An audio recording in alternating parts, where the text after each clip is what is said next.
Hello everybody, hello, it is me, it is I am back, fancy that, Kaloo Kalay, how do you like me now? We are here, and so are the babies, and today, we're going to be playing some more Final Fantasy. We're playing Final Fantasy VI, we're playing the PS1 version. This is my first time going through the series, and indeed my first time playing this game. Well, we've played this game. What stream is this for Final Fantasy VI? Third, I think? It's our 69th Final Fantasy stream overall. That's pretty nice.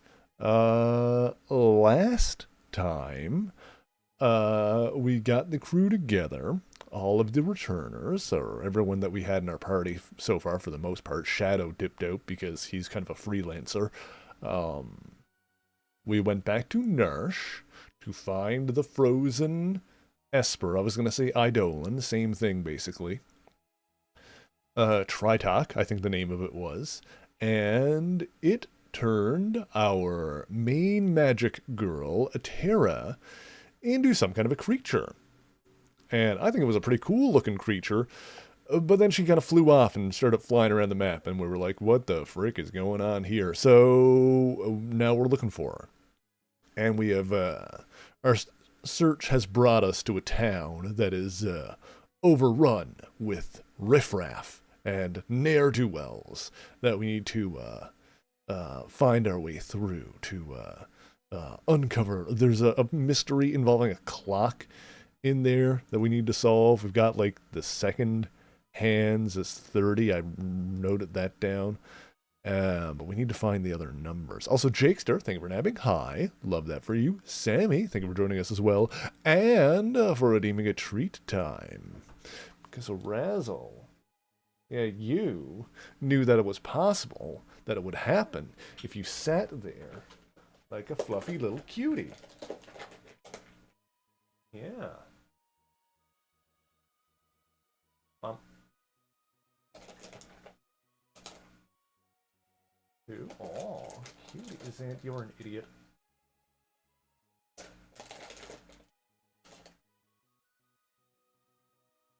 Cutie.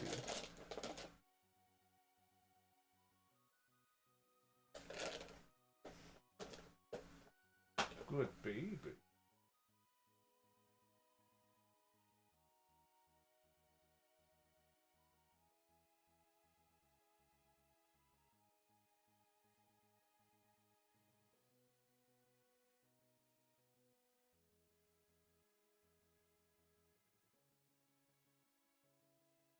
Oh, Razzle is so sweet and cute and well behaved and cuddly, and she likes to like climb up on my lap sometimes and just get pets for a while.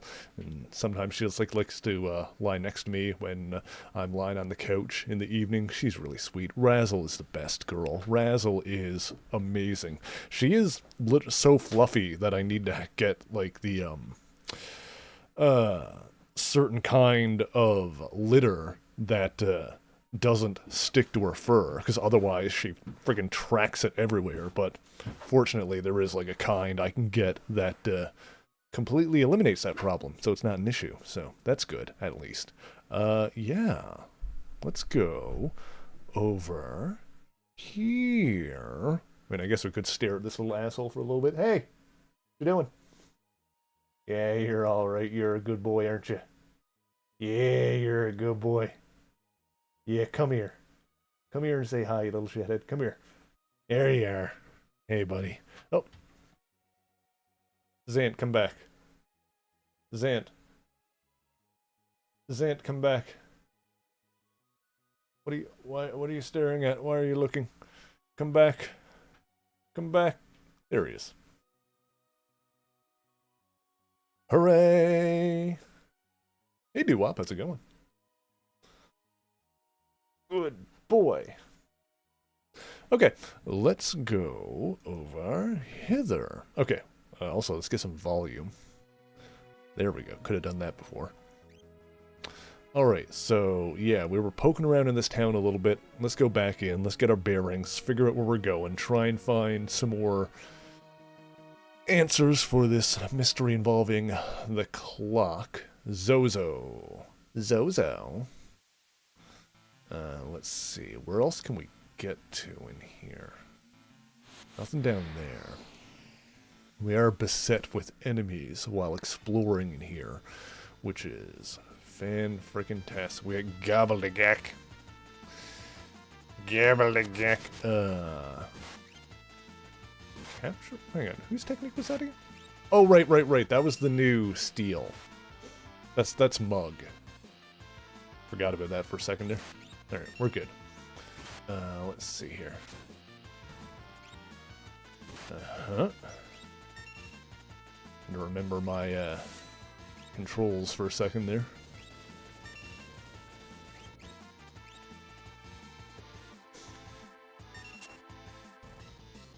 I completely forgot about capture for a second there.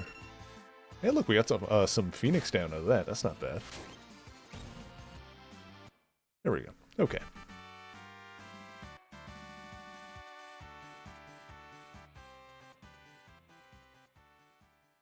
Yeah, so we got... That's right. I think that's attached to a relic in this one, where we have the ability to do damage while stealing, which in previous games was called Mug. It was mugging. How much tonic do I have? I still got good tonic. Alright, we're Gucci.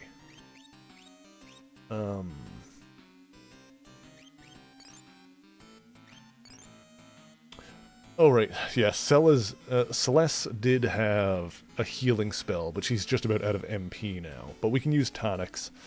We'll toss tonics around whenever someone drops below 3 hundo, I guess, for the moment. That'll be kind of the baseline. Try and keep everyone topped up. Then if we run out of... Well, I guess if we run out of tonics, we can flee back down to the town to the south and get some more. If it comes to that. Okay. Boop, boop. Tools.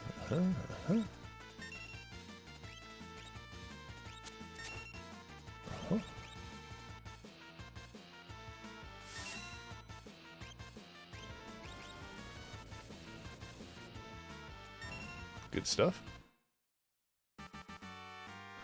Now, do I have the basic attack buff relic on Celeste?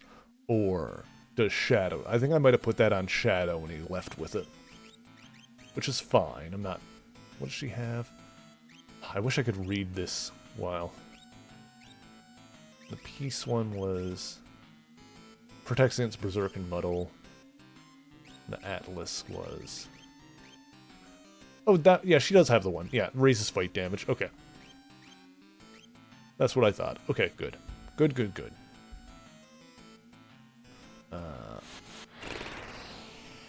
Now, it's been a week since we were poking around in here, so I'm going to need to get my bearings all over again. That's fine. Uh-huh. I think the party is pretty capable of handling whatever's in this town. For the moment, it seems. The only problem, really, would be getting worn down over time. Alright, you tell me about... Check the top of this building. Okay. So he tells me about the clock. Check the top of that building. I think that is what we need to do. I think we already went up the pub here. You're the one that tells me about the second hand.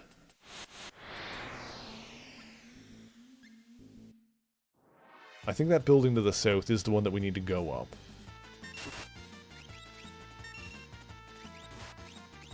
I think.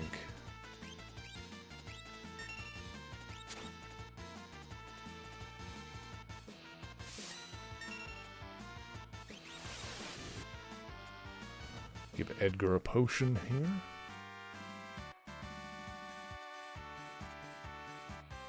At least all this running around and faffing about is giving us levels and cash.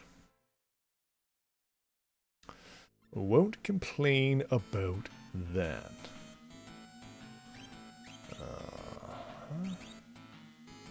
You have plenty of tonics for the moment.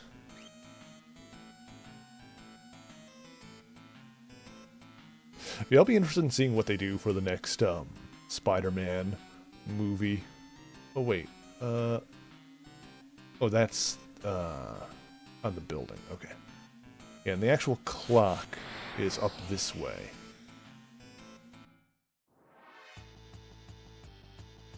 Hades. Oh yeah, we fought these before. Oh, these were the mean ones because these have an earthquake attack that's pretty gnarly. These are the ones that can lay down some damage if we don't kill them quick enough.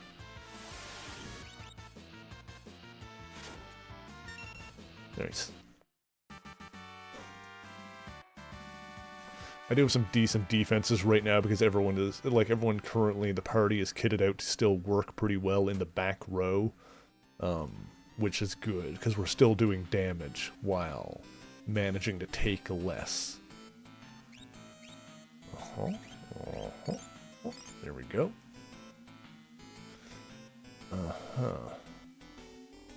Yeah, Sabine's got a lot of HP. If he drops below 300, we can give him a full potion rather than just a tonic.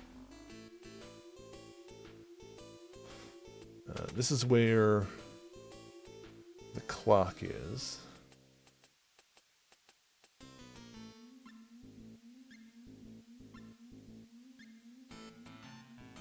We know the second goes on 30.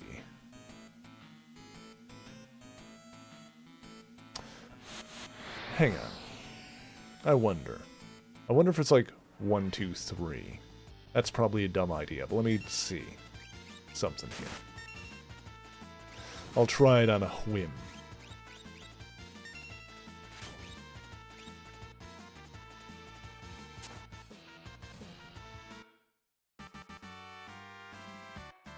I just got something and I clicked through it really fast. So I don't know what it was. What?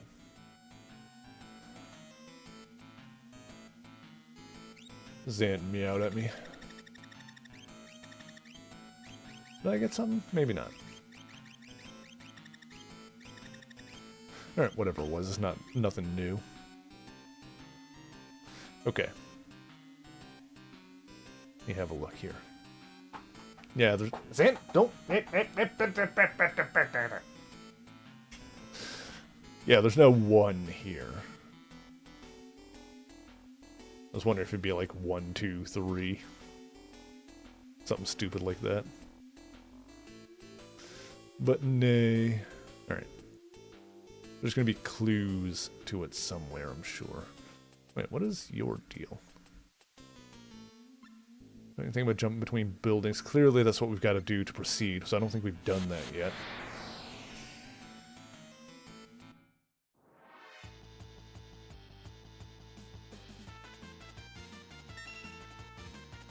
The boy's hopping about like a madman.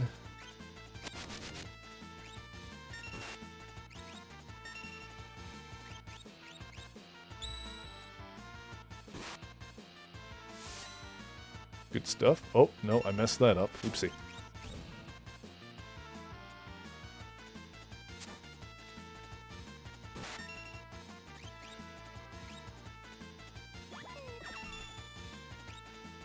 Oh, he turned invisible.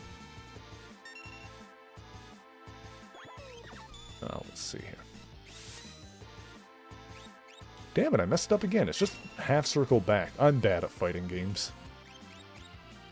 I know some of the terminology, but I've never actually been good at fighting games. So I know I need to do half circle back, but actually inputting it consistently every time is more of an issue. Alright.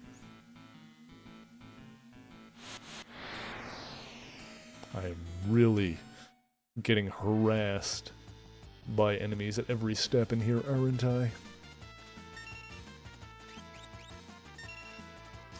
It's alright. Alright, try this again. Yeah, but maybe I can go like maybe I'm trying to do it too fast, like I'm going. Let me see, I should have it that... There we go, yeah. I think I was trying to go too fast before, maybe. So what have you been doing, chat? What's everyone been watching, reading, and playing lately? Tell me. Let me know what you've been up to.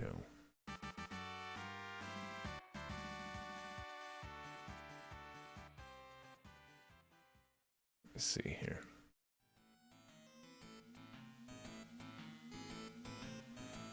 Here we go.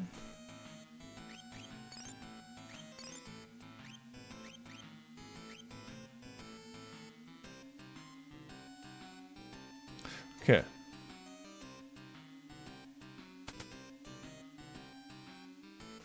I started watching on a whim another anime called Mysterious Disappearances.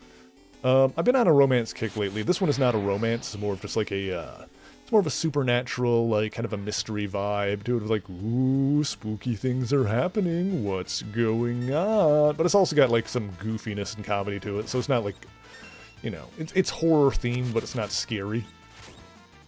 It's definitely a bit more on the goofy side. It caught my notice because my understanding was that the main character was an adult woman as opposed to, you know, the high school characters of a lot of anime.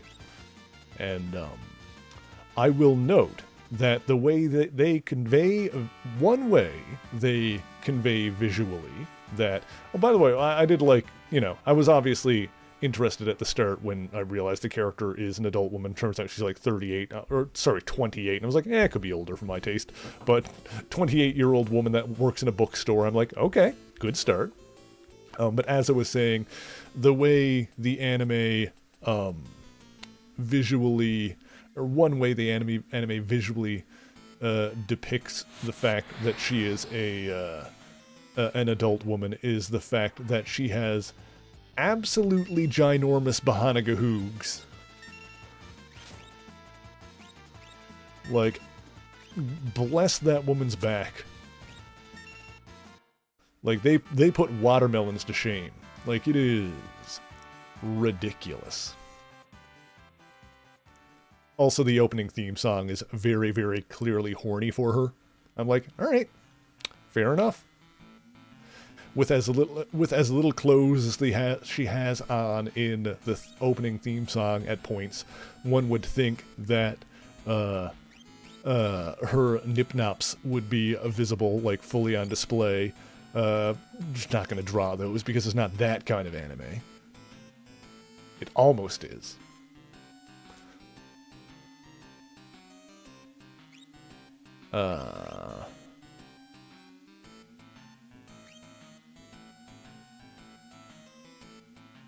Also, despite being despite the main character being an adult, we still do have high school scenes. We end up going to a high school at a point, and it's an all-girls high school. And get in line. I don't wanna. And all I will say about that is that those girls are gay as hell, and frankly, good for them. It was like 5 minutes into the high school scene of like the all-girls school. I'm like, oh wow, they're all gay. Good for them. Good for them. I will also appreciate the fact that so far, you know, I don't know, 4 or 5 episodes in at this point, but so far, while the anime does seem to get extraordinarily horny at times, and will actually, yes, depict these high school girls as being horny, the show's thirst and horniness in general seems to be directed towards the older characters, which I appreciate. Like, thank God. Thank God all of the fan service, because of course there's fan service, but all of the fan service is of the adult characters. So far. You know, it's an anime, so you never know what kind of wacky shit they're gonna pull at the 11th hour, but...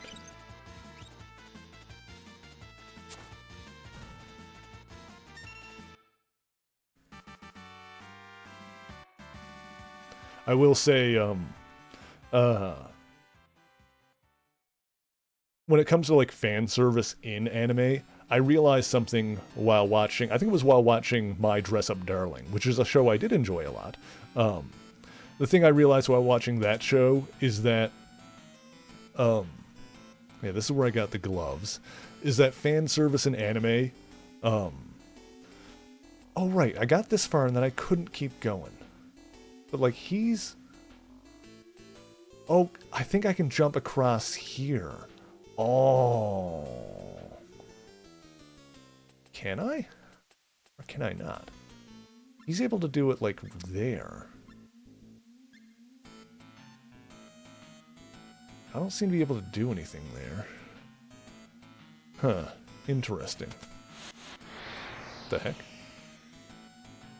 I opened the door without going in.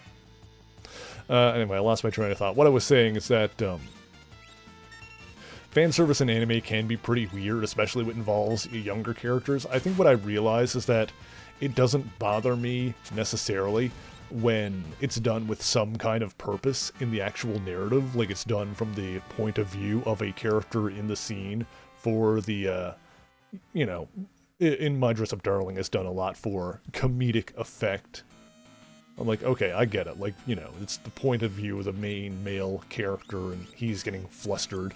The stuff that I found like weird and a little off-putting in the same show, honestly, is when you had like random fan service shots that weren't from the point of view or any character, it was just for the audience. I'm like, all right, this is odd. Why we didn't need that shot? That seemed that's when it feels more gratuitous.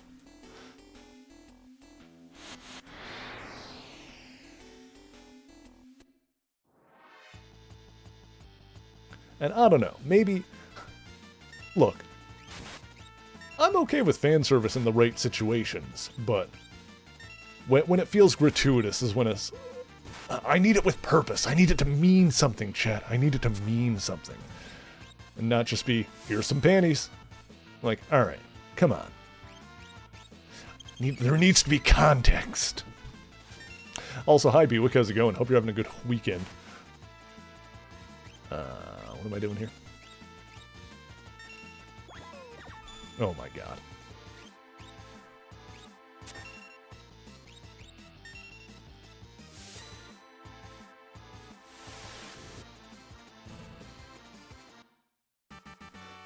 There we go, there we go. Context, yes. Yeah, what have you been watching, reading, and playing lately, Bewick? What have you been doing? Tell me! Oh, here's how we get across. Aha. Oh, I can get across there. Wait, what's in here? There's nothing in this building, I assume. No, okay. Let's just get across here. Okay, we have made progress forward, finally. Can we find any more information about this clock thing, I wonder? And if we get all the numbers, am I going to have to go all the way back and then come back here? Whoop!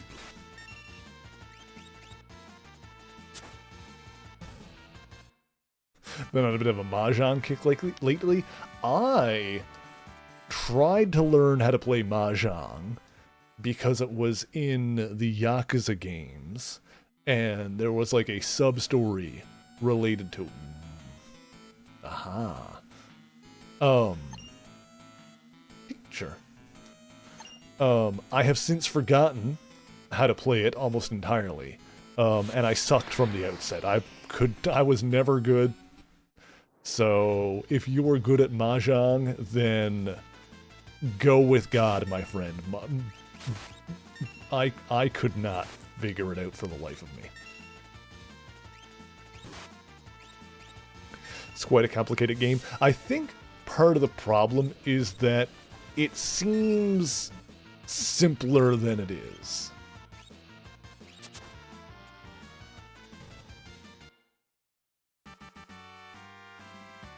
Another barrier ring? Alright.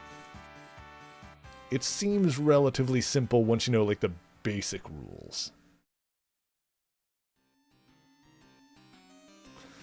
Oh, second hand of my... Pointing at 4.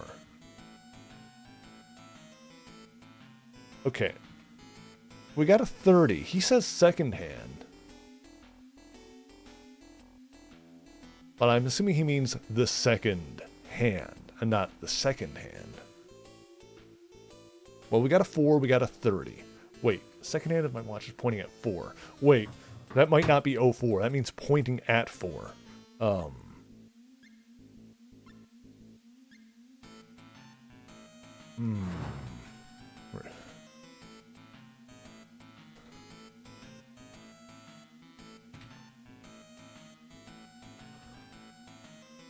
Wait, but what was the other thing about 30? So that wouldn't be. Alright. Okay. Interesting. Also, little baby wants a treat time. Let's do it. Let's make it happen. Hi, babies.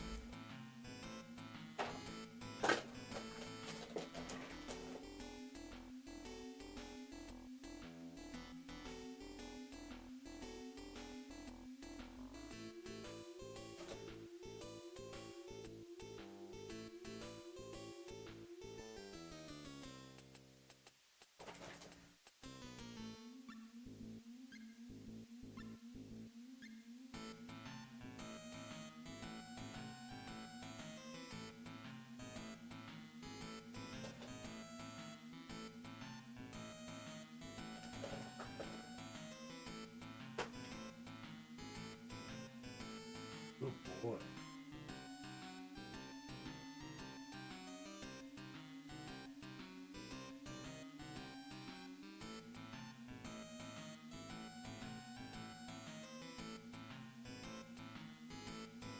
Good boy.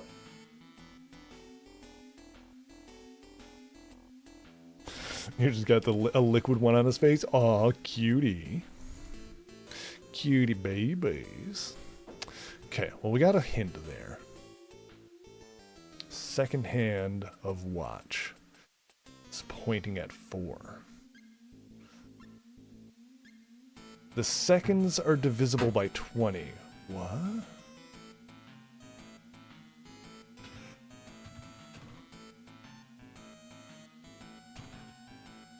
Alright, I'm writing that down.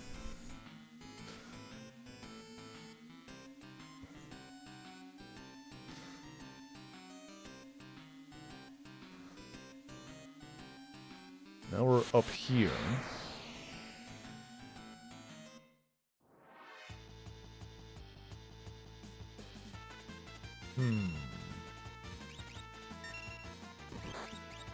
Oof.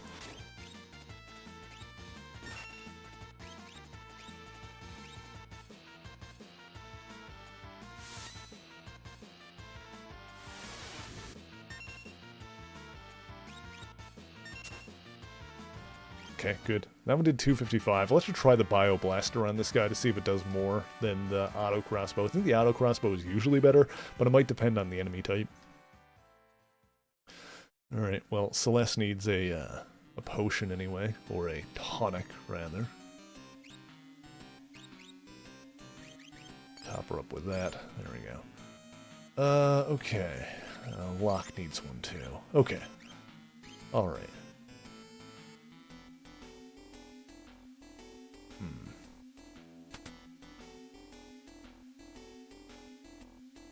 Wonder if we can get any more clock information. Or maybe we've got what we need. We need to go back?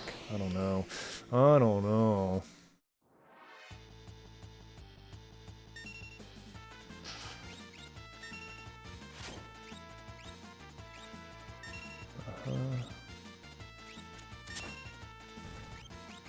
Behold, stairs! Let's go a little bit further and see what we see. If I see a save point, I'm turning around and going back, because a save point probably means that a boss is nearby. Or, like, we're hitting, like, you know, checkpoint progress kind of thing. If I hit a save point, I'll use it, and then I'll turn around and go back. Ooh, nice carpet. A whole new world.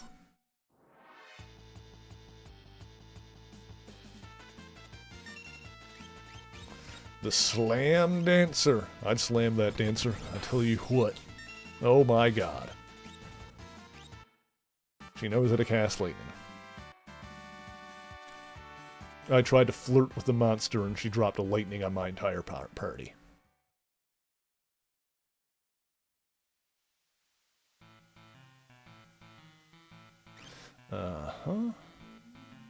Okay. Let's see here. Well, I can use some regular potions. Let's give one to you. You can have one of those. Hell, Edgar, you can have one of those. No, you can have one too. With what level you're at. There you go. Beautiful. Done. Got it. Love to see it. Alright then. Keeps going. Oh boy. It's gonna be a journey back if we try to take it though, isn't it? Oh boy. Oh boy. Alright, what to do, what to do, what to do. I'm just thinking of the, because the carpet in the room reminded me of Aladdin, I'm just thinking of the meme with, Superman flying, and Batman on his back. A whole new world. Clark, stop it. A new exciting point of view. Tell me, Batman, when did you last let your heart decide? I was 8 years old. It decided on justice. That looks like something. I'm going to come back to that. We're going to go look at the clock again. We're going to take the clues we got. We're going to take the clues and we're going to look at the clock. I'm going to go look at the clock before we mess with whatever that is. We got a couple of clues. Maybe enough to either figure it out or, failing that, to brute force the whole thing. God, I've got so many goggles. I don't need the goggles, I don't think. I don't think we need this many goggles. We are good for goggles. Apple! Hello, thank you for joining us. Lovely Apple. Oh, God. Oh, I think I might have messed up that input. I think it's okay, alright.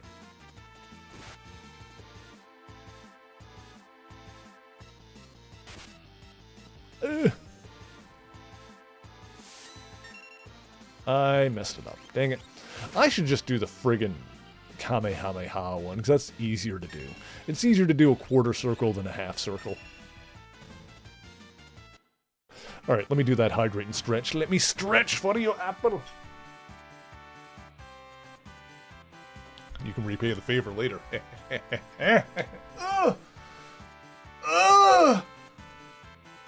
Oh, my bones! Oh, fucking hell. God, I'm so old and busted. Ugh. Ugh. Ugh. Ugh. Ugh. Ugh. Ugh. Oh. Okay, I'm good. Whoo! Alrighty then. Huh. Hey, Sabine gained a level. Okay. I'm lightheaded now. Hi, buddy. Welcome back. It's the boy. He's afoot. He's about. The Kamehameha, not the Mankin. Yeah, it's not the Mankin Kosapo. That one takes like 5 minutes to charge up. Well, I'm just gonna do this. Frick it. I think the 5 minutes thing for the Mankin Kosapo charge time was specifically because Piccolo pointed out that he was still developing the technique. So I believe the whole reason it had such a large charge time against Raditz was because he wasn't, like, done figuring it out yet. It's too weak to do it faster. I think it was because he was still developing the technique. Like he mentioned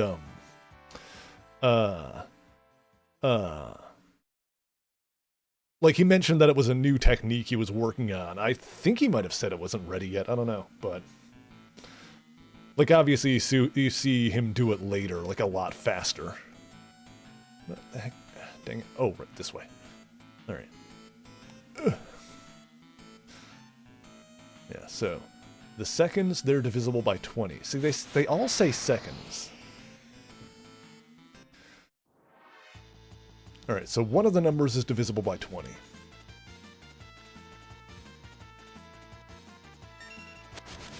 Uh-huh. Uh-huh.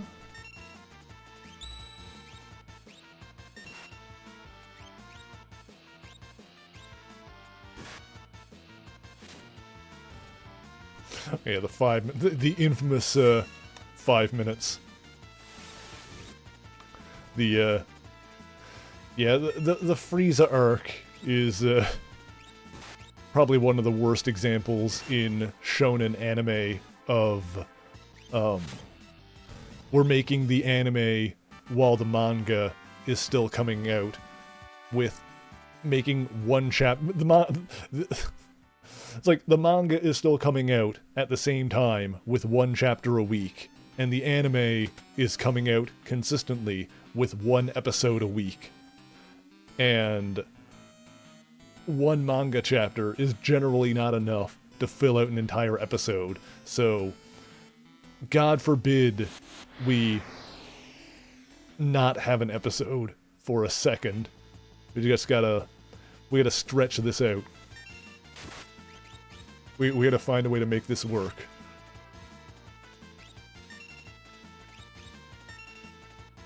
You stole my gold, you son of a bitch!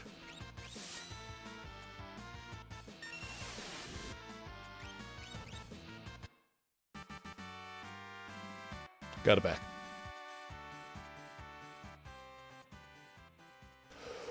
Okay. But yeah, the Frieza arc got the worst of it.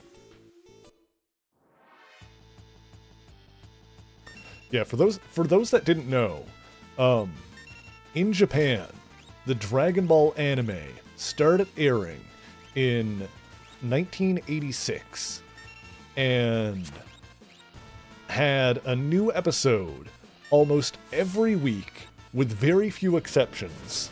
Like there might have been like a couple of weeks that had like delayed or canceled episodes for one reason or another. Then there was like a total of 3 weeks that had TV specials instead, because there was the 2 in Z and the 1 in GT.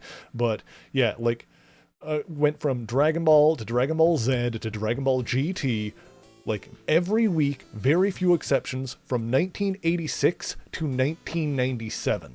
11 years. Like every week, new episode, no breaks. So if you ever wonder why certain sections of Dragon Ball are paced the way that it is, and once again, manga that it's based on was coming out at the same time.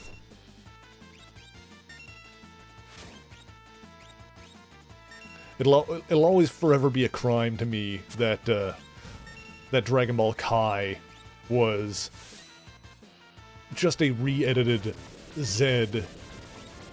I mean, it had new music until the composer got kicked because of a scandal, and then they just reused Kikuchi scores, but like re-recorded dialogue and whatnot. They had the actors come back and like redo it. I think some characters were recast. Like the Ginyu Tokusentai was recast. Hang on, I went through. Oh, yeah. Kai just Z minus filler? Mostly, yeah. It's like re-edited. So they cut out like most of the filler. Some of it they couldn't because it was like too ingrained in like the footage to like fully remove. Like stuff like one of the biggest examples of filler that's like very, very hard, like that would have been, I'm not gonna say impossible to remove, is Mr. Satan's cronies. Like his students that showed up in the Cell games, just so the once again, because one chapter isn't enough to fill an episode. They just added more characters to throw at Cell so that the Mr. Satan versus Cell fight could be an episode. But then they just keep hanging around in background shots and stuff. But they're not in the manga at all. And yes, I know what you're going to say, Apple, is that, yeah, this is abridged, removed them completely. And God bless Kaiser Neko Scott for the work that took. Like, truly insane.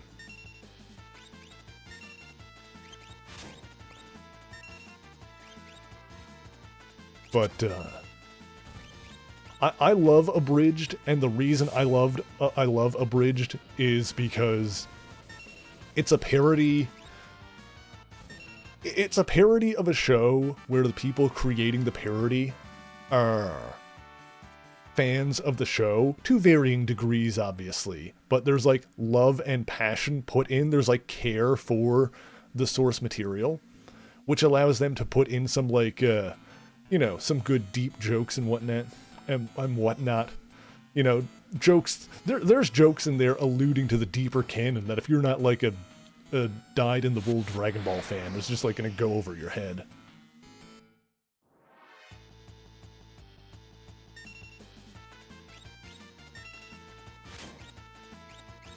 Hell, even stuff like having bringing in Mike Labrie, the, aka Vegito EX, the, founder of the website Daizenshu EX, which later combined with Kanzentai to make Kanzenshu. Like, he's a big, guy in the fandom. Like, bringing him to voice Apul, random Frieza character, specifically, is in and of itself a meta joke. Because Apul was like, I think it was on like one of his websites, like, had a character guide, and like Apul was like the first one to go in because it's such a simple, like, side character. He's like, Apul is probably the most obscure character in Dragon Ball that actually has a name. He's just a random Frieza henchman that people happen to call by name. So because there were, like, you know, online jokes going back years about him being Mike's favorite character, they got Mike to voice Apul.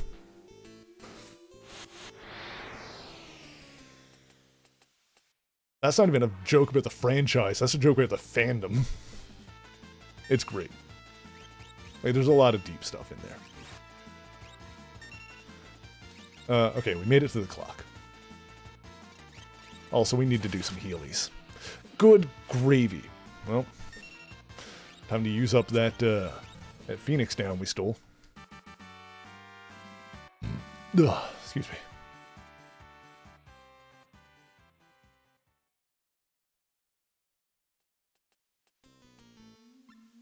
Oh yeah, the other thing I was going to say about that new anime, I don't know how new it is, but the anime I started watching recently, Mysterious Disappearances, was at the end of the first episode, Masako Nozawa was a minor character, and she was like a mysterious, like, otherworldly voice in, like, the end of the first episode. And, like, I heard her talking, so my ears perked up. I was like, hey, is that? It is. I just got it. Like, I had to look it up after. It was like, that was definitely her, right? Because I don't think she does much stuff anymore. I don't think she's in a ton of anime. But apparently she was in that one, so that was neat.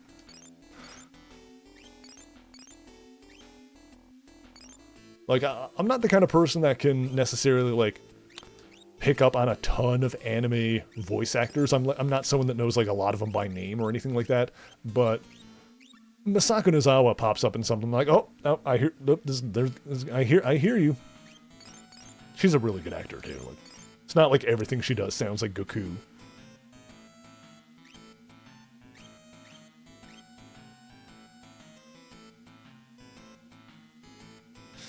Alright,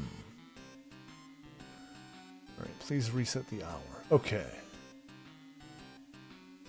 So one said a thing was pointing at... Alright, I'm going to try this. 4...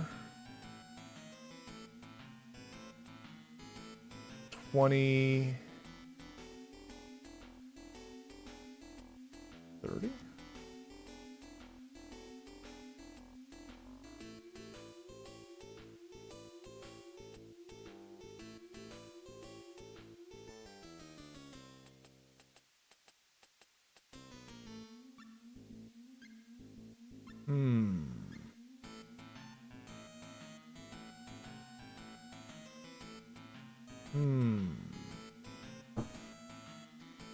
Said it was divisible by 20.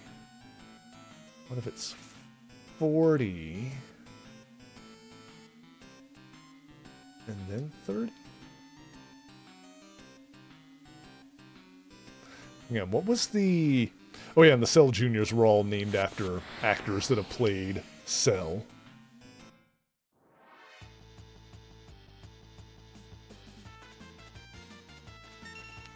Alright, let me... Hang on. I wrote down the other two. Let me check one here. Let me check the first one that we found.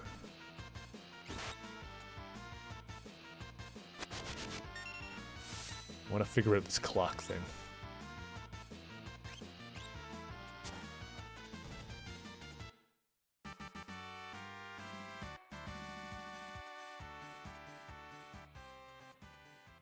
But yeah, honestly, as much as I love Masako Nozawa as Goku, honestly, I think she's even better, especially in her old age when she plays a more sinister sounding character.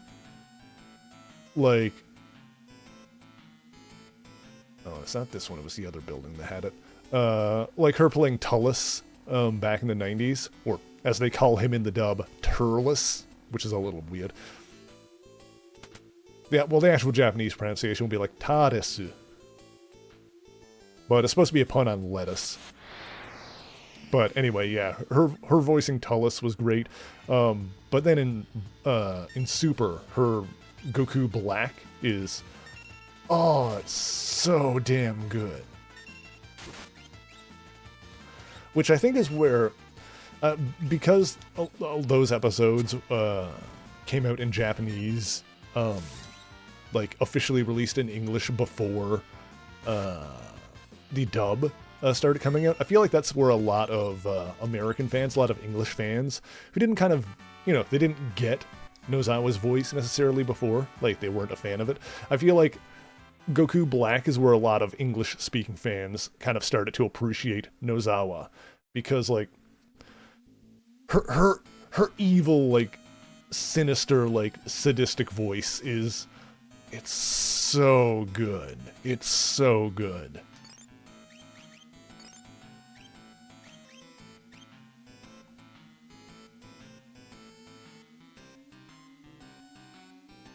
Clock's second hand's pointing at 30.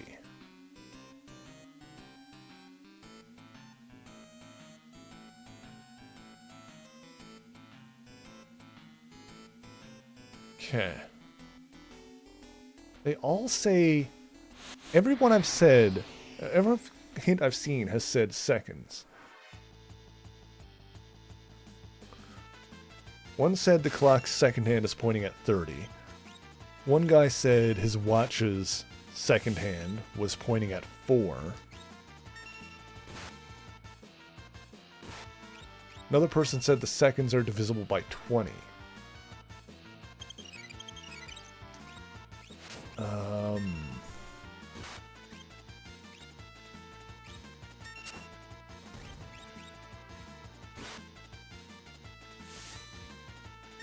Damn it.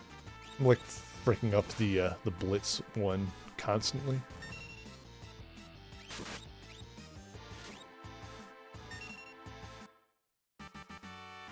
What does it mean?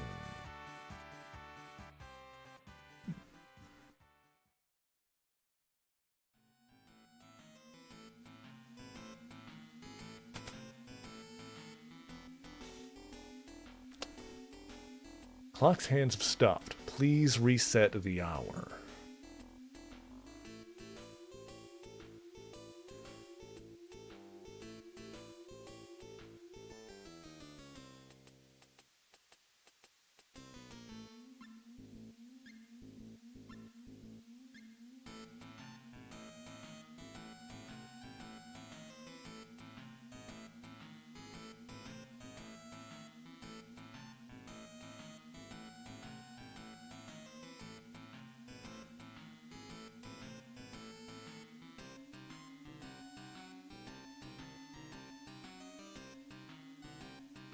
Doesn't make sense.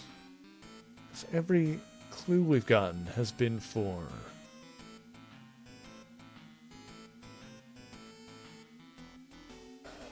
I don't understand what it wants from me. I think I'm dumb. I think I'm dumb, chat.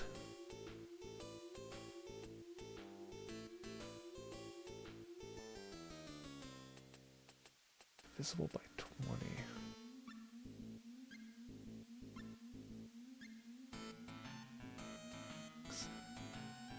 And this would have to be that. Minute. Unless these are... Unless that one is 30. And then this one is 20.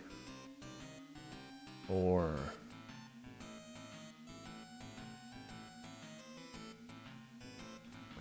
If this one is 30... And this one is 40...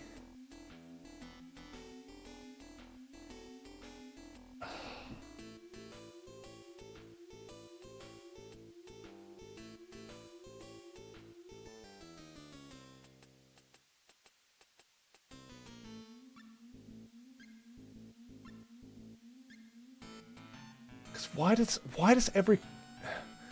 does every hint say that it's the second hand?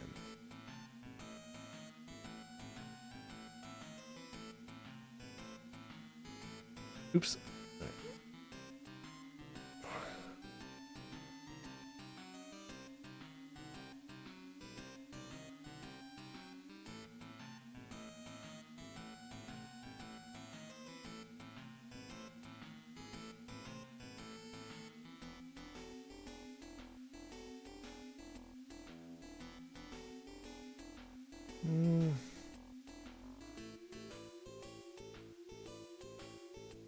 Well, this one is that.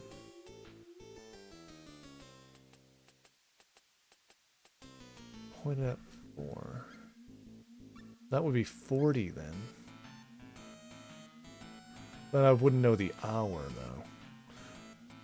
Hang on, let's assume that the other two are 30 and 40.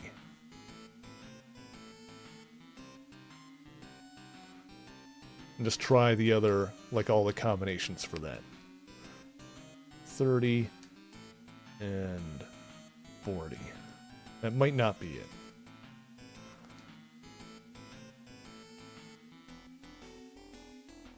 I might be missing some information.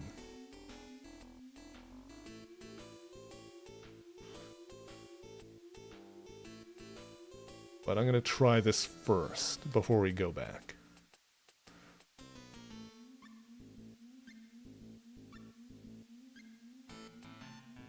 Alternatively, it could be 40 and then 30.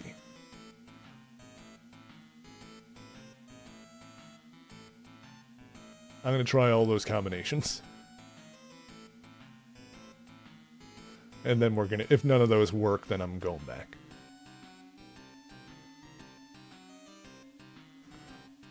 $30, $40. Alright, we're trying all the combinations with 40 and 30, and if that doesn't work, then we're going back and maybe we'll get more information. 40, 30.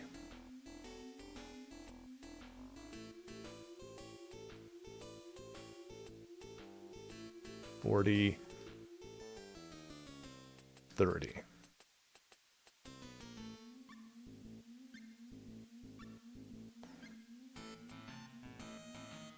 40, 30.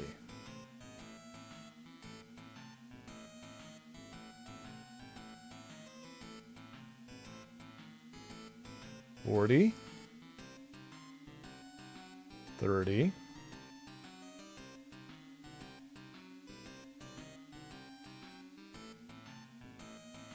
$40,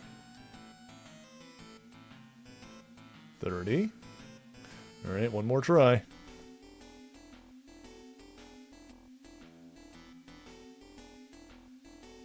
$40, 30. Nope. Alright. Clearly I'm missing something. I'm just gonna write. I'm gonna make sure to write down the clues exactly, and we'll keep going. I won't go back unless I've got a good idea of what I'm trying to do.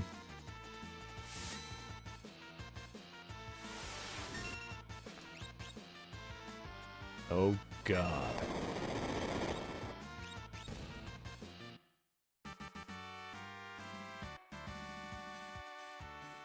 Oh yeah, something else I've been watching a little bit more of, which I haven't seen like a ton of. I think I've only watched like the first. It's something I like pop back to and watch like an episode or two every now and again. Is Smallville. I've only watched like 10 or 11 episodes total so far.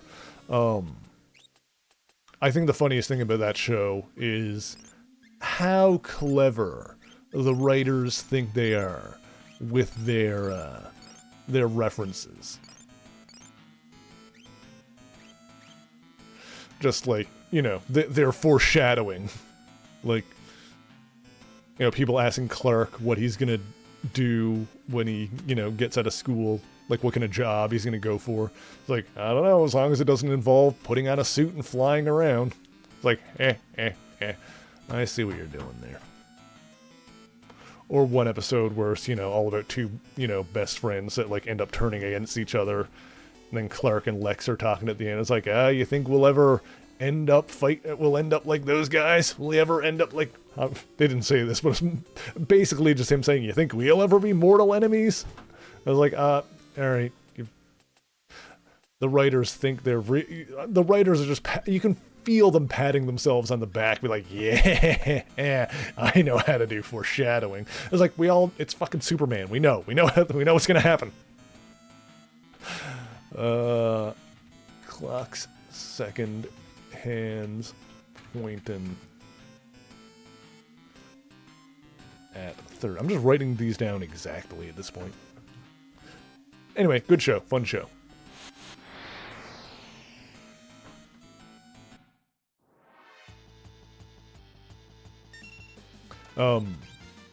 Never really watched it much before.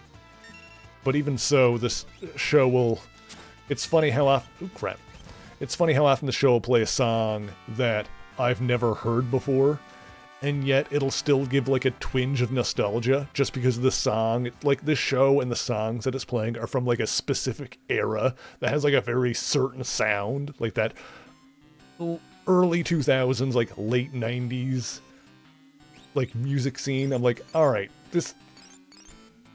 I'm getting nostalgia just because I haven't heard this song before, I don't think, but I've heard a million songs that sound exactly like it 20 years ago. It really takes you back to a time and a place if you're like me and you're old enough to remember it. The early oddies. When I became a man. Alright, let's move on. Maybe I should go buy more tonics. Or... I do have that as well. Frick it, I'm going. We're gonna keep going.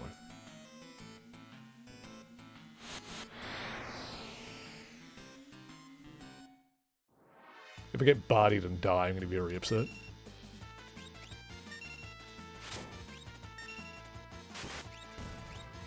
Alright.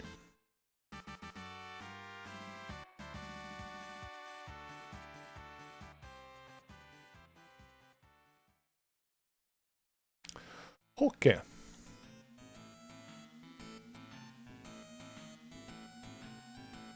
Also, I just noticed that it's basically time for another ad break, but I kind of don't wanna.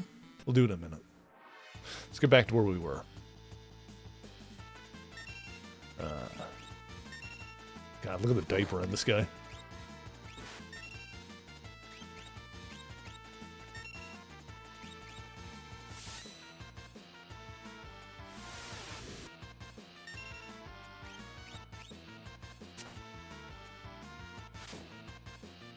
Oh, I was speaking of Dragon Ball earlier. I will say that it is become a personal pet peeve of mine that in another series I've been reading, there's a character that has a Kikoho attack, as a direct reference to Dragon Ball, which is awesome because I love Ten Shinhan and the Kikoho is rad as hell.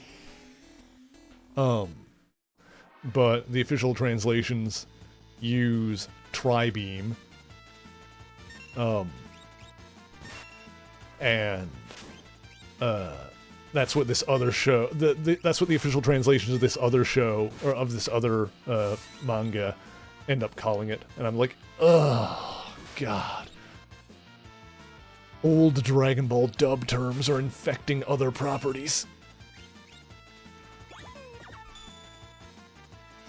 And I'm annoyed by it. I don't like it. I don't like it!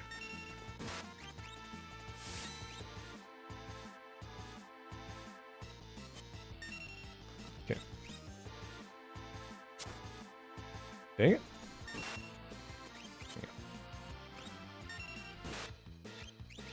There we go. That'll do it.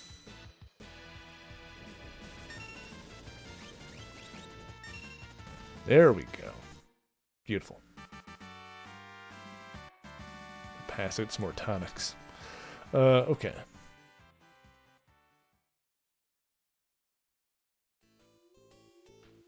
Yeah, Ten Shinhan is one of my favorite Dragon Ball characters. He's rad as hell.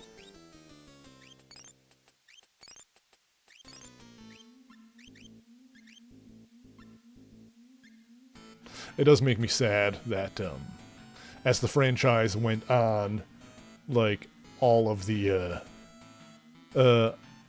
human characters, Ten Shinhan and Yamcha, kind of, well, mostly those two, like, really fell off to the sidelines. I think that, honestly, I think that was the biggest, there's a lot wrong with Resurrection F. I think that was one of the biggest missed opportunities, is the, when you had, like, Frieza's army launching an assault on Earth, that we didn't get, the side characters didn't get more of a chance to shine in that. Even in the friggin' anime adaptation of the movie, which was, like, extended to have more stuff in it. Like, still didn't bring Yamcha back for the big fight against Frieza's army. Friggin' Kame Senna and the Turtle Hermit was there. You couldn't bring back Yamcha? Also, I should do something real quick.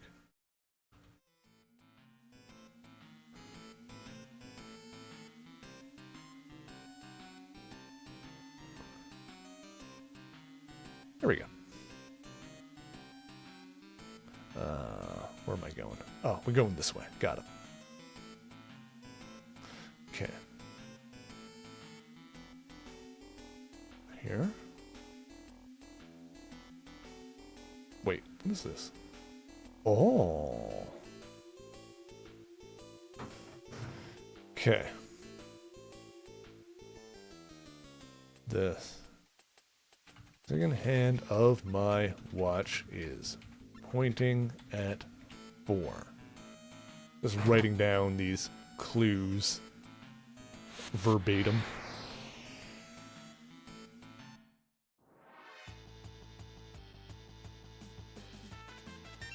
The Slam Dancer. The hell was that? Ooh, it was strong though. That's quite the slam. Wham bam, thank you, man.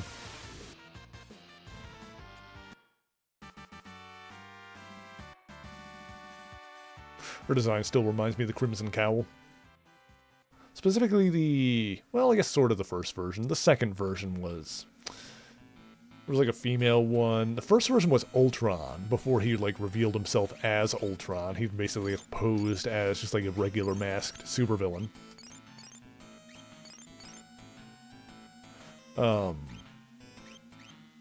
Which there's a subtle reference to that in the movie Age of Ultron, where when Wanda and Pietro go to see him, he's kind of got a red like cloak over the back of his head that like falls off when he stands up. That is actually a reference to the fact that he was initially debuted as the Crimson Cowl and had just like a red costume with a hood like that.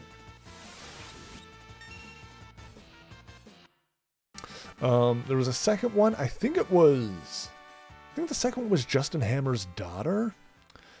Don't remember if it was Justine Hammer, who's someone that shows up again later, or if it was a different one. I don't remember.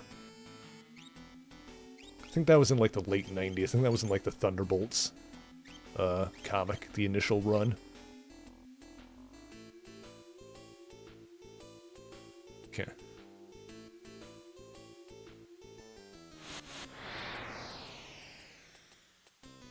Fun fact, the name Thunderbolts canonically in the comics comes from the fact that it was founded by Baron Zemo as a way to disguise a bunch of villains, like, and pose as new heroes. And Baron Zemo in the comics, being a big old Nazi, literally, like, his motivation for choosing the name Thunderbolts was, and this is like a quote from him in the book, he said he wanted a name that was crypto-fascist, but friendly. So, Thunderbolts is supposed to be a reference to, like, Blitzkrieg and stuff like that. Basically, just like a cheeky little reference, like, right there in the name. Which, obviously, other characters kind of... For those who are not familiar with the comic book version of Thunderbolts, yeah, basically what happened is... there was a big old battle between the X-Men, the Fantastic Four, the Avengers. They all fought... hang on, let me do this. The seconds... They're divisible by 20. Hydrate and stretch, I'll do that as well. There was a big battle against an enemy called Onslaught. The Fantastic Four and the Avengers joined in, and we stand up and stretch. Ugh! Ugh! Ugh! Ugh! Oh! Whew! So... long story short, after that battle, the Avengers and the Fantastic Four were missing, and everyone thought they were dead, because they were, like, shunted off to a parallel reality or whatever, but everyone thought they were dead.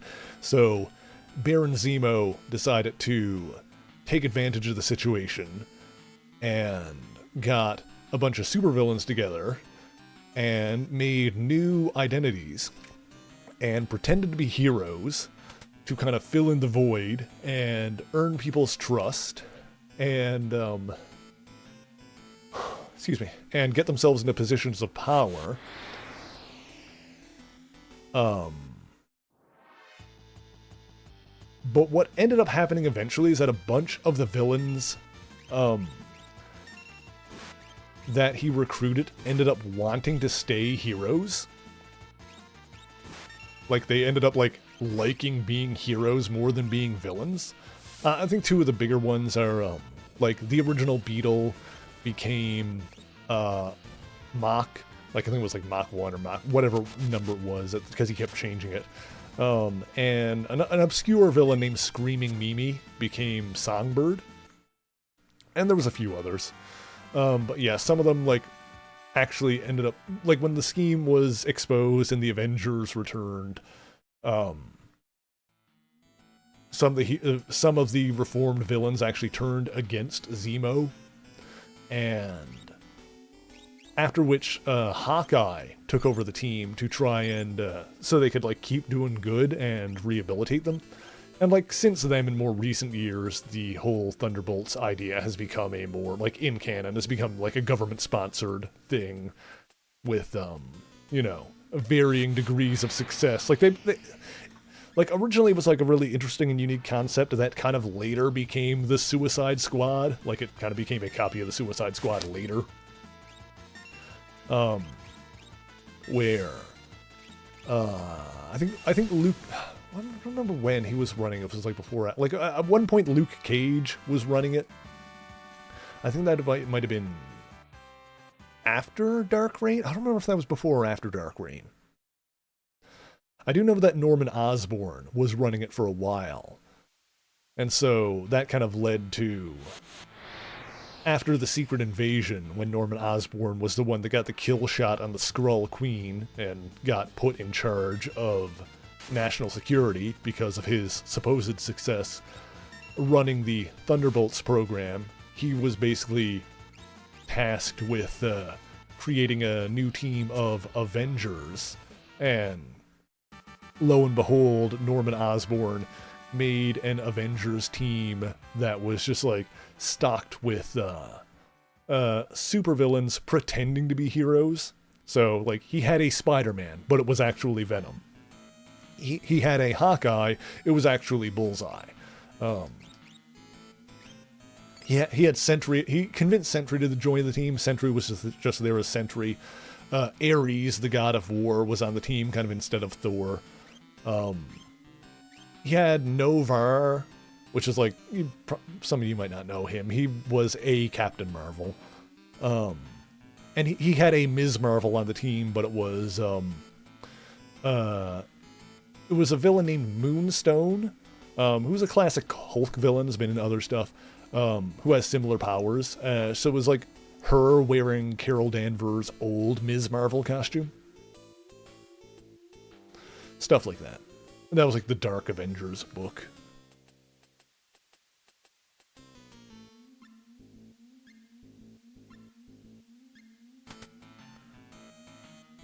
Ooh, I forgot to go in here. The Fire Knuckle! Oh, hell yeah, brother. That sounds good. I guess that's for Sabine. Sabine? 148, huh? Alright, brother. I guess we're not blitzing anymore. We're just going to do that for a bit. That should be good. Alright. Alrighty then. We'll rock that for a hot minute. Also, let's use some tonics. I am running low. This is not good. Okay, you know what? This is a good chance to take a quick ad break, so we'll do that now. I have something else on my mind I was going to say. Oh yeah, I was just going to say, I remember back when Dark Avengers was coming out. This was 2009, for context. And I remember thinking it was kind of silly that Norman Osborn, someone who was, despite managing to dodge any actual convictions for being the Green Goblin and convincing the general public that he never was the Green Goblin. I thought it was silly that someone who was so obviously evil could be appointed to high government office like that. And, well, time makes fools of us all, doesn't it? I was so young and naive back then. God damn. We're taking an ad break. Chat, if you haven't moved in a while, stretch your bones, make sure you're well hydrated, and we will be right back in just a few minutes. Crooked World from existence, claiming that he needed to prevent Jasper's reality warp from spreading. He also used this, along with accusations of dishonesty and collusion, to provoke Brian into speaking out of turn and had him restrained by the other captains, making him ineligible to testify. Mandragon then declared Saturnine guilty and sentenced her to death. However, Captain Britain broke loose from his bonds and helped free her alongside the Special Executive. Brian, Saturnine, and the Executive ultimately escaped back to Earth 616, but when they got there, Linda McQuillan, aka Captain UK, the sole hero to escape the Fury's purge of Earth 238, was there waiting for them with disturbing news. The Sir James Jaspers of Earth 616 was proposing legislation just like his counterpart on Earth 238 had done.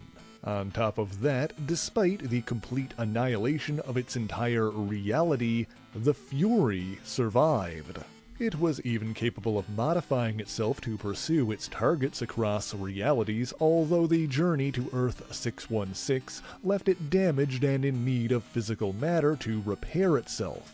It attacked a homeless woman named Esther McGeary, killing her and using her body as raw material. Her companion, Sidney Crumb, narrowly avoided the same fate, but was infected with a wound on his arm that would prove to have lasting consequences. We'll get back to the unfortunate Mr. Crumb later, but in the meantime, the Fury fully rebuilt its own body and tracked its quarry to Braddock Manor. There, the hero killer attacked Linda McQuillan, who narrowly escaped death thanks to outside interference from Merlin. Soon afterwards, Captain Britain and the others arrived to join the fray, and while several members of the Special Executive were injured or killed, together they succeeded in burying the Fury under enough stone to halt its pursuit, at least for the moment. Meanwhile, Jim Jaspers proved to be even more powerful than his Earth-238 counterpart and quickly took over the United Kingdom, transforming the country into a fascist totalitarian state and dispatching Strike to begin rounding up superhumans into camps. Captain Britain rushed off to confront the madman, but found himself unable to stand up to his foe's vast reality warping abilities. In the midst of this, however, the Fury broke free from its rocky imprisonment and continued pursuing its quarry. The Fury interfered in the fight, attacking Captain Britain, but when it saw the Mad Jim of that reality, it reasoned that it was not the same individual who created it, and attacked him as well.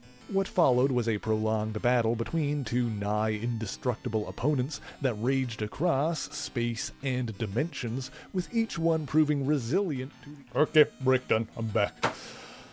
Okay, let us continue, chat. Let's move on. Alright, we got the Fire Knuckle. What's your deal?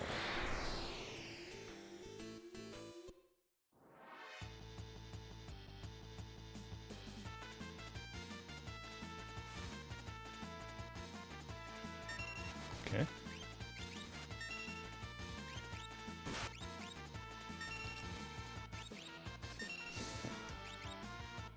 Let's give this Fire Knuckle a try.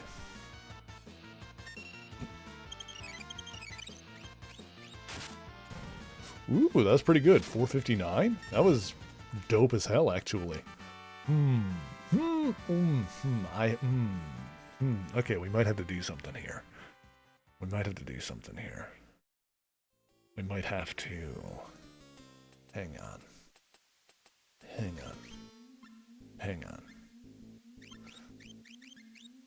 Celes, I love you, but... Magic damage. Alright. Fight hit rate. Since poison. Petrify. Dark. Yeah, shell. Might not be bad. That one increases her magic power, too. Let's put that one on.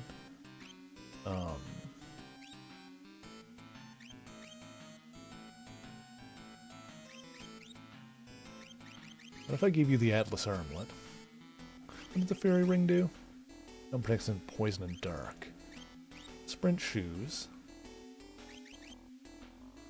It also give you sniper sight, so that you always hit. You're doing damage now.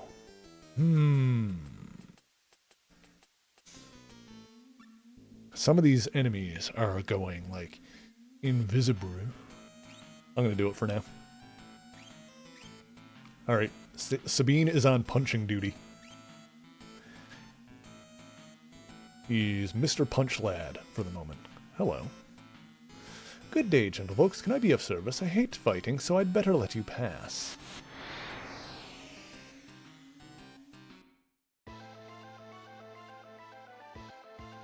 Dadaluma.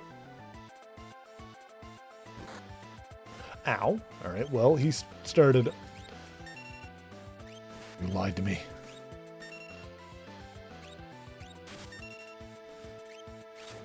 Let's hit him with the Bioblast.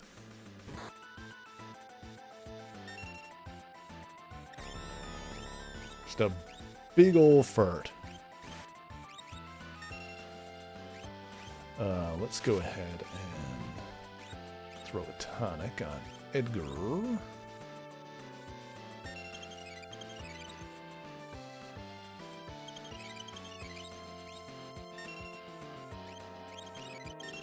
Oh, he's healing himself. That's not great.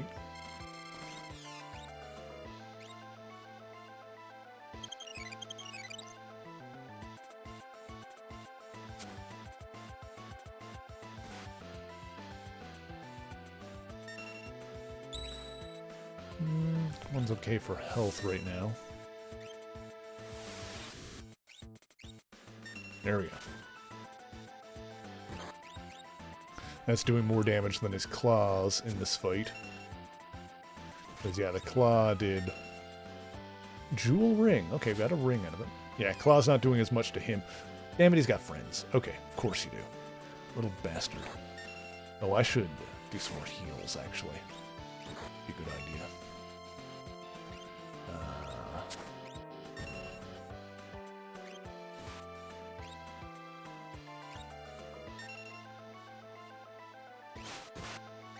Frick! Oh, dip! Oh, God! Oh, no! Oh, dear! Oh, boy! Oh, geez! Okay, hang on a sec. Okay. That got spicy for a moment.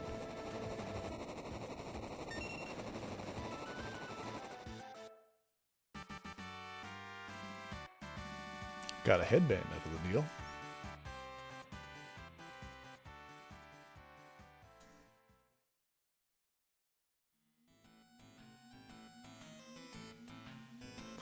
Okay, so attacking, like hitting him, the punches weren't as good.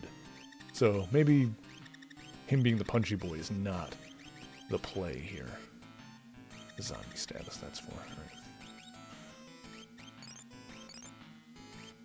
Oh, we are running low.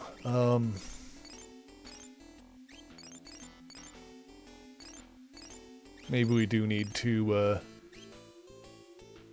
yeah, I think we need to run and come back. Can I poke my head through this door first and see what's in there? This is like the top.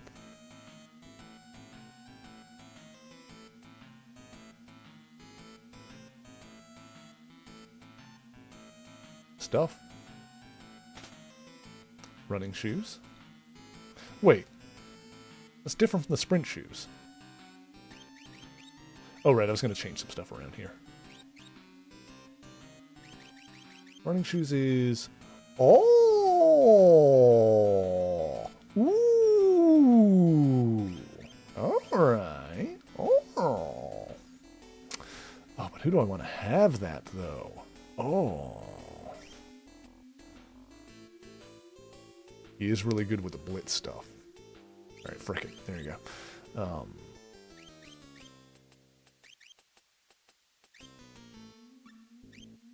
Let's put the sprint shoes back on. He had them before. Why not?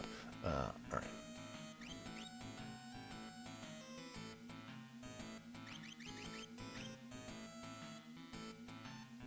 I'm gonna have the armlet back. Actually. That's the one that gives more magic power. Maybe we'll keep the barrier one on. For now. Alright, we'll do that for now.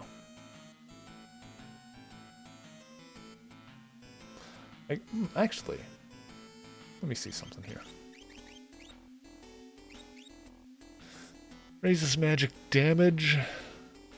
No, I don't know if that... I don't think that'll count for healing. Not from the way it says. Maybe it does, and it just doesn't make it clear, but... Cross potion. Alright, we'll take it. Well, we found her.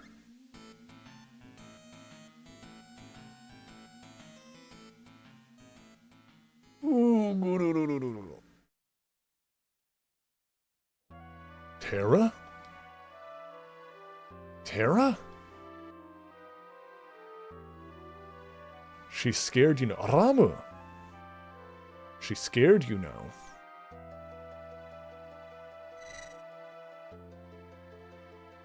Who are you? This girl is your friend? Is Terra alright? You call her Terra. Terra? How odd.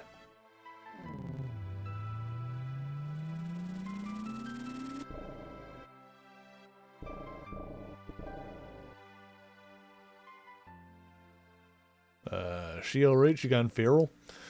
She is undamaged, but I fear she can't understand you. As for me, I am Ramu, the Esper Ramu. Esper? But don't Espers live in another world? That doesn't mean we don't live here too. Espers can take a variety of forms. Sometimes we live here, taking the shape of humans. You have nothing to fear from us. Why do you hide the fact that you're Espers? Humans and Espers can't survive together. My grandma told me that Espers and people once lived side by side. Was that just a fairy tale? No, that was no fairy tale. That was true. We started out as friends. Then along came the War of the Magi. War of the Magi? That was 1,000 years ago. It took place long ago. Espers fought humans who were infused with magical power, extracted from Espers.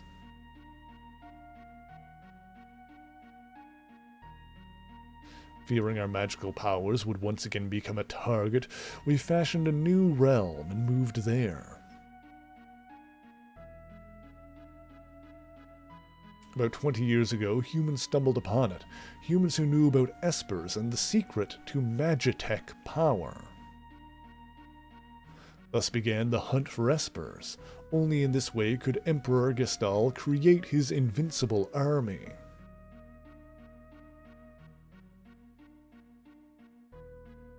In response to this, we erected a doorway and threw the humans out. Ooh.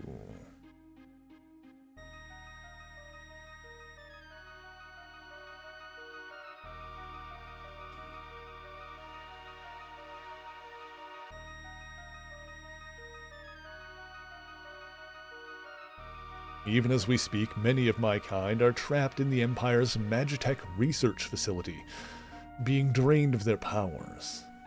I fled here to avoid a similar fate.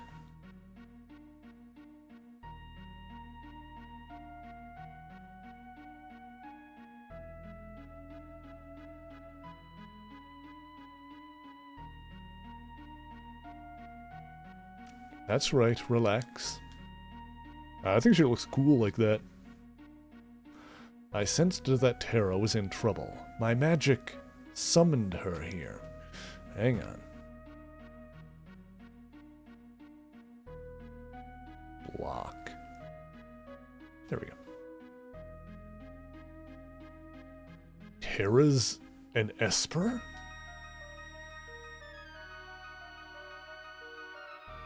No, she's actually quite different. Really? I thought that's where that was going as well. Terra looks like she's in pain. Her very existence strikes fear into her own heart. How can we help her? When she accepts this aspect of herself, I think she'll be all right. We have to do something. Then free those of my kind imprisoned in Gestal's Magitech research facility. One of them can surely help her. If we find the Magitech research facility, you're sure we'll find your people? Magitech research facility. Your people are... Like a coward, I escaped, leaving the others there. It'll be the end of them. What do you mean? Gestal's methods are incorrect. You can't drain a live Esper of all its power.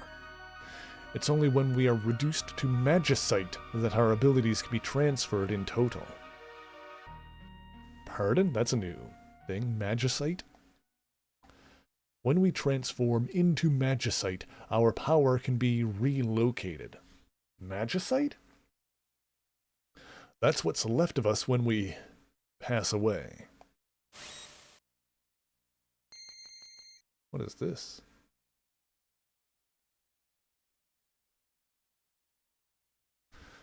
These are my comrades who fell while escaping the Empire.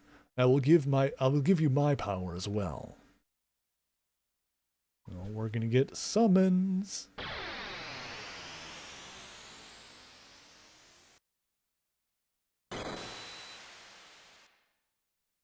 He just like willingly reduced himself to magicite.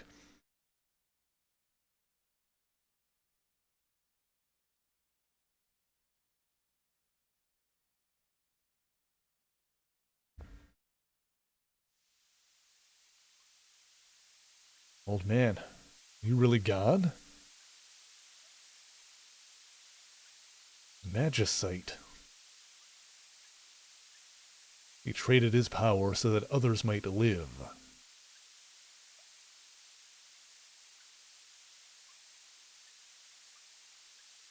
Why are you doing this? We few can help save many. The war of the Magi must not be repeated. Receive the Magicite Haramu. Well, we remember him. Stray. Siren. Ooh, I like the sound of that. And Kirin. Or Kirin. Terra, wait for us. We'll be back.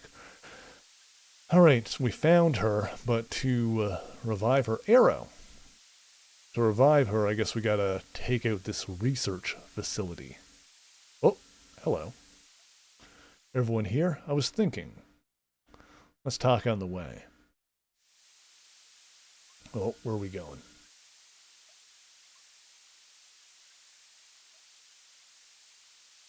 The Empire's trying to drain magic from espers. Friggin' kid there. This can't be true. Celeste?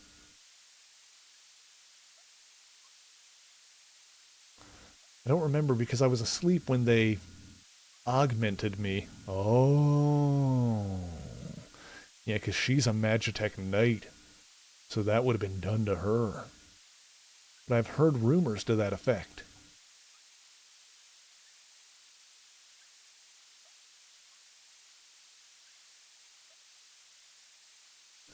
Then we're going in. We best split into two groups. We still need to beef up our defenses in Nersh. Nershe. Indeed.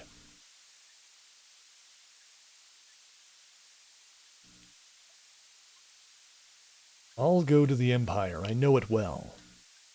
But alone? Don't worry. I'll go with her. Locke? Well, need a hand? Okay, those two are together. So who else do we want to take? I mean, we could keep the gang that we've had together with.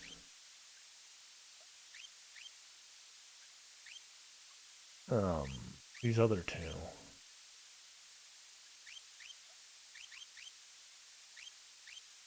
They're the higher level ones now as well.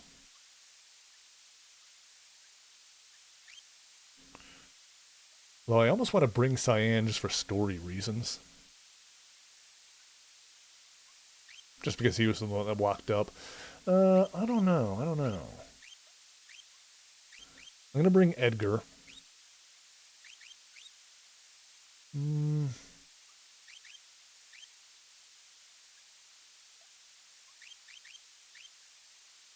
He did just get his new claws.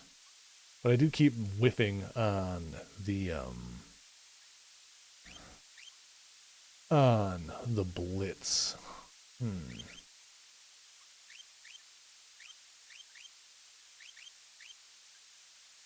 I'll bring Cyan just because I kind of feel like it.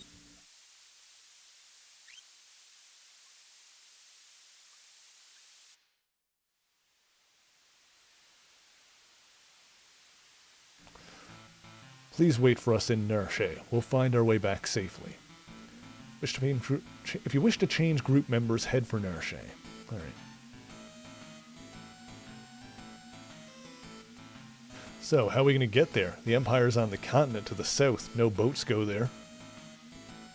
People of Jidur, a town to the south, can probably help. Luck. Yes? Why are you coming with me? Well, there's bound to be treasures there. And besides, I've always wanted an inside look at the Empire. Alright, what the heck? Zozo, never heard of it. Seems you have a piece of magicite. Want to learn more about espers? Yes. Choose skills from menu, then select espers. During battle, select... Only be used once per battle. Oh, that's new, actually.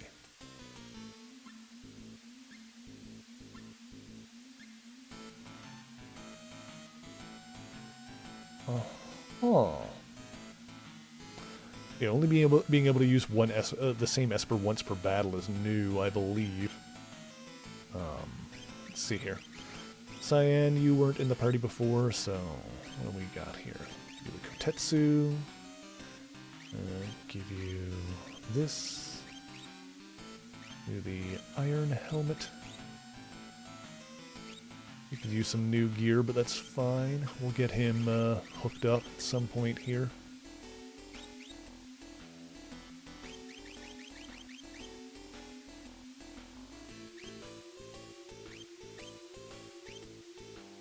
Put the Atlas armlet back on you, but maybe we don't want that right now. Maybe we want to do... Ooh.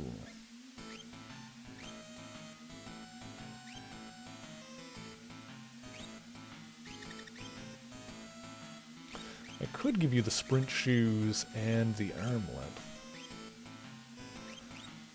Let's see here. I could put 2 barrier rings and give her more magic power. I mean, that's possible as well. Oh, no, I want that one for her. Protects against Berserk? Yeah. Her having Berserk would not be good. She's going to be like the only one with magic here right now. So I'll give you the sprint shoes, and I'll give you the... Actually, I'll give you the armlet. I'll give you the running shoes. We'll do that for now. That's good. What's the white cape do? That one's defense stuff, yeah. One's really good. Okay. We got one for him, too. Okay, that'll do for now. Alright then. Well, actually, if he's got the, he's probably not going to be using fight very much because he's got the other technique. So instead of that, I can give him,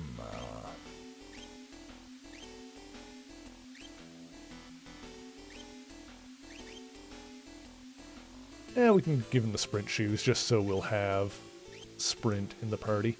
Also, dang it, I was gonna check. I'm gonna go back in the menu and check the yeah, sword tech.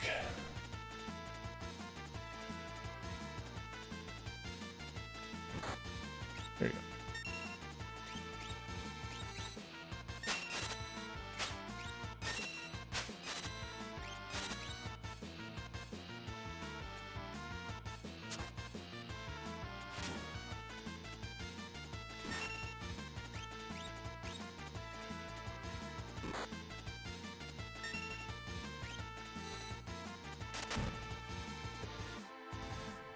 Okay. Alright, let's go have another look at that clock. Also...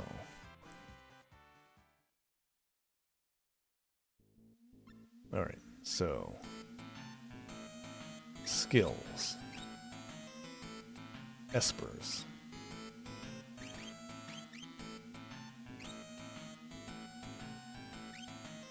Oh, wait, what?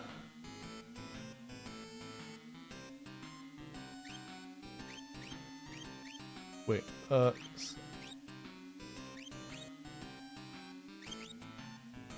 gradually recovers HP.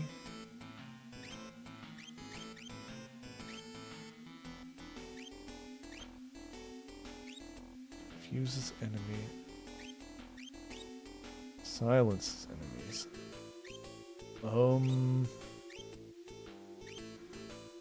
We might need to tinker with this. I kind of figure it out. Stamina +1. Wait, what? Skill. Oh. He has those.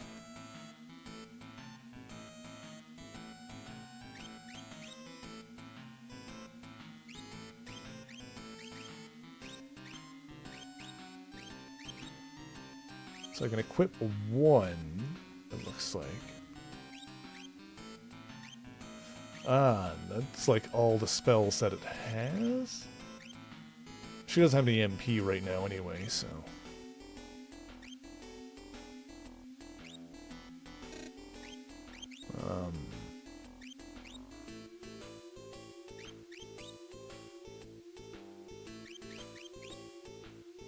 Might have to, kind of play with this a little bit and test, see how it works. Alright, just put that on those two for now.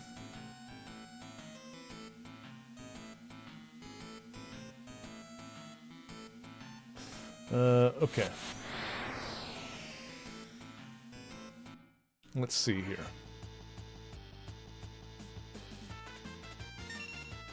Okay, magic. No. Ah, there it is. Uh-huh. So I guess each character can only equip one Esper from the looks of it. Alright.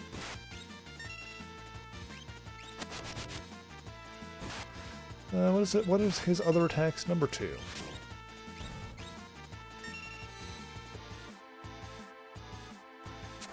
Oh, I think he just cast like Berserk on himself. Actually, that might not be that bad.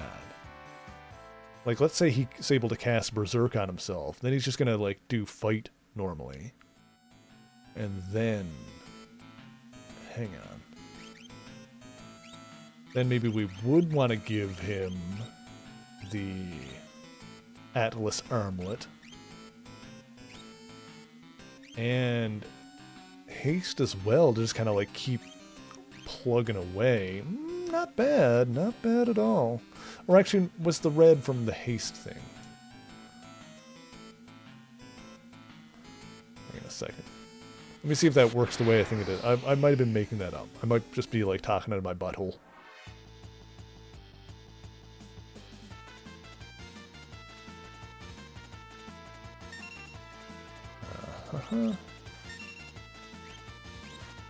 Oh, no, I want it. Yeah, no, he's already got the red. That's the haste. Never mind. I'm dumb.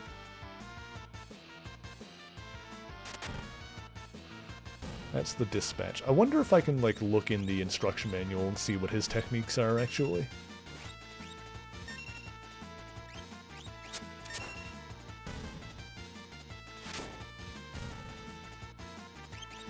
Yeah, number 2... Oh, nope, didn't get a chance to use it. Whatever. We'll figure it out. There's a lot we can do here in this game. There's a lot kind of going on.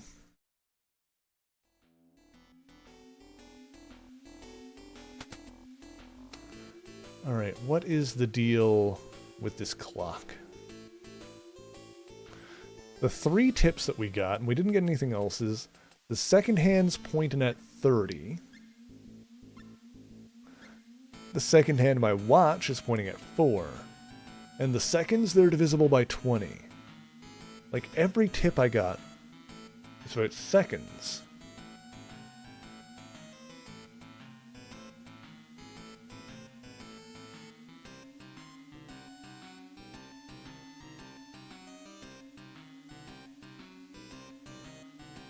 I thought it might have been like 222 for a second there. 22020. No.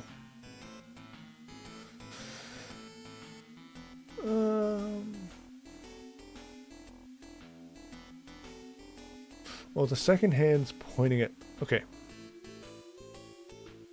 pointing at 30 would be 6.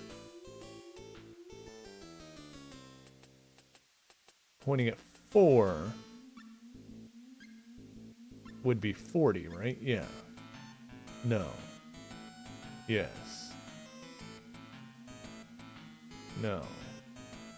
Trying to picture a clock in my head and failing.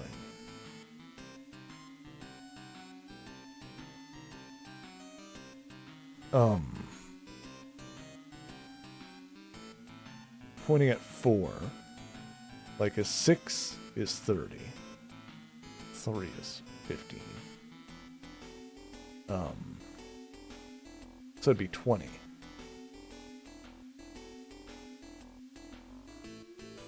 Yes.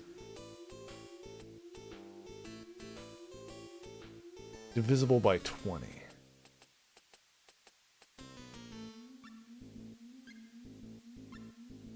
Damn it. I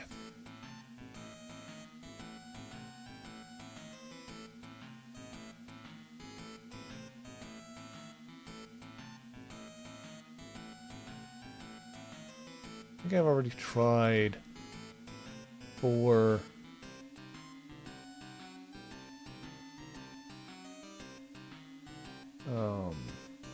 30 and 20.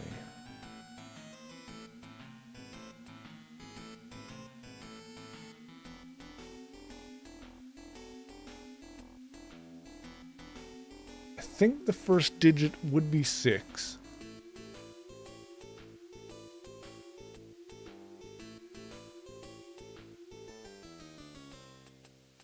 Second hand's pointed at 30. Or it could be 4. Oh my god. I don't... Alright, we can no prize this. Exclamation point no prize. Chat, what am I missing? Like, is there something I'm missing here? I don't understand this puzzle. I might end up looking it up. I'm just, like, very curious what the game wants from me here if I don't have all the information.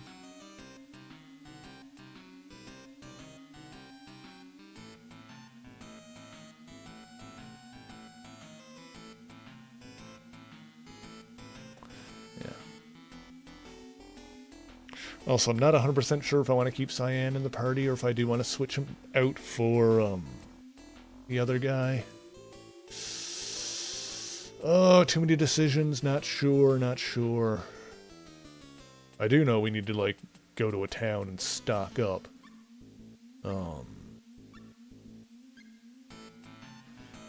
Also not sure how the espers work in this game. We'll have to, like, test that out a little bit more, I guess. Let me see something here. Skill. Yeah, I think if you learn it, I think the way it works. Hang on, I got to talk to the other thing again.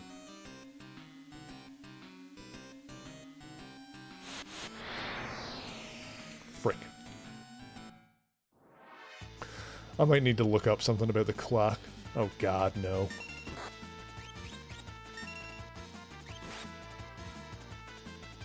Another Atlas armlet, that's not bad. I wonder if those stack.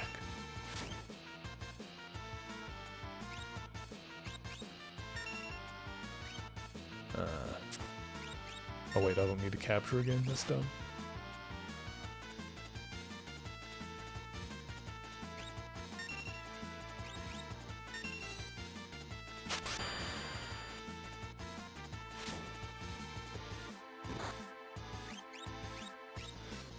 Yeah, I think we might end up switching back to, the other guy.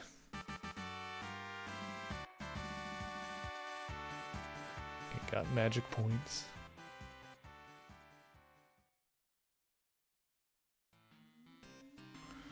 Let me see here.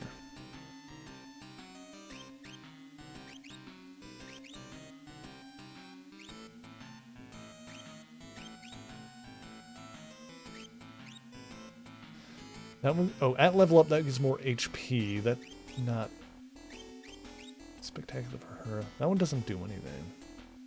It could give her more cure spells, though. At level up magic power +1. Put that one in there. Think.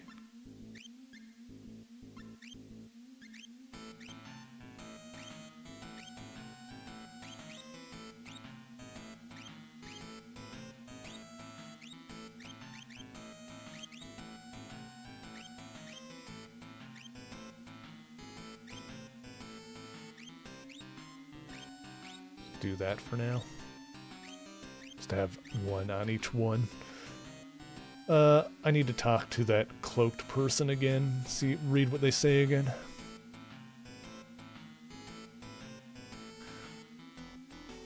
Yes. Okay, must be equipped. Choose skills. Yeah, know how to equip them. Magic, press up. Yep. Use the Esper. Use once per battle. Learn new spells by equipping Espers. Switch Espers to learn different sets of spells. Higher the learning speed, the faster a spell is learned. Some Espers will raise qualities to their maximum limits at the next level up. Okay.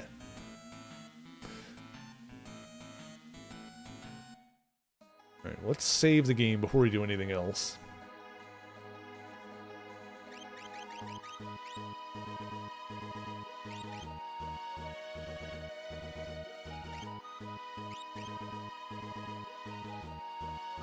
Alright.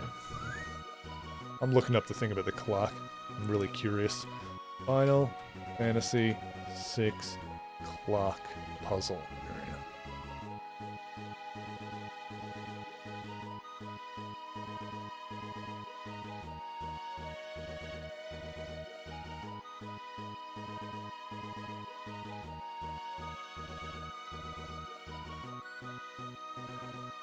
There were more clues that I didn't find. There were a lot of clues, actually.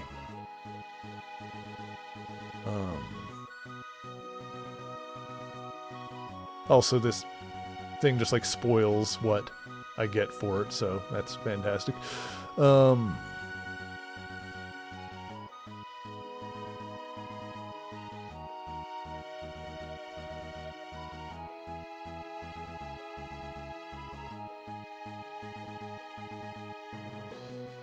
So out of, like, the different... Yeah, there were supposed to be more clues that I could get. Someone says time, it's 4 o'clock. Someone else says you can trust me, it's 8 o'clock. 10 o'clock, time to go home. It's already 12, now it's 2.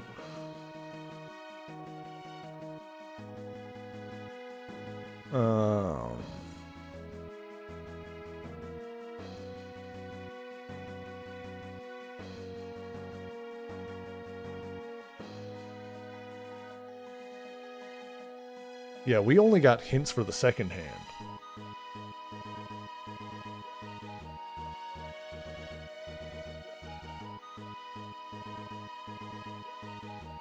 Apparently the answer is 6:10:50. I have no idea why. You know, whatever. I'm over the clock puzzle. I'm just gonna go plug it in.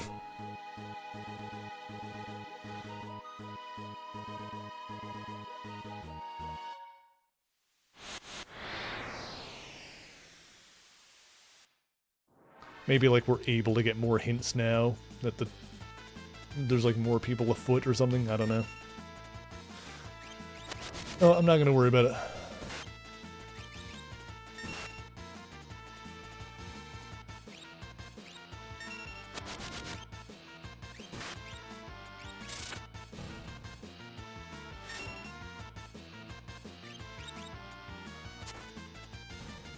We're in rough shape here.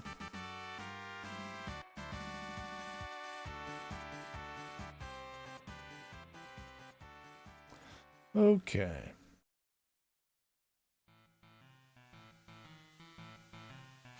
Oh boy. Oh boy. Okay.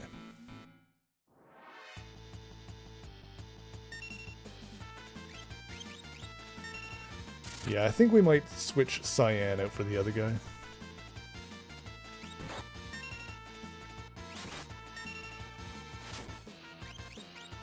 For, Sabine. I have to go back to Narshe for that, but that's fine. His thing having the meter that charges up is like, I mean, it's cool, but Just waiting for the meter to fill. I talked to the exact two of them that had useless dialogue. Oh. Oh, I see. So, that room with a seemingly infinite amount of identical dudes, I was supposed to figure out that you can actually talk to them. What was it, 6, 10, 30?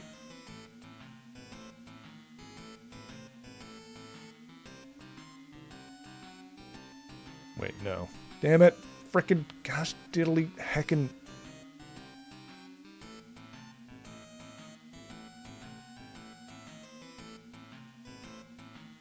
No. 6, 10, 50.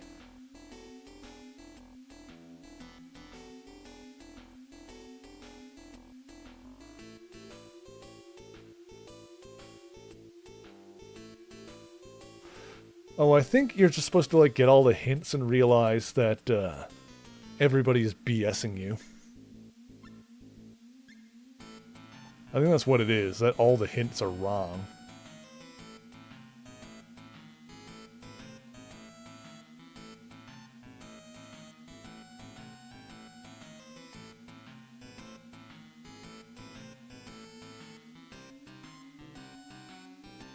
Alright, I get it.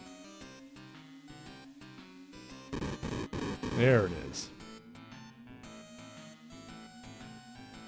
Whatever. No, just let me have the thing! I'm dying! I'm almost dead. Okay.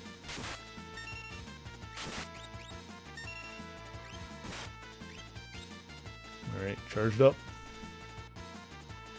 Charge it up.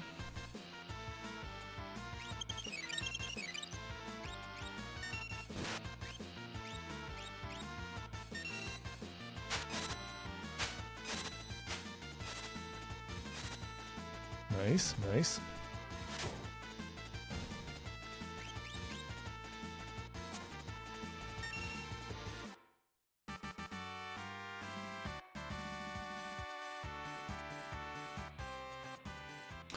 Alrighty then.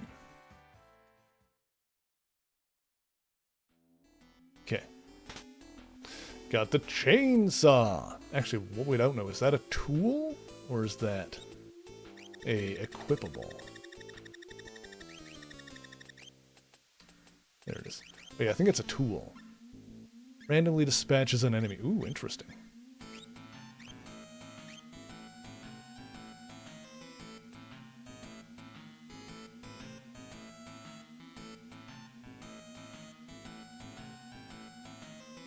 Well, we're out here now. Alright, let's leave. I think we're done with Zozo. I'm sick of this place. I'm ready to leave and never come back.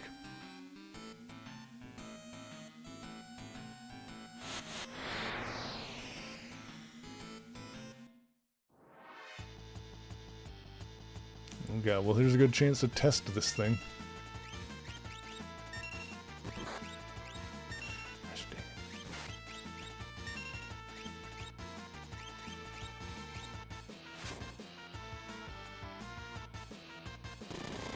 Oh my god. Well. Oh shite.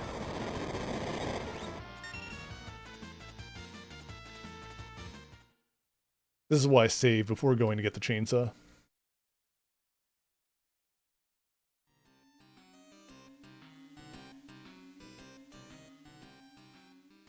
Yada yada yada. Yeah. I know. Let's get move it on. Move it along. I died. I know. I'm aware. I saw. I was there. I was there when it happened. All right. You know, actually, at least we don't need to reset. At least this is not a game that kicks you back to the main menu and then you need to load again. It just literally loads your last save. That's kind of nice, actually. You know, I apologize for getting impatient. Because that actually is better. That is better than getting kicked to the main menu and having to load your save again. I'm just going to use a tent.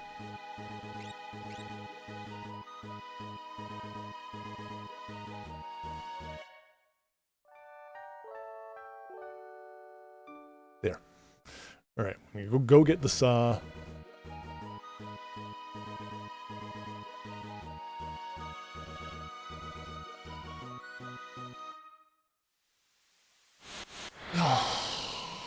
I'm so sick of Zozo.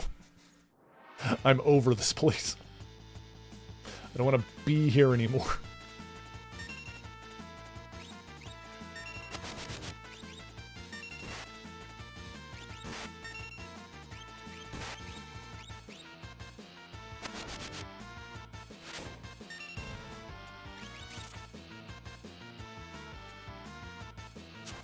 Hi, Neko. How's it going? Hydrate and stretch. I'll do it. Ah. Huh. Ah. Oh. Oh. Oh, my bones. Oh, my old man bones. Okay. And a dad joke. Let's do that as well. This one says, I'm designing a reversible jacket. I'm excited to see how it turns out. Hi, baby. What's up? Hang on. The other baby is up and hello. Hi, Razzle. How you doing? Come to say hello? You come to say hi to everyone. She is.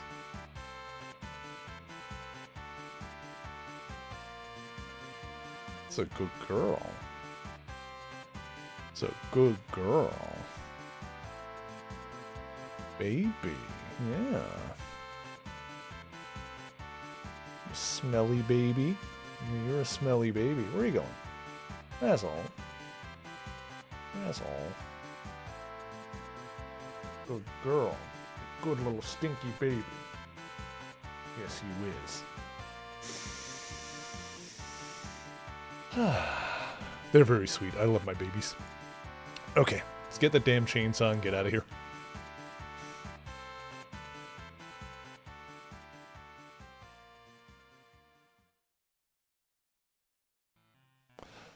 Whew, alright. How many books do I have? Infinite! All of them! Every single one. Sure, let's go with that. Like this.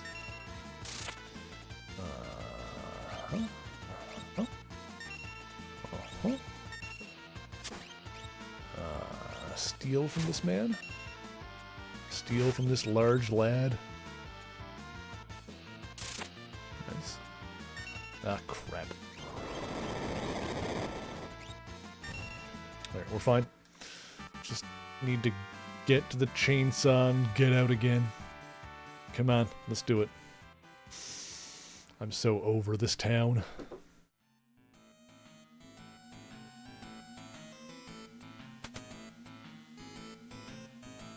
Alright. What was it? 6:30. 50? Oh, I hit the wrong one. 6:10:50. That's what. Thank you, Buick. God, my brain is toast.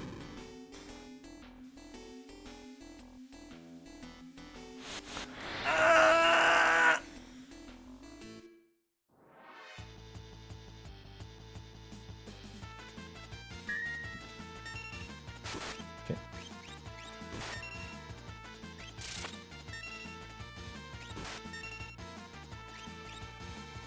The goggles. I got the goggles.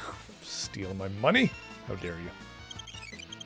How dare you? The audacity.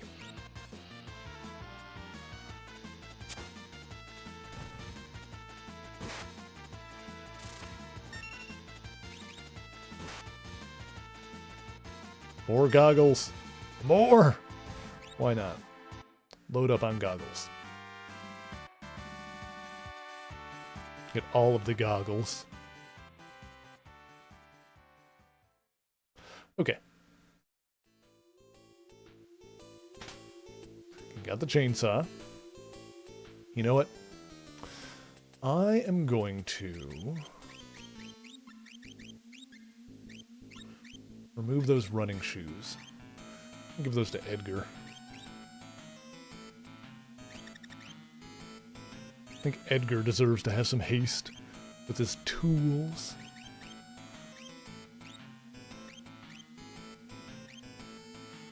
Wonder if that stacks.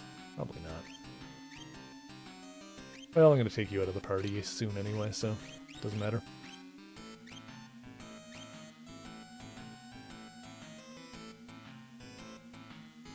Alright, let's get out of here. Let's get back to Narashe. Let's get Sabine back in here. My god.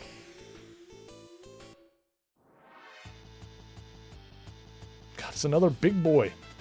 It's always the freaking big boys.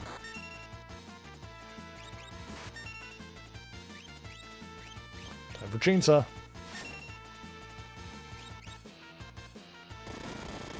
Get wrecked. Hell yeah, brother. Hi, little baby. I'll do that treat time in a second. I just need to get out of this town first. I just need to leave. I need to get out. I don't want to be here anymore. Yes, we made it. Okay. Now it is treat time.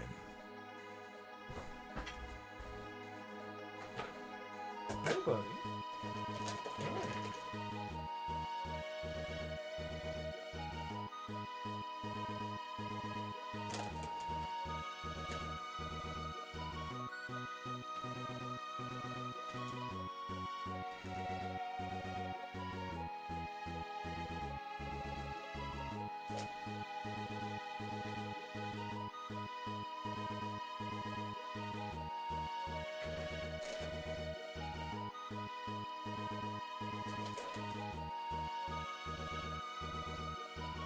That's all.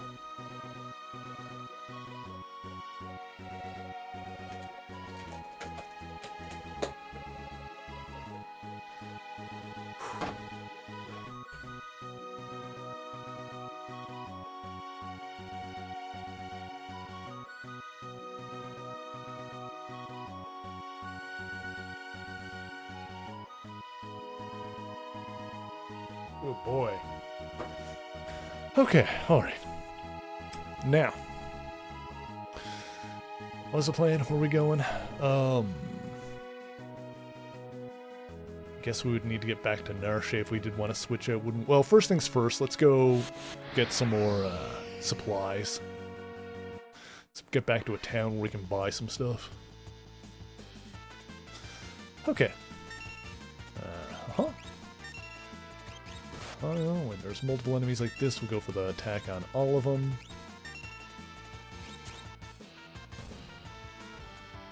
That worked out. Yeah, I think Edgar having the haste one is going to be real good. I got a mithril knife there. I don't know if that's better for anybody right now.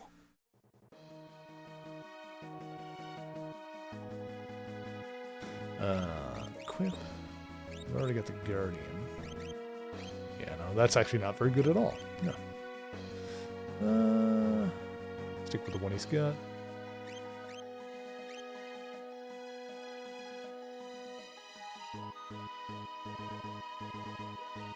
Guess the other option would be to give the haste to Locke here, make him really fast. So they can like steal all of the things. I don't know if that'll help that much. It's already pretty fast. But haste would make him even faster. So many interesting things we could do. Oh, Edgar's just really useful for like clearing out enemies though.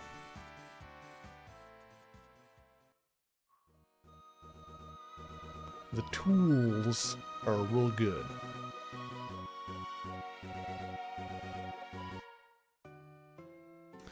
Yeah, this is where we're going to end up being able to get passage to the next area, I think. Is there any armor that we need now, anyway? Actually, yeah. Mithril shield. No, you've already... Actually, yeah, you've already got it. You've already got it. Okay.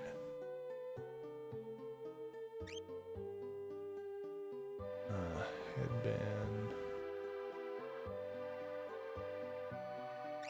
He's out of the party right now.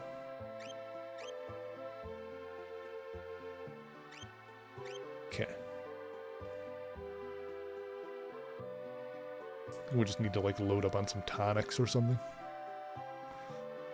Oh god, it feels so good to be in a town where I'm not getting constantly harassed.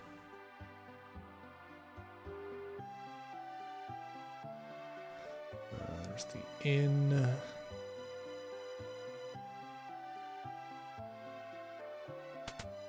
Well, these are the relics.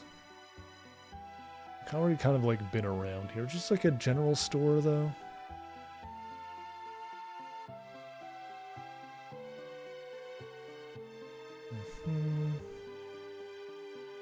Oh, right here.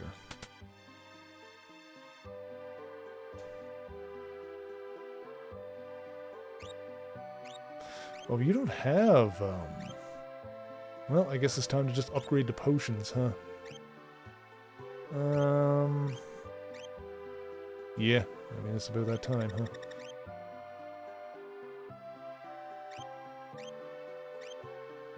Give me... Nice. Just really load the frick up on potions. Because why not? We're gonna need them. Okay, now that that's done... Oh, I did not mean to walk back into that town.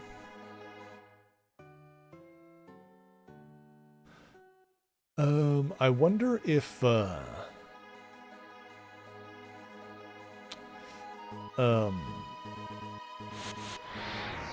Figaro, the castle, can bring us back to the other area so that we can go back to Nershe.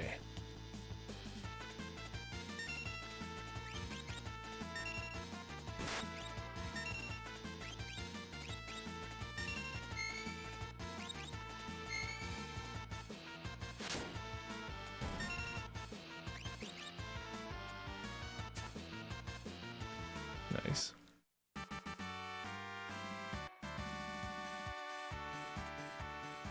Okay, okay. Figure out where I'm going here.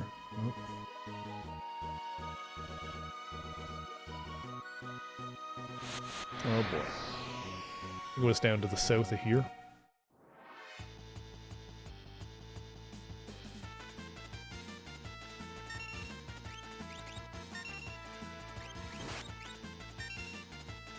Got some tonic. That's what I wanted.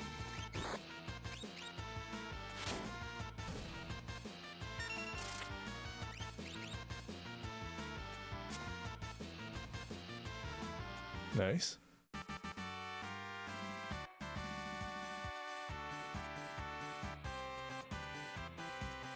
Okay. Even if we're not going to use those mithril knives, those would be something we can sell, which is good as well. Okay. Let's go down this way. Just trying to get from place to place, but keep on getting harassed. It's fine.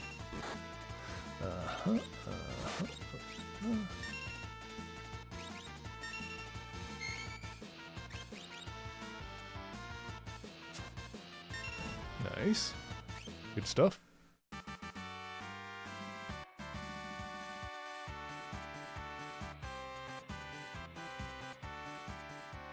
Alright.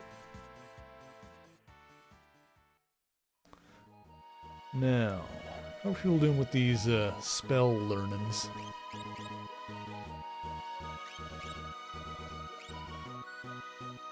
Let's see.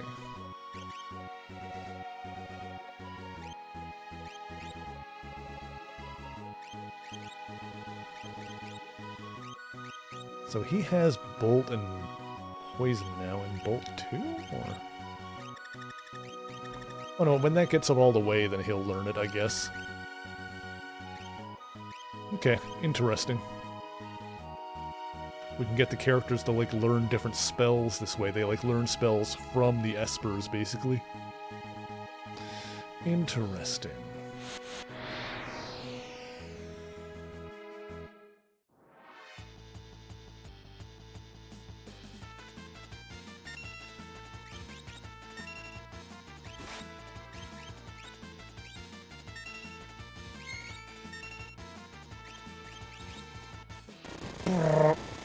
Oh my god, he puts on like a Jason mask when he uses the chainsaw. I see that right? Oh my god.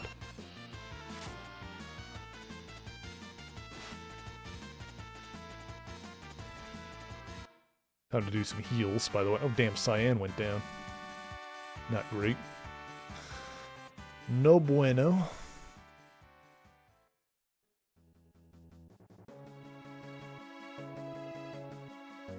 Okay.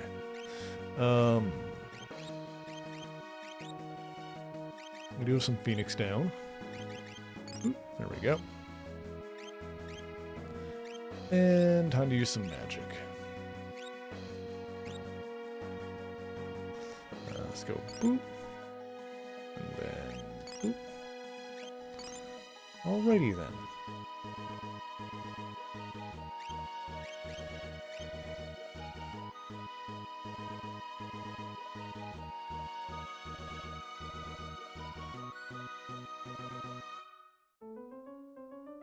Oh, this is the Opera House? Opera House is closed. Okay. Interesting. Alright, I do not know how to get back to Narshe then, necessarily. Unless we just need to, like, walk back there.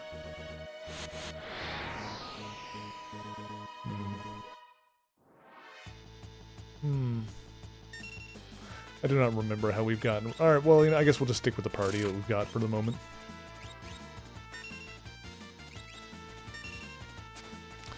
That'll be fine. I'm sure.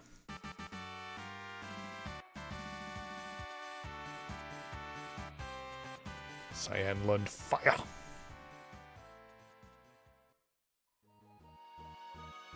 Although, like, these people even have... I guess they all would now. Yeah, they've all got MP meters at this point. Well, actually, you know what? The thing to do now is that... and Siren is the one... No, not Siren. Kieran? Yeah, Kieran is the one that teaches people, cure spells. So theoretically, what I should do is get that on everybody. Like, get everybody to learn Cure.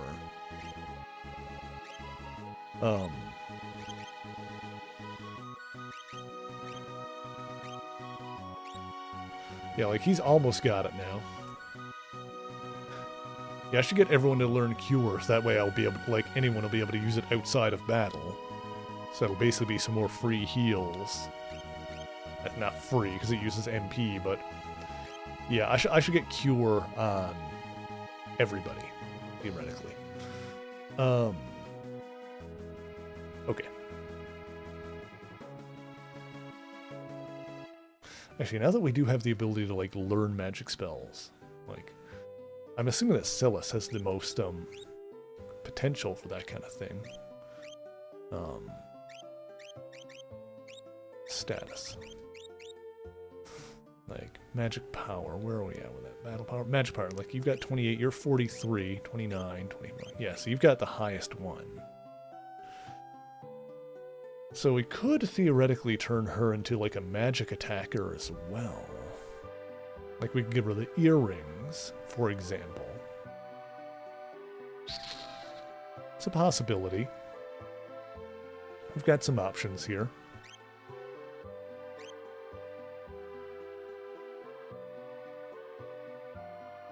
I don't have any relics on Cyan at the moment. Let me fix that.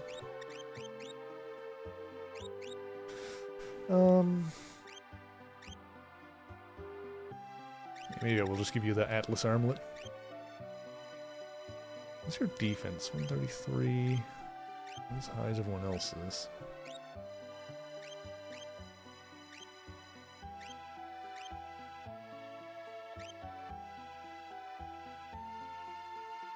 put that on so that we've got the sprint.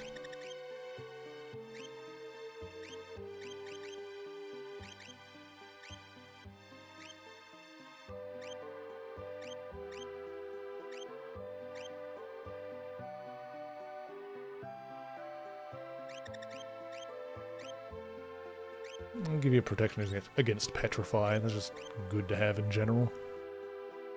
Alright, that'll do. I'll put you in the back row as well.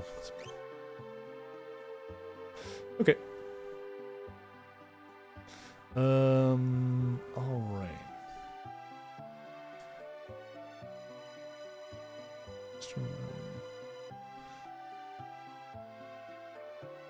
So I guess... Where's the Chocobo stable? We could take a Chocobo ride. Actually, let me do that really quick.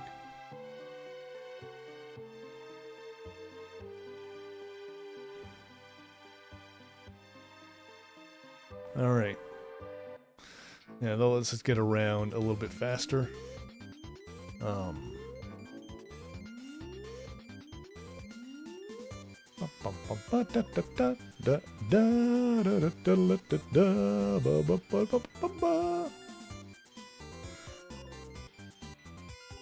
Let's see here. Probably should have saved the game before we started doing it. I don't know if I can now. Nope. Alright, well, whatever. We're committed now. Oh yeah, this is where the castle wound up at. Actually, yeah. Get off here. This is where Figaro ended up.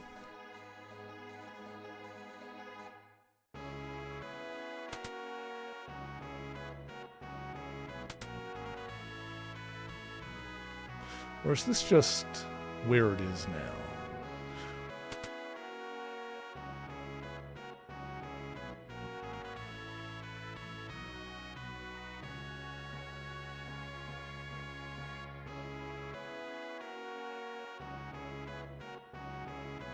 So I think we can go back, actually. I think this will take us back to where Narshe was. This goes... Yes. Yes, I understand. Okay.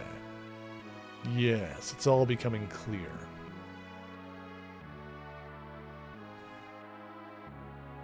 Figaro as a whole can like kind of go back and forth like that.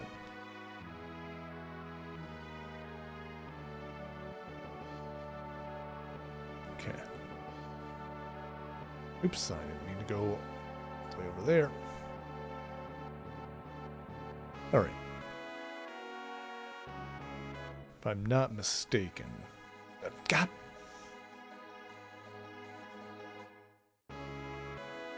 How many times am I going to exit a town and then immediately go back in just because I'm holding the wrong direction on the D-pad? It's fine. Don't worry about it. Don't even question it. Okay.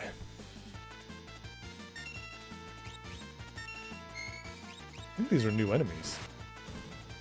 They still go down in one shot. Okay, no, these aren't tough or anything like that. Alright. Alrighty then. Edgar got Cure. Ooh, you get Scan from that one too. Okay.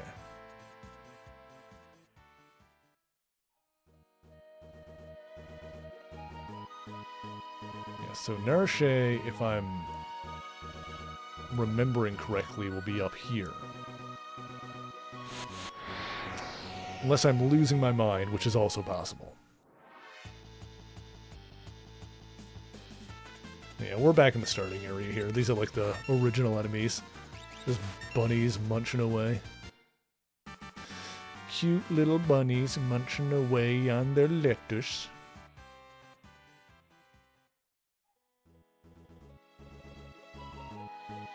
Wait, what is this?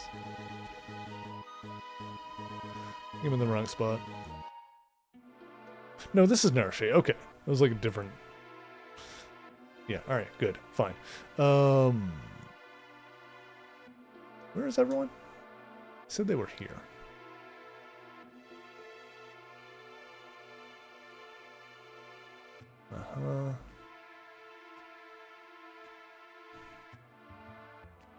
Wonder where they are. Well, they're around somewhere. Oh, hello. Do you have anything new to tell me? No? Same information? Yeah. No, we're getting the hang of that. So yeah, espers aren't just summons in this. They're actually how you learn... Damn it! Actually how you learn new spells. Yeah, okay, yeah. Okay. I would like to leave now. Thank you. Goodbye. Thank you for the information.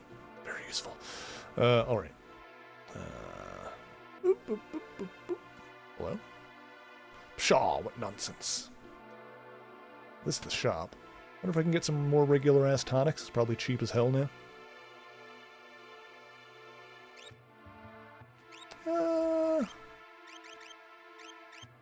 I have a few on me just for good measure. Ooh, let's buy some more Phoenix Down while we're here. Oops. I was only gonna buy like 8, but then I made that way bigger. Let's do it. Let's get like, yeah, let's have some. Just in case. I've got one of those. Let me buy a replacement tent for the one I used. Everything else is probably fine. Just in case we need that later. I spent a lot of my money, but that's fine. We got, like, good gear that'll come in useful. Alright. Is it up here, then? Aha.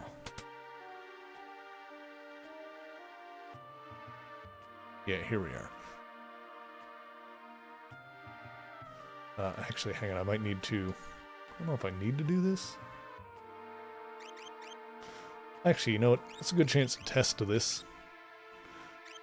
If I switch out, is it going to unequip his relics? Because it seems like it usually does. I don't know if I'm crazy or not. It's a good chance to test it. Yeah, Edgar and Sabine. Might not.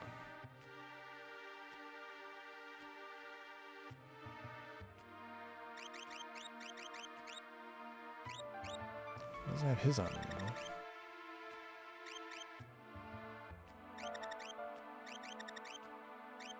No, I think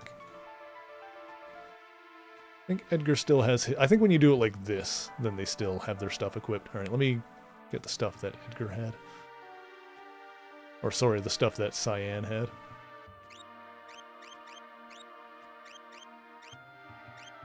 You didn't have anything on you that I want, did you? I don't think so.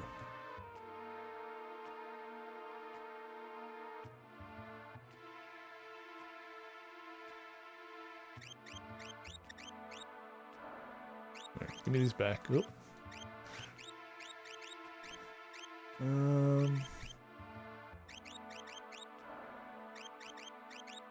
I don't think I need to take this stuff, but I will anyway. I don't think you have any relics on you, do you? No? Okay, that's fine.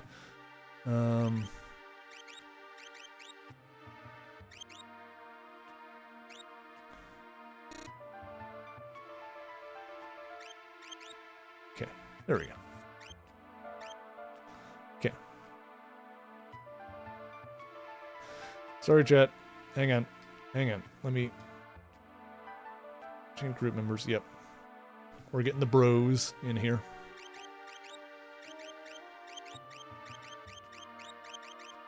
Cool. Okay.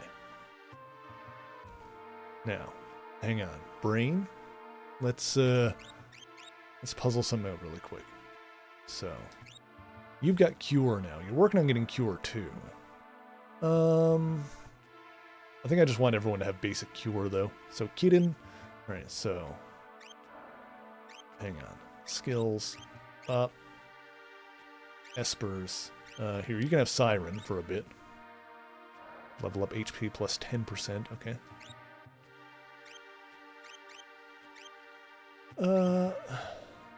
Here, Sabine, you can have Keaton for a minute. There we go. Good. Let's see. So you've already got your equipment on. No, you don't. Fire Knuckle. Mithril Shield. That one. And then Ninja Gear. Beautiful. A relic. What does everyone have? You got the White Cape Leaf Glove, White Cape Running Shoes. Right. Barrier Ring, Peace Ring. Right, that's that one. Peace Ring is... Magic damage, more powerful if paired. I might end up giving her that later. When she's got, like, more offensive spells on her. Yeah, let's get the sprint shoes going so that we've got a sprint in the party. And aside from that, you've got 143 defense. Maybe True Knight would be good for you too. We're all pretty good on defense, but let's have that to have you like kind of defending each other. It's not bad.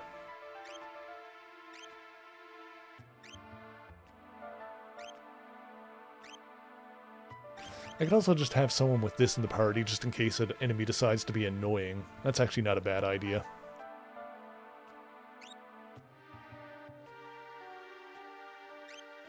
Just to have that as, like, a backup if someone is, like, super evasive or some crap.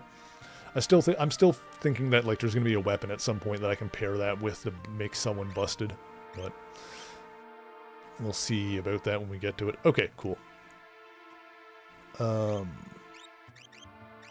So yeah, you've got that thing on you now. Alright. So yeah, we're gonna get everyone to learn the basic cure. And then after that, maybe we'll like think about who's getting what Esper for like what reasons. Yeah, Rama has like bolt stuff. Kaden has scan. I'll probably try and get, like, all of these spells onto Celeste, since she's the one that can make, like, the best use out of them.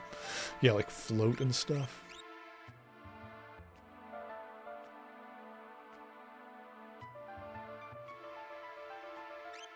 Yeah, I want everyone to have Cure. I think Celeste, so I'm going to try and make her, like, kind of a... I mean, she's a Magic Knight. She's got the most, like, magic power out of the group so far. So I'll probably give her the earrings and, like, load her up with whatever spells we can get her. Like, she's learning fire now, so that'll be good. Yeah, Stray gives... Oh no, she's not learning fire now. She's learning muddle, imp, and float. Getting float would be good. There's definitely enemies where we want float, so... Yeah. Alright, so we'll get everyone cure, like just basic cure. I'm gonna try and get her everything. And then I guess we'll stick with Stray on her after that, because that like keeps raising magic power. But HP plus 10%, stamina. That one doesn't really do anything. For level ups.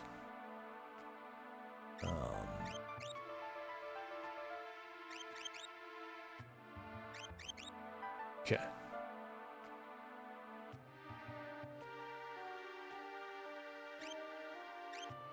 Alright.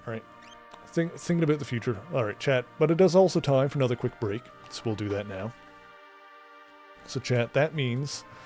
Well, first let's get outside and save, and then we'll... Alright, so I think what we gotta do is we gotta head to Jidoor, and that'll be our way to get to the Empire, which is on a separate continent, evidently. So let's save out here. How's all of our stuff doing? Yeah, we're fine.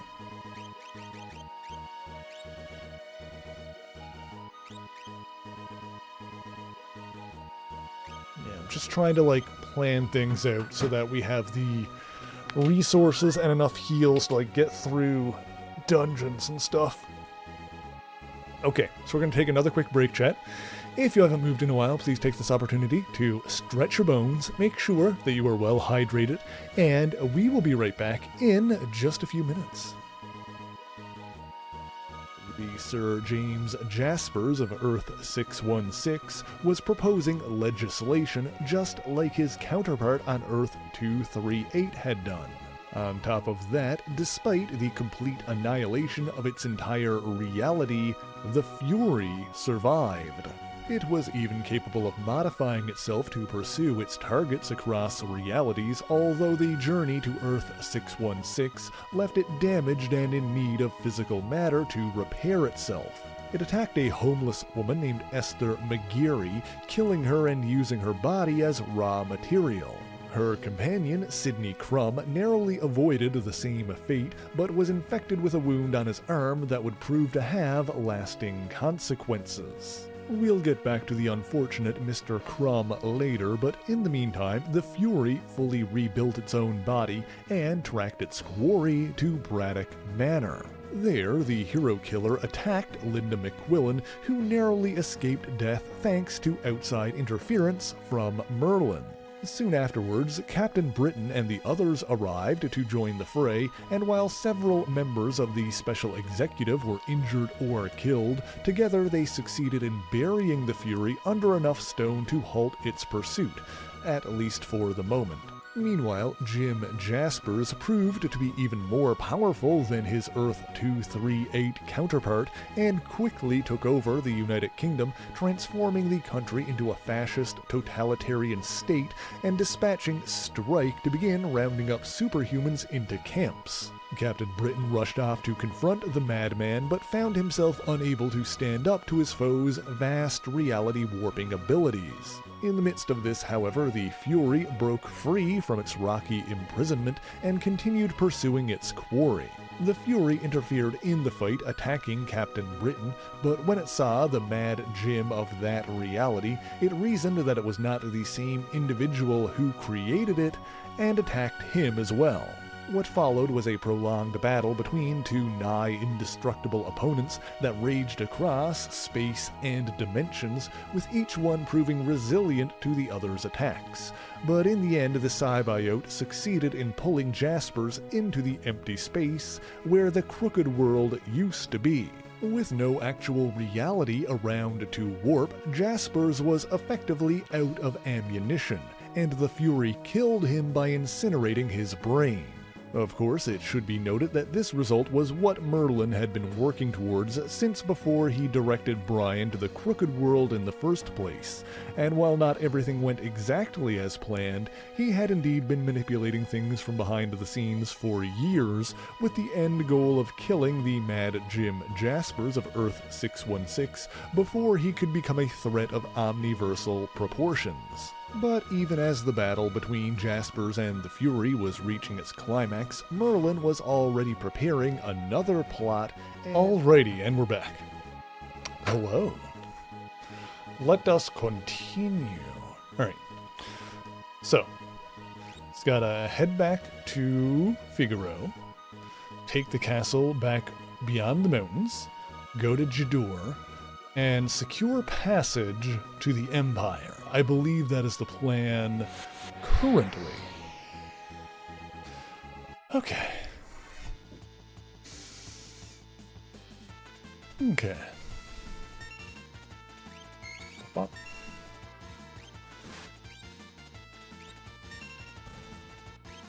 Bop, bop, bop. Really don't need to go all out on these bunnies, but here we go.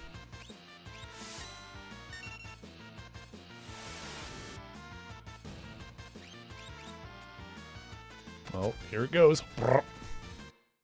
Brr, brr. Okay. So this desert is just down here. Here it is. Okay.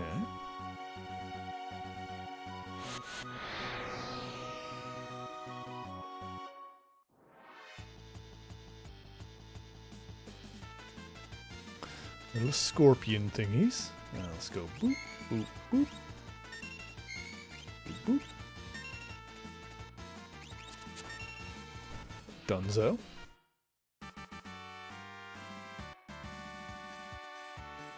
Okay. Give me the money, honey. Okay.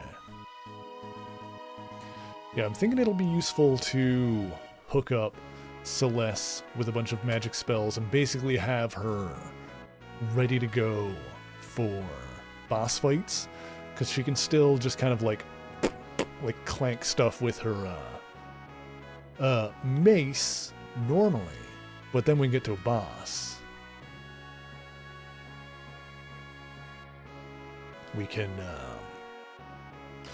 scan them, see if they have a weakness, and then kind of nail them with that.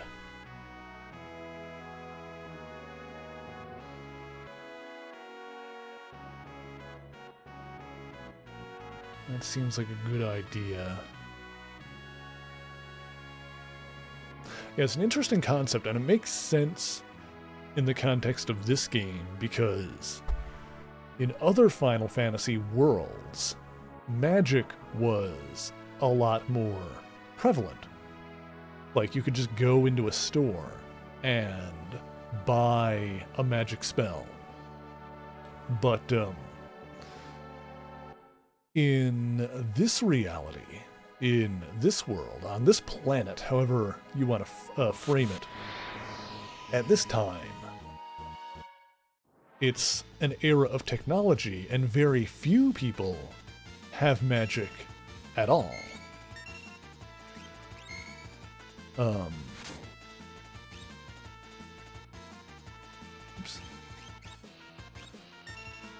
So in order to even learn any spell... God damn, I'm gonna stop trying to do the fire one. I keep faffing it up.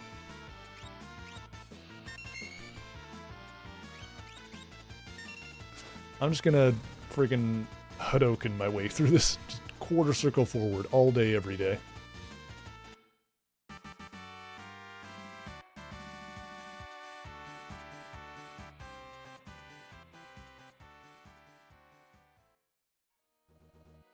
I remember someone saying they were playing this with a controller that let them, like, put in the things as, like, single button inputs, and I was like, I envy you now. Hey Bobby, how's it going? Hope you're having a good weekend, my lad. The Space King himself has arrived.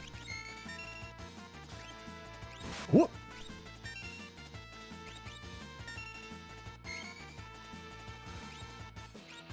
Yeah, see? I can Hadouken.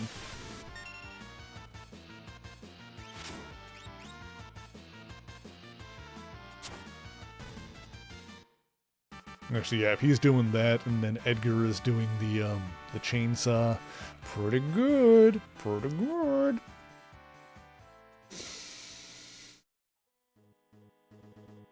Sounds good, Bobby. All right, And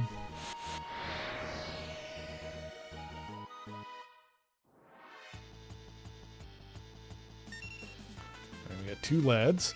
Let's go. We go. Boop. And then, boop. Moon, thank you for the raid. Oh my goodness. Were you streaming? Were you having a good time? I hope you were. I'm gonna kill this guy with a chainsaw.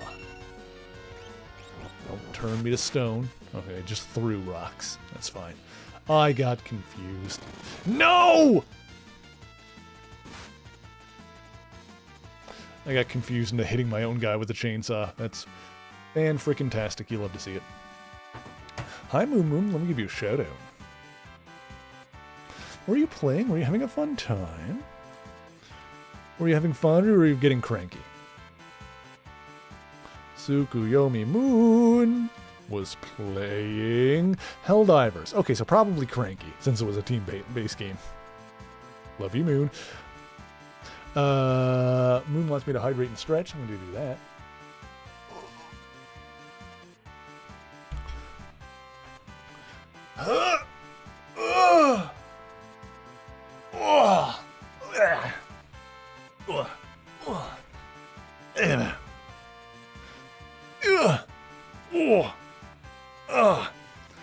Let's look at the babies.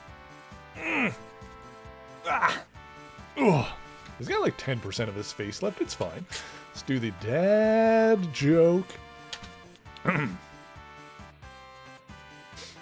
Why do cows have bells?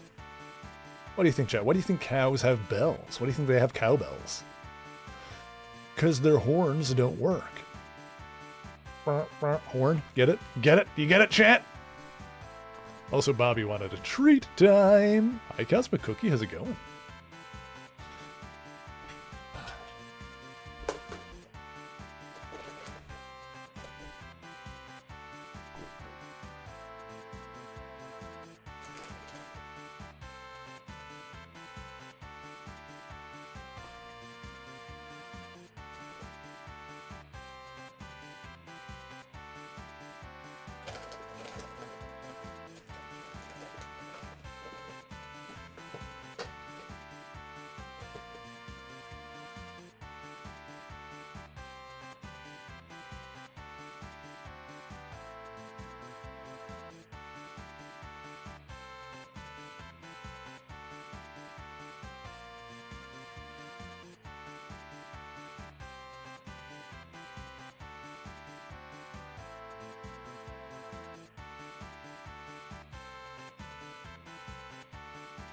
What a little sweetie.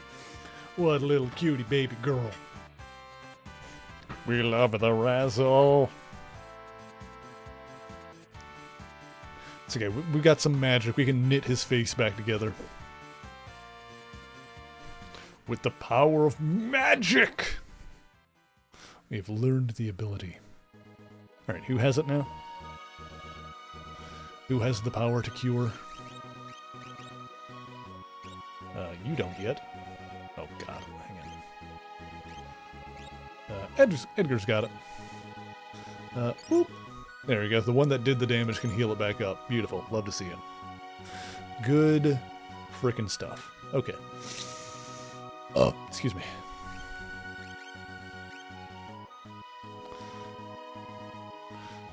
Super Europe was destroyed by the squids? Oh, that sounds like a problem.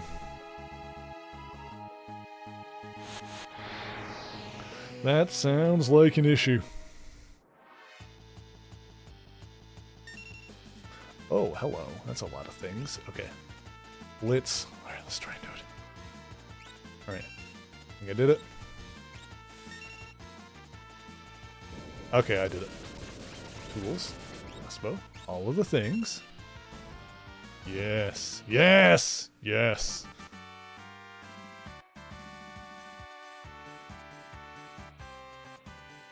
Okay.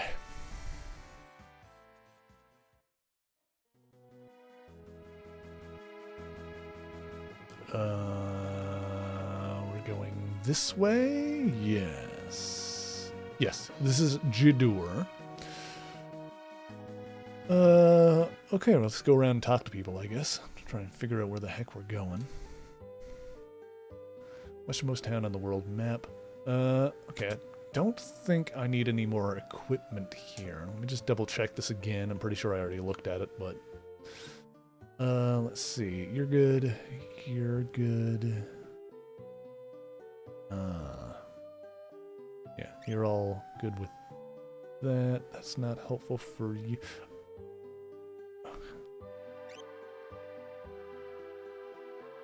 See, I don't... At first I liked the fact that it had everybody here and not just the people that were in the party, but now like when I'm trying to like really only manage people who are in the party, it is a little bit annoying.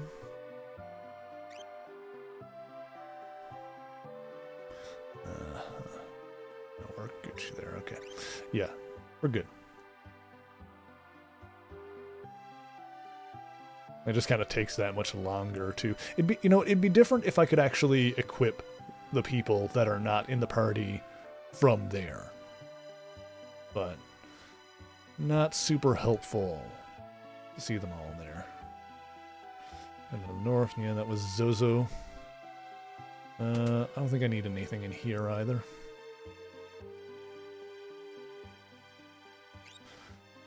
Fort, good for him, but he's not here right now. Kaiser, Kadachi, Full Moon.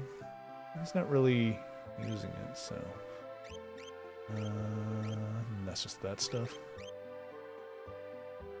Funny how that's one that he can use, but Celeste can't. I wonder if that would be a good one to get besides just using the steel thing.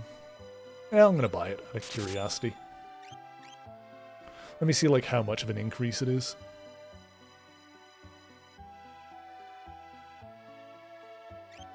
Equip, Bob. Guardian. He's got Guardian. Let me go up to 109. His speed would drop a little bit and his evade would drop. I'll hold on to it for now.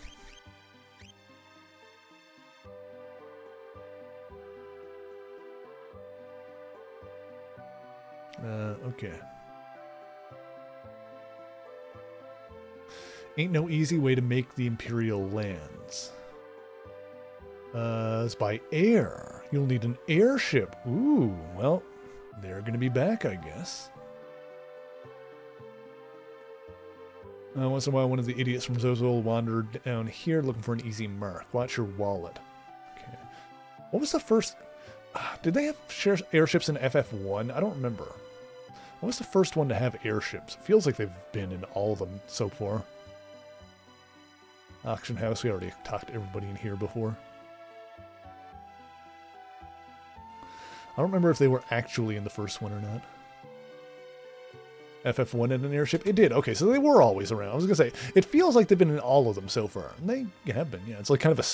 It's like a weird staple of the franchise. Peace ring, barrier ring, mithril glove, earrings. Buy those. Tree Knight, sniper sight. Okay. That's fine. Some good ones that you can buy here, but...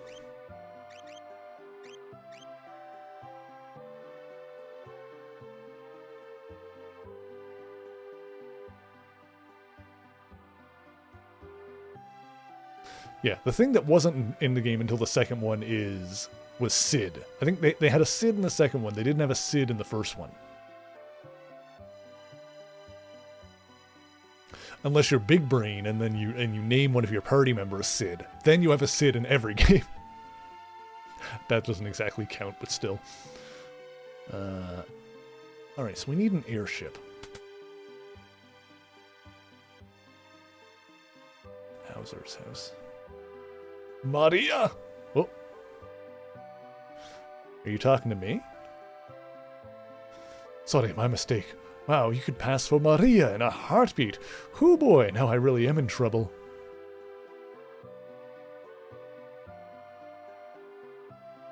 Celeste looks just like Maria?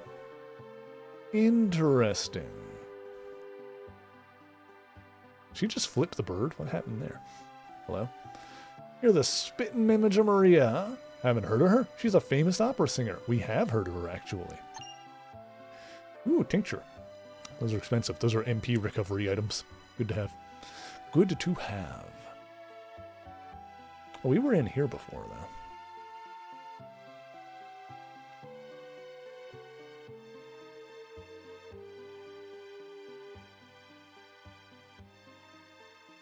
Woman. God, I love women. Okay. That person dropped it off. He's the director of the operas here. Everyone just calls him Impresario. He's been in a tizzy ever since that letter arrived. My dear Maria, I want you to... Oh, I want you for my wife. I'm coming for you. Take it easy. The Wandering Gambler.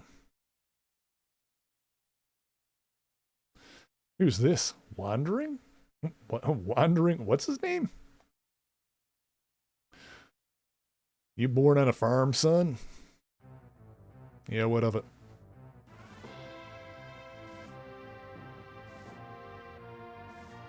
Well, there's an airship. A blackjack playing, world traveling, casino dwelling, free spirit.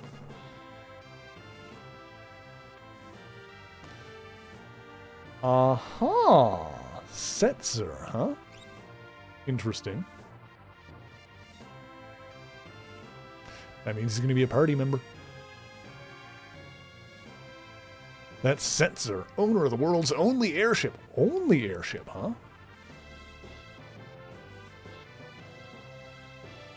If we could get that airship, we'd make the Empire in no time. Let's set up a meeting with Setzer. Well, the fact that Celeste looks like Maria is surely going to come into play here. The question is, are we going to try and scam him, or just seduce him using a woman that looks like a celebrity he likes?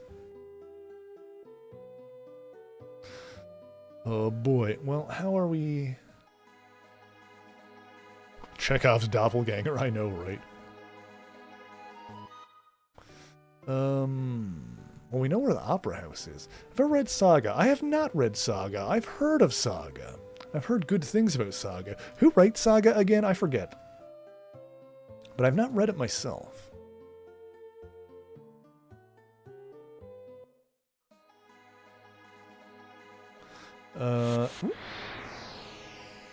Not 100% sure where to go here. Let's go check the Opera House.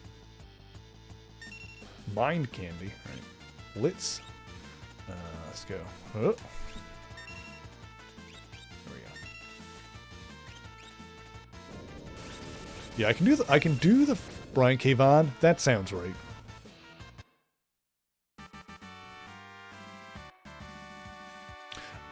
Was Brian K. Vaughan the one that created the Runaways, or am I thinking of someone else?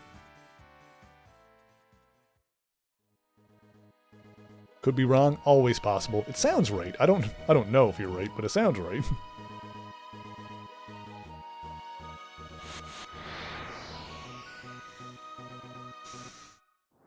Yeah.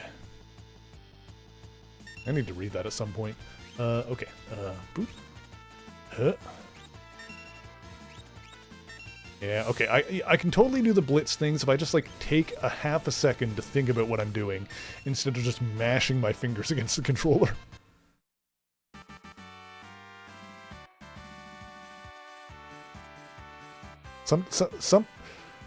Remember, chat, sometimes it's not about just mashing your fingers and hoping for the best. Sometimes it takes a little finesse. You gotta touch things in the right way, you know?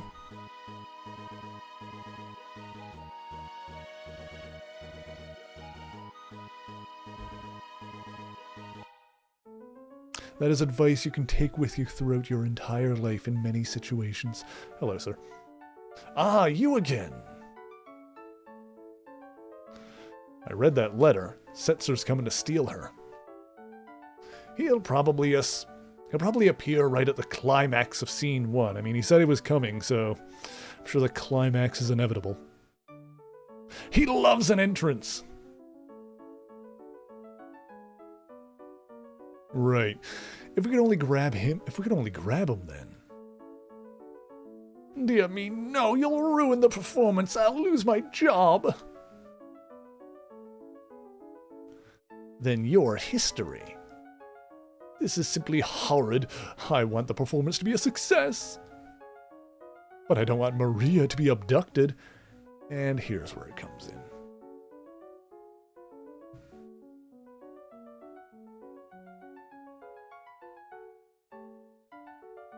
We'll let him grab her.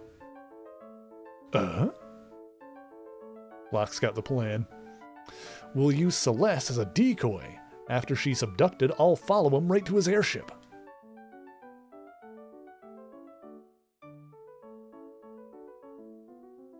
Are you mad? If something should happen to Maria... That's why the decoy will hide Maria somewhere safe. Come again?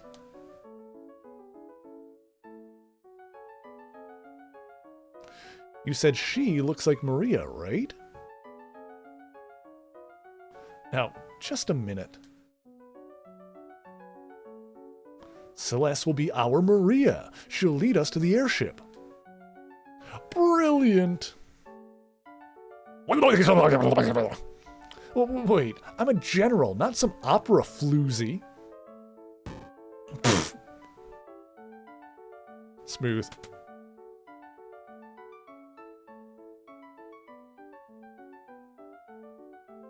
Mi, mi, do, re, mi, fa. Maria.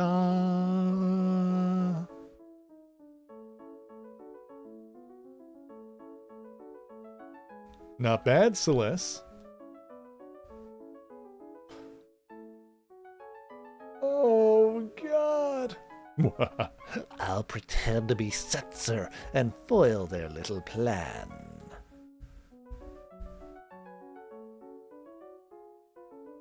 The friggin' octopus is back again. Let's get ready. Hit Celeste, it's showtime.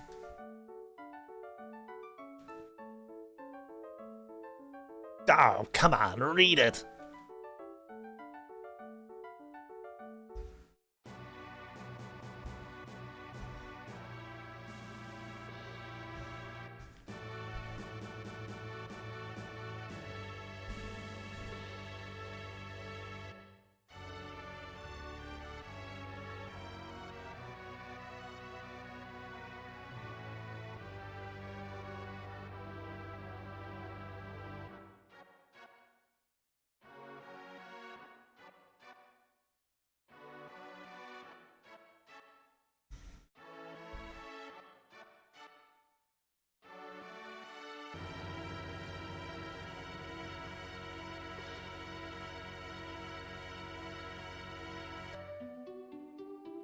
The West and East. We're waging war.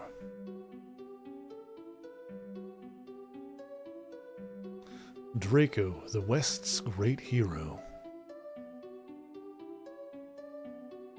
thinks of his love, Maria. Is she safe? Is she waiting?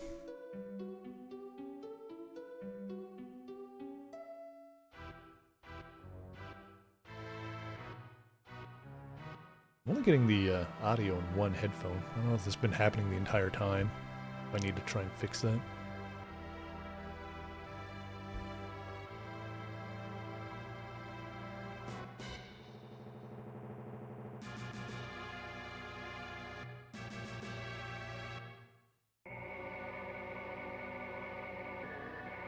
Oh, Maria. Oh.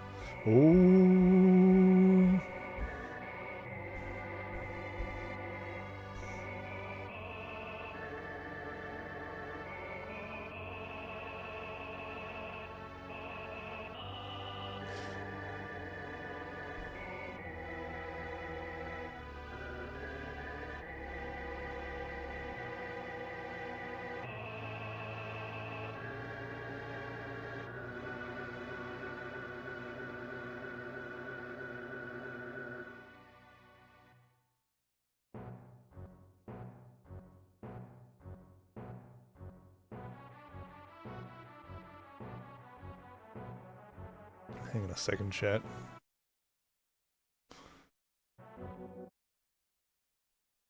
This doesn't make noise when I'm doing this. Hang on, I gotta see something real quick.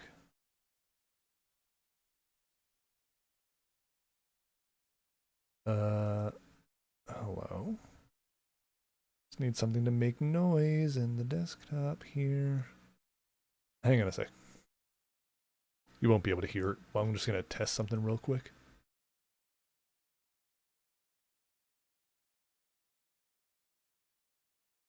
I think it might just be the cat. Yeah, that's working fine. Okay. Unhide all.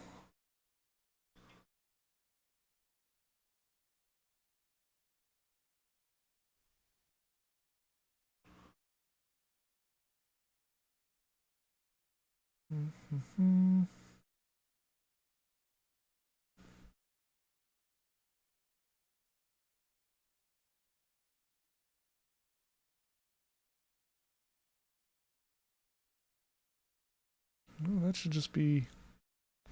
Alright. Okay, sorry about that.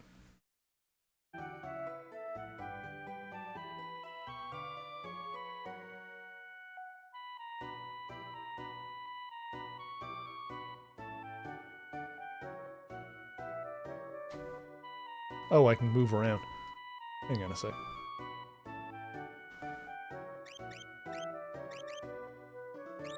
I'm only getting audio out of one... Yeah, I think...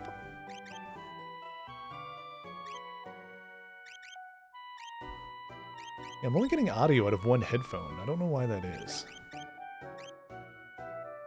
And it's not like a problem with my headphones. It is like that I can see it on my capture there. That,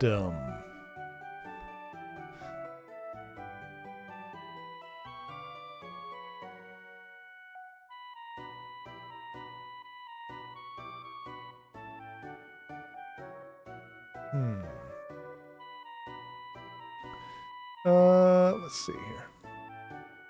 I don't know if there's anything I can do with the tech to fix... Here, advanced audio properties. Here we go. Yeah, I don't know how to... Oh, I can just try doing... There we go. That fixed it.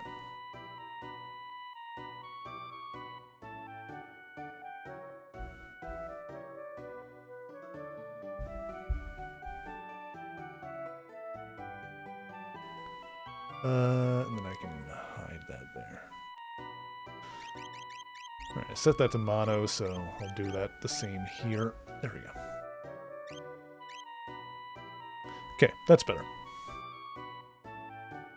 I might just be a setting I need to have it on for like this game, and then like for playing other games that have like a better mix, then we can so I don't know, that maybe that's like a problem with this port of this game or something like that, or maybe I'm just having a tech issue that's causing it. I don't know. Either way, that did the trick. Go into the dressing room. Everything okay? Why is everyone singing? Sabine says.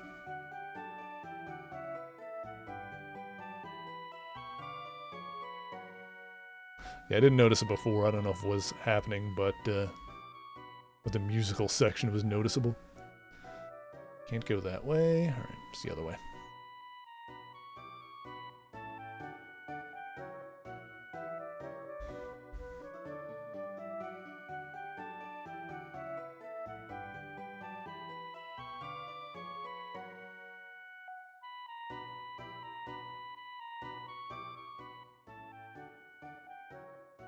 Here we are. Here we are? No? Huh.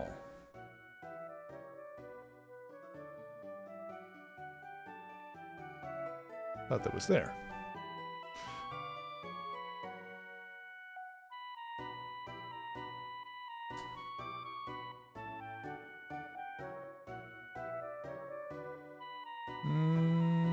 Okay.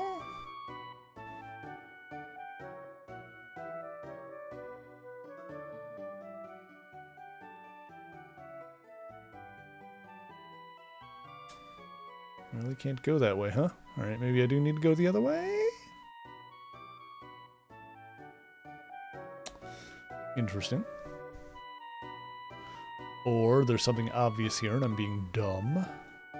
Also possible. And the conductor is going ham.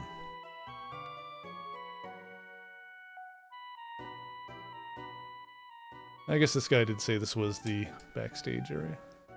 No, he's the stage master. Alright, well. I'm having an issue apparently.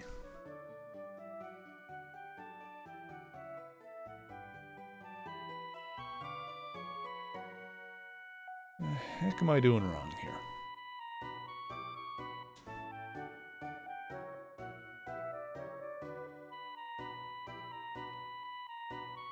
It's not like there's many places I can go.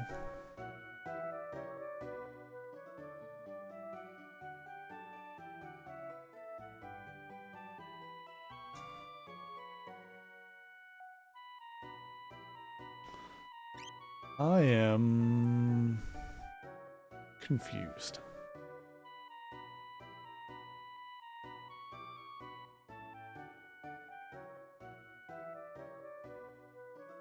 I can't go through that door, really?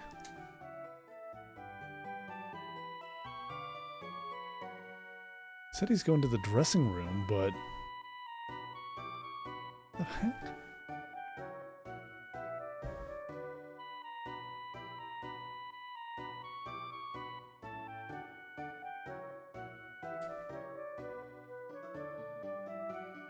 Am I an idiot?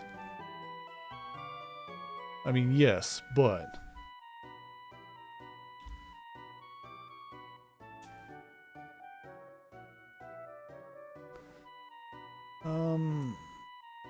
Uh... Uh? There's something incredibly obvious. I can go that way. I take it back, that was not obvious.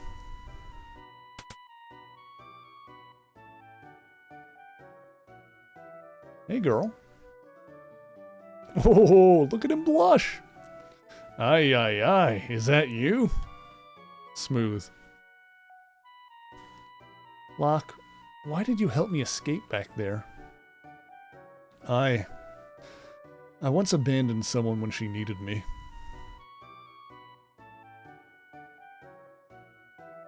Somewhere inside you were saving... Or, sorry, somewhere inside you were saving her, weren't you?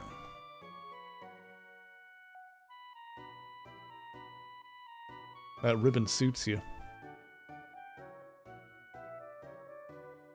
On with the show. This is a big scene in which Maria senses that something's happened to Draco.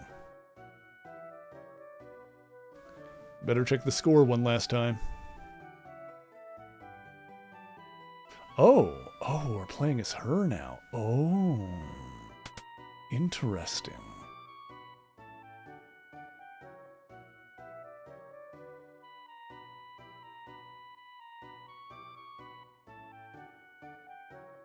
The score, yes. Scene 1.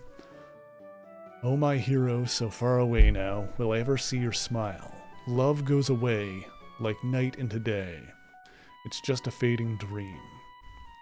I'm the darkness, you're the stars. Our love is brighter than the sun.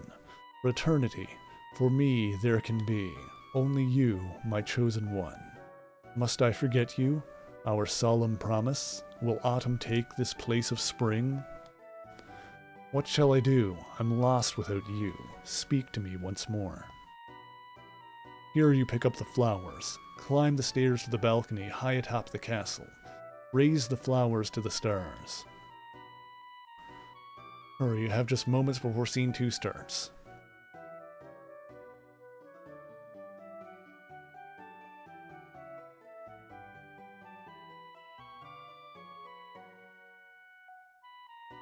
Let's see. Okay, yeah, that's what we read.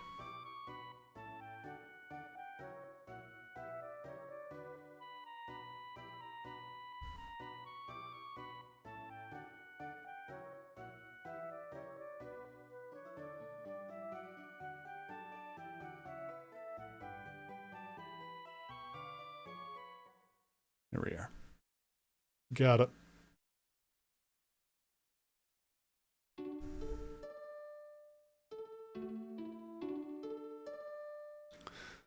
The forces of the West fell, and Maria's castle was taken. Prince Ralsei of the East took her hand by force, but she never stopped yearning for Draco.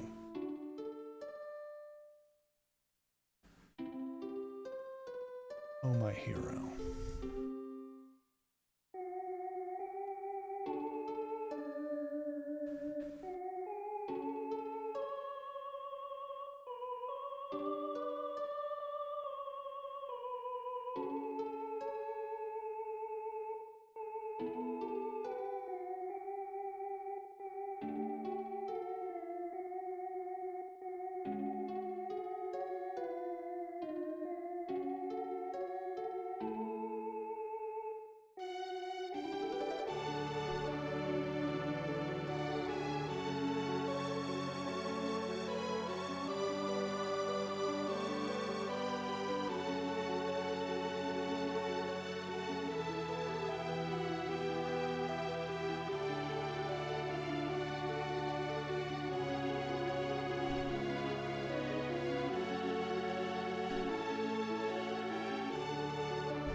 Come, Maria, follow my lead.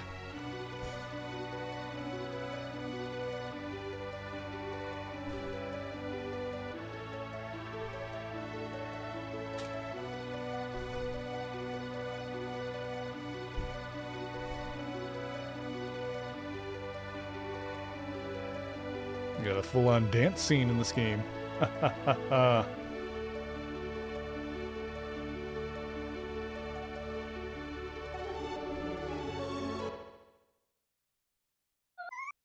What? Not in time, we messed up. Oh. I guess I did it wrong. What? Oh, dang it. Oopsie. My bad, I guess.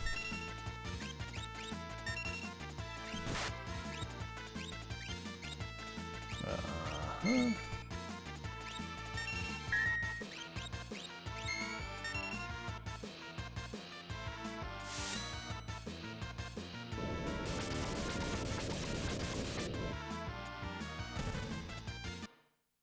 Also, hang on, let me just check and see if it was just in that scene that we were having issues with the audio. Like if I... Yeah, no, it's outside here as well. I don't know if that's a tech issue or not. Oh well, that fixes it anyway. It's probably not as noticeable for you guys. I guess if you're wearing headphones, you can probably tell. I definitely can. Alright, well... That next part I had to do in time. Like, with proper timing.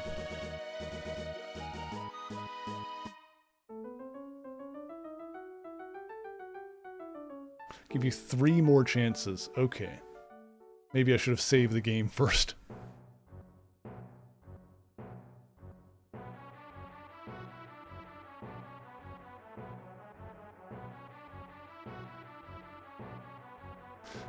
Notice the start of stream. I wonder if it is a tech issue, like that I like with today's setup, or if the game was like. I feel like I would have noticed that before. Oh well, whatever. It's whatever. However long it's been going on, I fixed it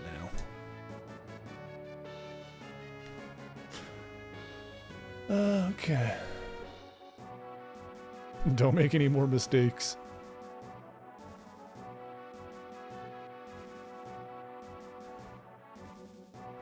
Yeah, this part I got.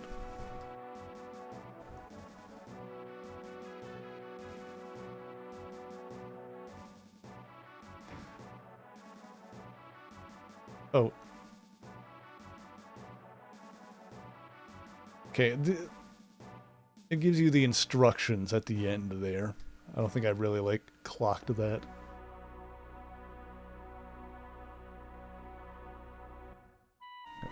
Okay, here you pick up the flowers, climb the stairs to the balcony high atop the castle, raise the flowers to the stars.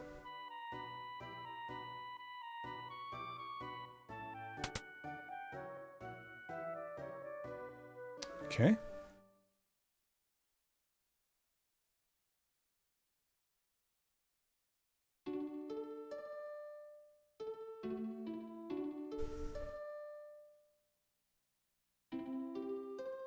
Oopsie. Sorry, chat. Okay, so I don't think there was anything else we needed to do, like, in the dance section aside from take the flowers and go up the stairs, like, when they show up.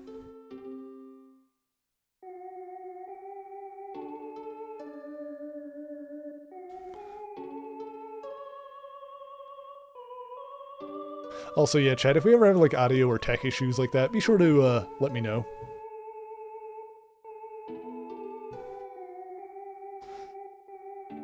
That was something I just needed to, like, realize was happening, and then I just, you know, what button to press to fix it and switch it over to, mono instead of, one-sided stereo.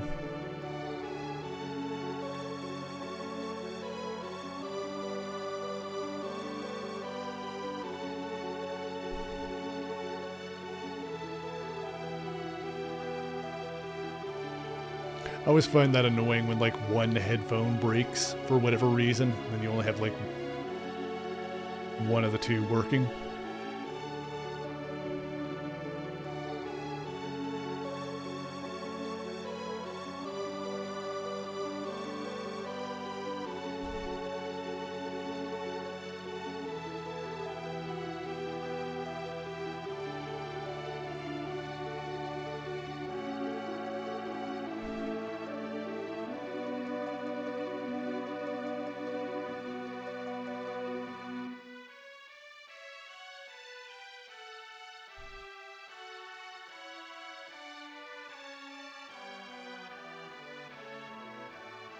Yeah, I think it might have taken me like too long to get through this section before. Because like the music ended probably. That's why like it didn't count as like being in time.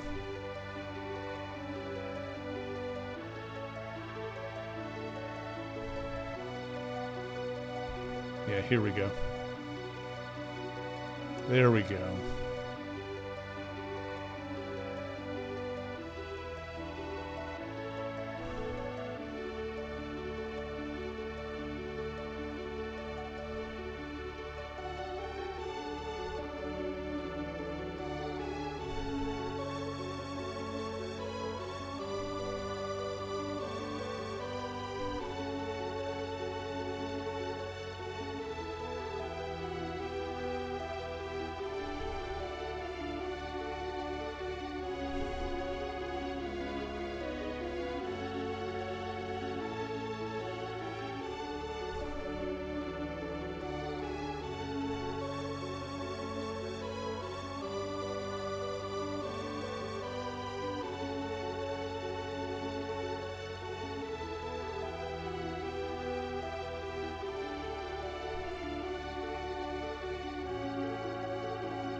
Prince Walsey is looking for a dance partner. Leave the past behind. Our kingdom is adopting the spirit of the East.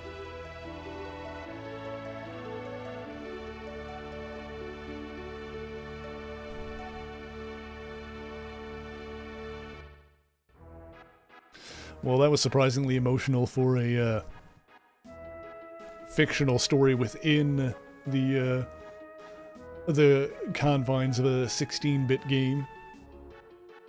But also, music always gets me, man.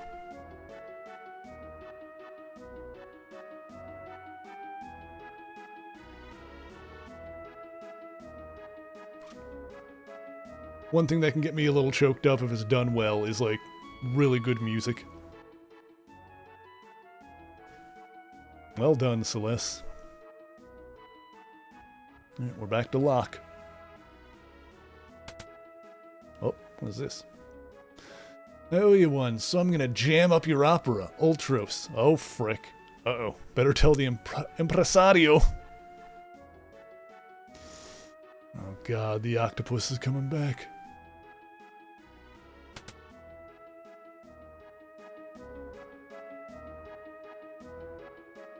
What?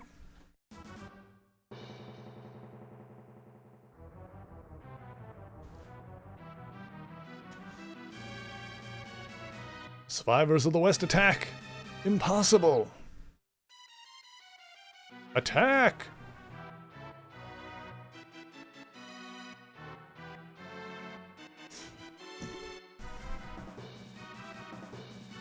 Wait.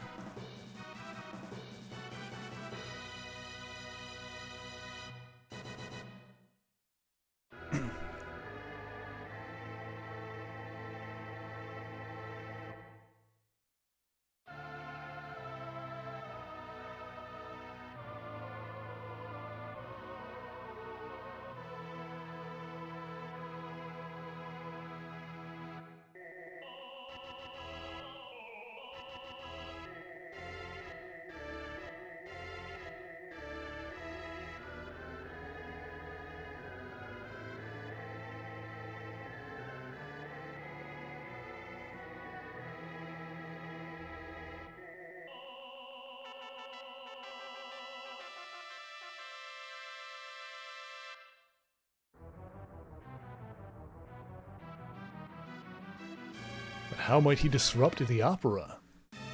With that?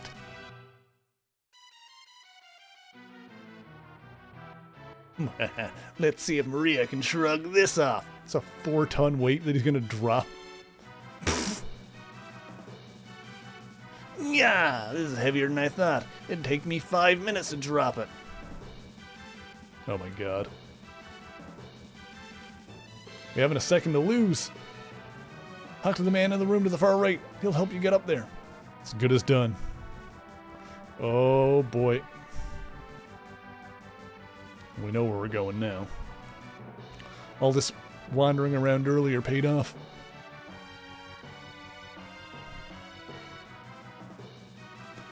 The impresario asked me to bring a far right switch.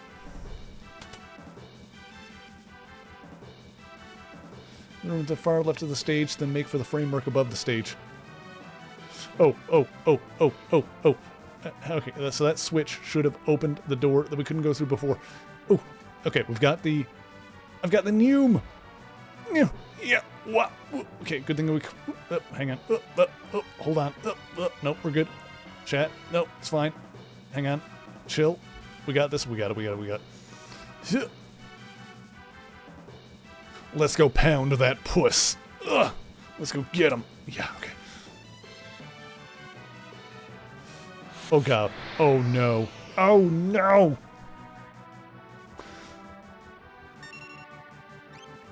Huh?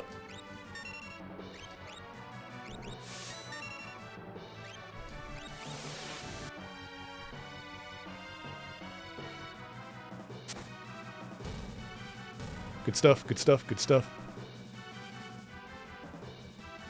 Yep, gotta go, gotta go. Yep, gotta go. Gotta boogie woogie. Okay. What? Out of my way, rat.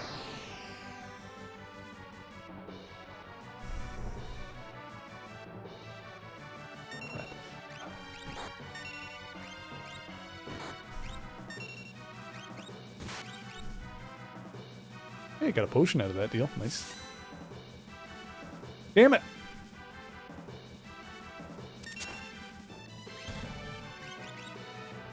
What? Oh, crap. I think we need to kill them all simultaneously.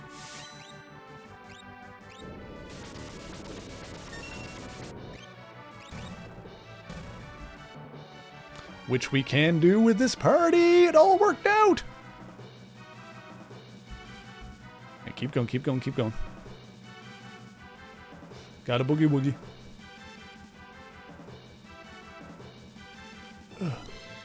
Where is he? There he is. Oh, frick, he's all the way over there. That's fine.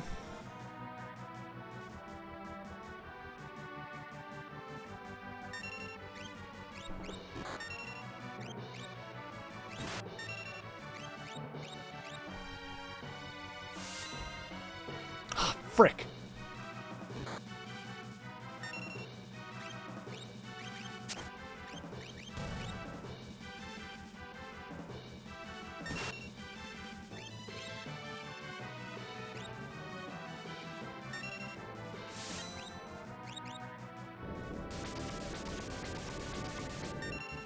These are some ugly-ass rats, by the way.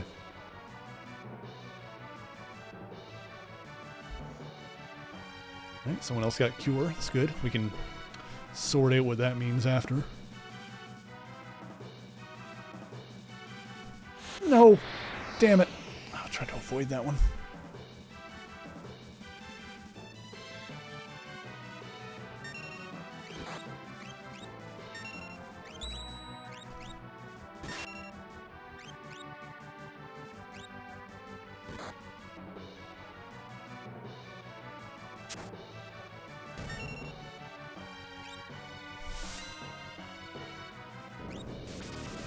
Okay, got him. Good. Yep.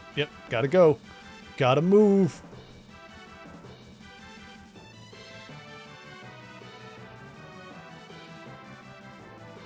I got your ass now, tentacle boy. Phew, rats. Oh. Woo! He just Looney Tunes us off the friggin' scaffolding. Or the railing. The, Hello?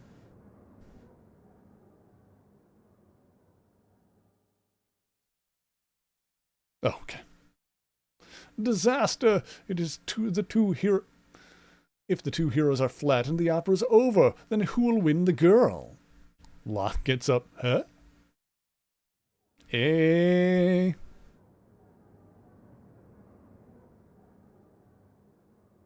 Hello? Is this where our scoundrel is going to come in? Oh? What?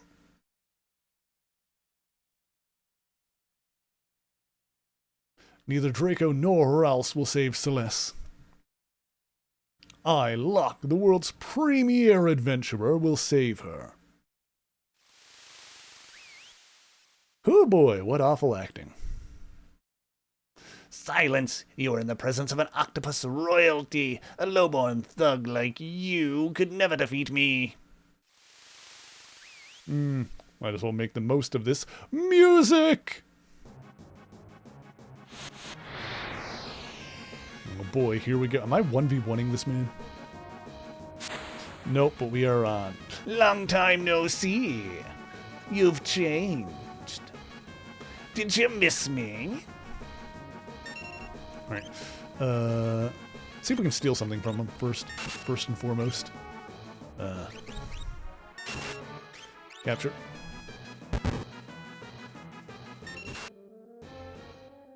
Oh, he doesn't have anything to steal. Interesting. Usually the bosses have something.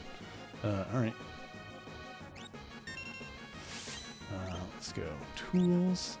Oh, I messed that one up. Dang it. Chainsaw.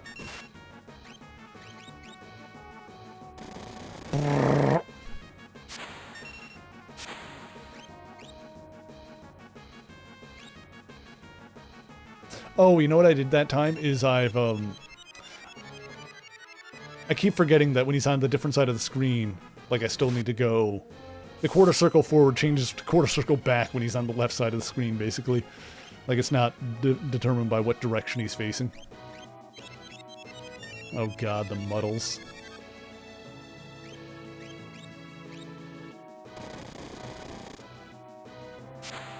Chainsaw him good. I ain't no garden variety octopus. Sure you're not, buddy. Imp, pal, buddy.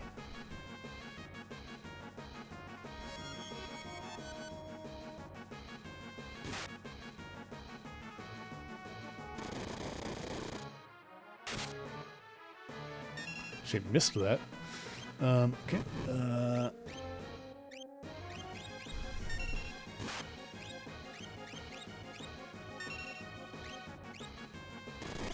There we go. There we go.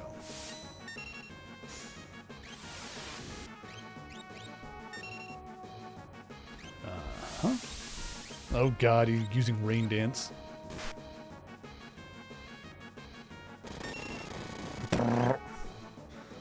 Uh-huh.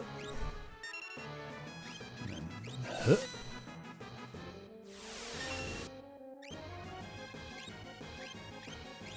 Chainsaw. Adios. Oh, you think you can get away? I guess he can get away. Alright, now's a good time to hydrate and stretch. Thank you, LB.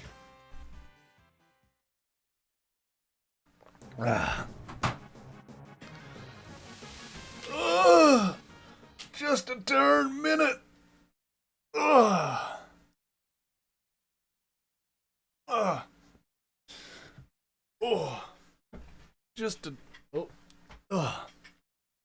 Just a concerned darn tootin' cotton picking minute. Ugh. Ugh. Whew. Okay.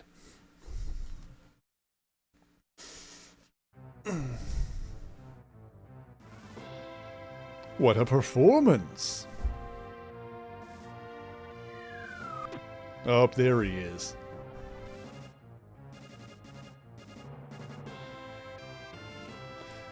Setzer. I'm a man of my word, music man. That's him? What a reversal! Thinking she's Locke's new queen, Maria is instead nabbed by Setzer. What fate lies in store for her? Stay tuned for part 2! Part 2, Locke gets cocked.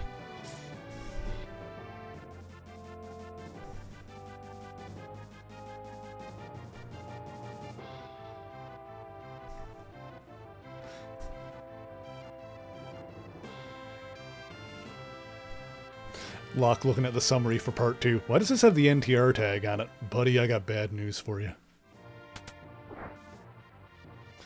I'll deal with you in a minute. Well, I think he figured out it's not Maria.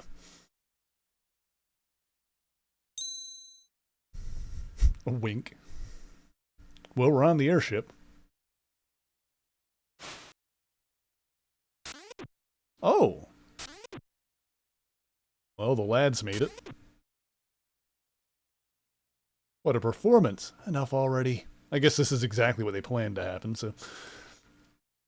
This is the tough one. Part 2 begins now. Where's Setzer? He's coming.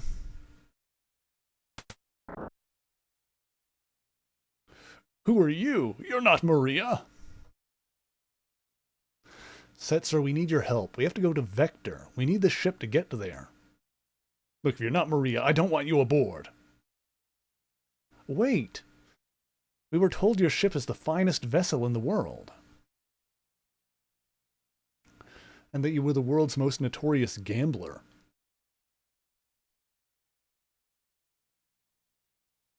I'm the King of Figaro. If you cooperate, you'll be well rewarded. Come here. And then Sabine is just like, and I promise not to punch you in the dick if you help us. Don't misunderstand me. I'm still not sure if I'm going to help you.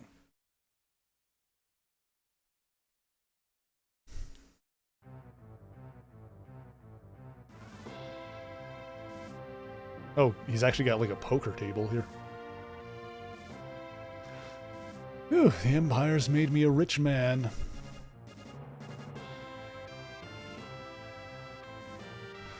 Or like blackjack. I don't know. Stop thinking of yourself. Stop thinking of yourself. Many towns and villages have been smashed by the Empire. The Empire's also totally rotten. It's using magic to enslave the world. The Empire and my realm were allies and... God, excuse me, Jesus. The Empire and my realm were allies until recently. The Empire will end up owning you. The Empire. Evil? Oh, come now. When has an Empire ever been evil? We all hate the Empire for the same reasons. That's why... You know, you're even more stunning than Maria. Say what now?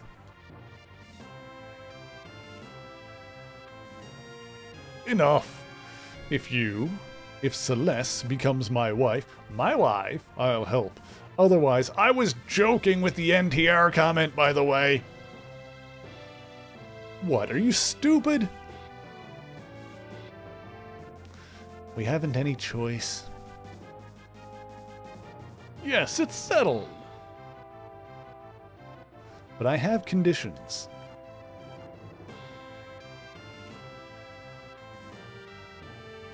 We'll decide with a coin toss. If it's heads, you'll help us. If it's tails, we'll go with you. If it's heads, you'll help us. If it's tails, I'll go with you. Well, Mr. Gambler? Oh, fine, I accept. Listen to yourself. Celeste, you can't become his wife. You just can't. Ready?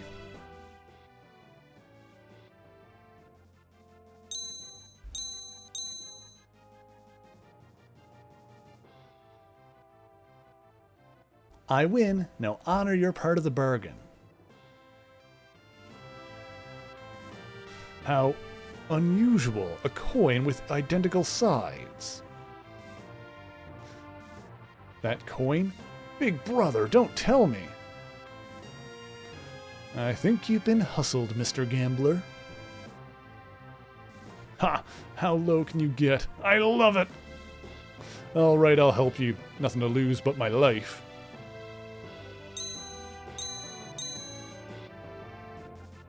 My life is a chip in your pile. Ante up.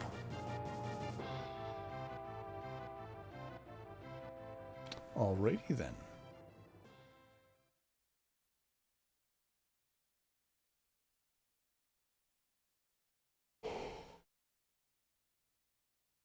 This unwieldy looking ship really moves. Could it crash? When things fall, they fall. It's all a matter of fate. This ship's gonna stick out like a sore thumb. Better land some distance away. Right. I'll wait on board in case of an emergency. Alright, so I guess he's not in the party yet. He probably will be later.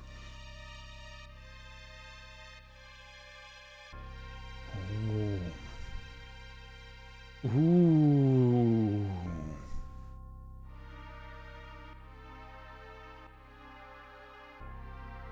Man, this game must have friggin' blew people's minds back on the Super Nintendo.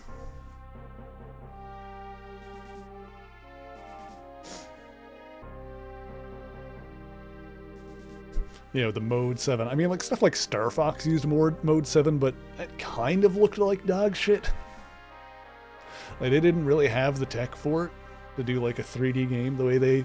I mean, they did it, but I haven't really played the original Star Fox. I've just, like, seen it. I'm, like, a big fan of 64 myself. Oh, well, here we are. Oh, we made it. Okay, we're here. Let's save the game.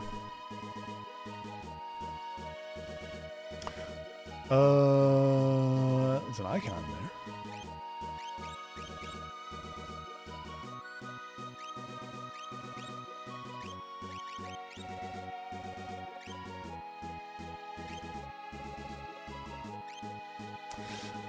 Okay, let me see something here. Skills.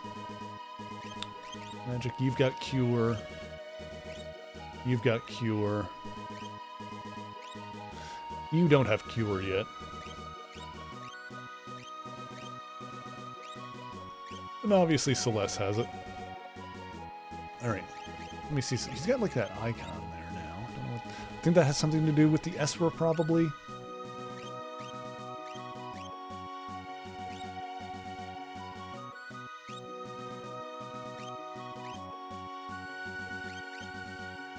Well, it's still there. I don't know what that means.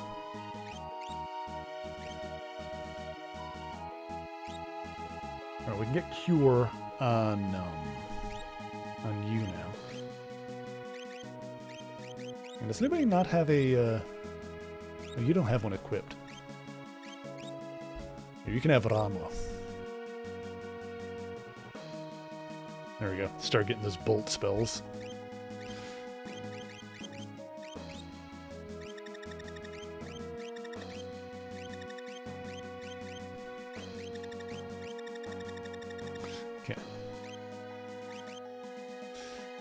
So now everyone should have one, huh?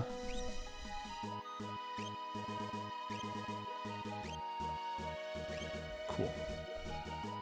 Other skills we can get here, like Lore and Rage. We haven't gotten those yet. Lore! Gotta get the Lore!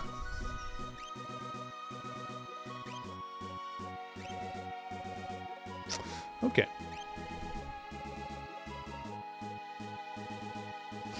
Ultros has 6 different positions you can be on the stage in the fight. Each one of those 6 has its own HP value. Oh, interesting. Possible to get him before he moves the first time, but if you miss it, you usually need to wait for him to go back to the center. Huh, interesting. I mean, I feel like we might have gotten lucky then in that case, but we kind of had him by the ass, though.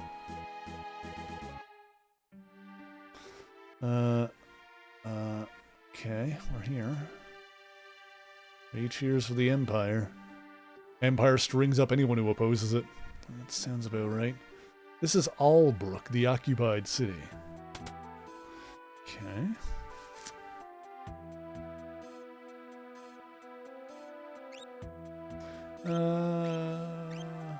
Remedy. Let's just have a few of those in the back pocket just in case. Revivify. Oh, we're probably going to need those at some point. They're kind of expensive, but let's go for it. Phoenix down, good on those for the moment. Warpstone. Let's have some of those in the back pocket just in case. I'm assuming those will eject us from a dungeon. I guess we'll find out. But that's a good break in case of emergency kind of item to have.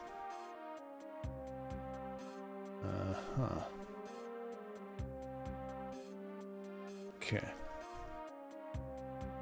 Oh, swords.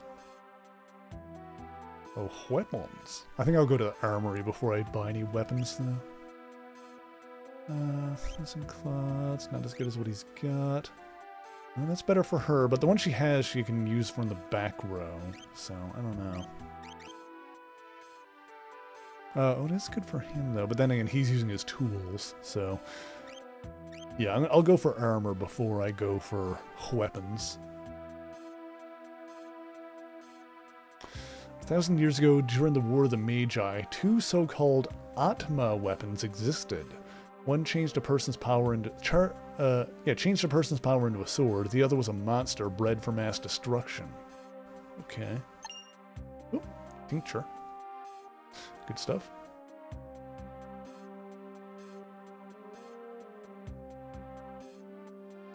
Have some good weapons and items in Zen and Miranda. Okay. Other places we can go. Everything belongs to the Empire. You're in the way. Get. No entry into the port. Okay, here's the armor shop. Ooh. Hempty. Hempty.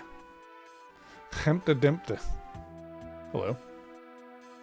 Emperor Gestal himself asked me to do his portrait. What if he doesn't like it? Well, you'll probably be, sleeping with the fishes, my dude. Hello. I would like to see what armor you have. Let's see. Bard's hat. Oh, that's good for... Ooh, 3 of them can have that. Mithril vest. That's good for her. A white dress is also good for her. Let's do that one of those. Oh, I have one already? Hang on a sec. What is going on here? Didn't look like anyone had it equipped. Or did I just not equip her with anything? I'm a fool. I made everything harder for myself, didn't I? Well, that's that.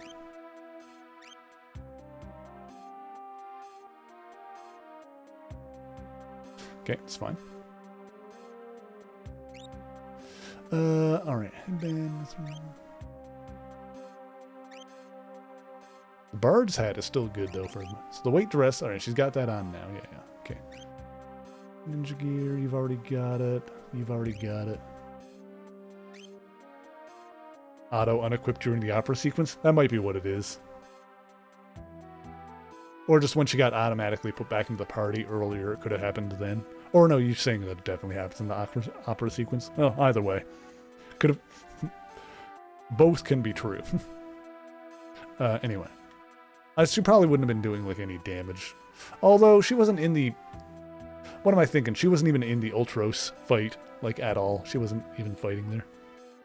So it didn't matter. Anyway, Bard's hat. Raises MP a little. Ooh, good. Also good for you, and you.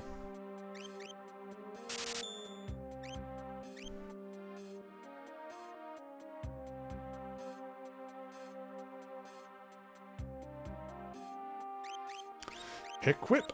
Okay. Good for everybody? Yeah? Oh, look, more magic defense and magic... Yeah, alright, good stuff. We've got the green beret.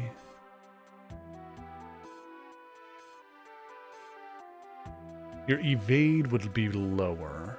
Your M block would be up way higher. Oh, maybe the Bard's hat would be good for you.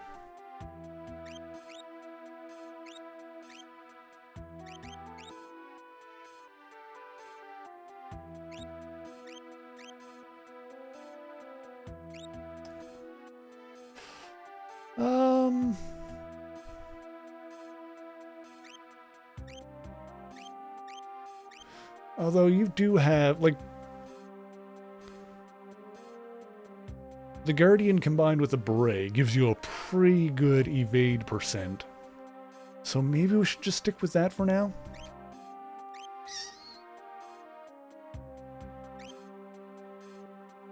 How much money do I have left anyway?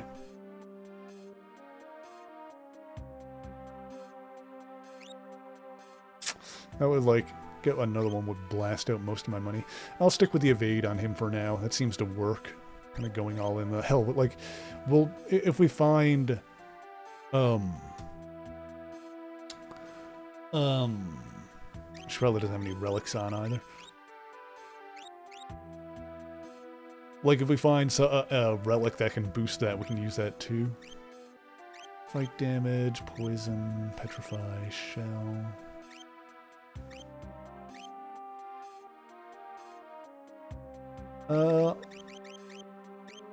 Let's go with the earrings so that she can bust out magic against bosses.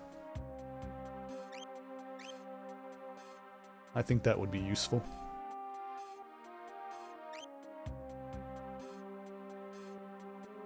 Okay, yes. Sure.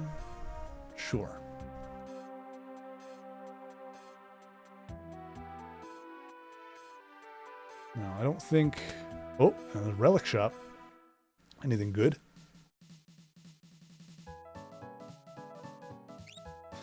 Goggles. Peace ring. Earrings. Sniper sight. Wall ring and amulet. Well, I can't afford either of those. Curious what they do. Well, maybe later if we have the money we can get some. Do I have anything to sell? I probably do. I have these knives. Get a little bit for those. I really loaded up on the shurikens, didn't I? Well, if I ever have, what's his name back, that'll be useful. This is fine.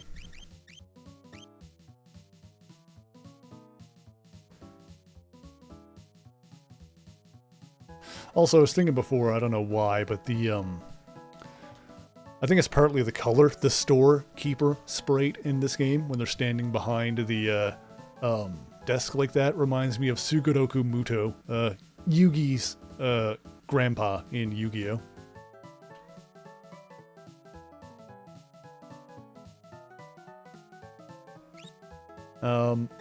Anyway, this can be a no-prize question. Chat, what do the wall ring and amulet do? Because it doesn't tell you here. Oh, maybe if I... Nah. I don't want to buy it, but... Well, I don't have the money to buy it, but... Yeah. I don't know what it does.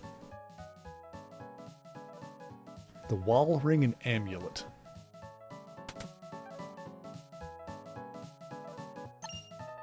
Ooh, got an elixir out of the clock.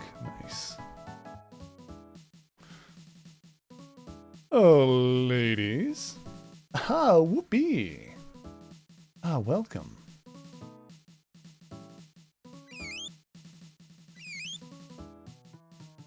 Wall ring is auto-reflect? Ooh, interesting.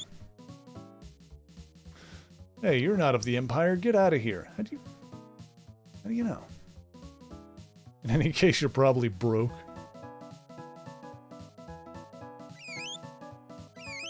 Thank you, Virus, by the way. Soldiers are absolutely insane. Amulet protects against poison, darkness, and zombie. Okay, pretty good overall. Cafe's like an Imperial soldier's dormitory. Thank you, Virus.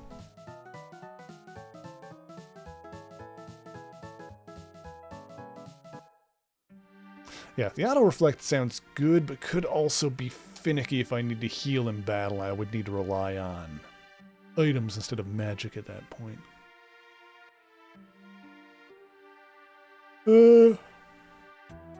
Okay, I don't think there's anything else we can do here. Which means we need to... Well, we can save the game again. Pretty happy with what we got there.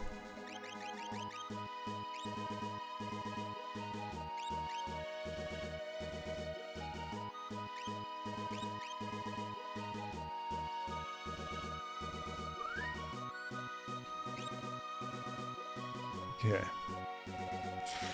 So now, let's see. What is the plan here? I guess we'll just kind of have a look around in this new area. Figure out where we need to go. The hell are these guys?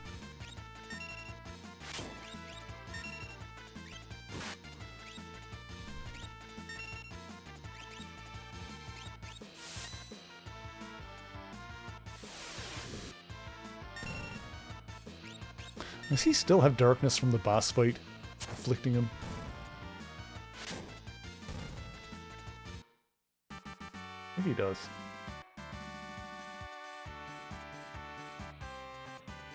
He's still blinded. Was there hang on, was there even an inn in that town to stay in? I didn't see one.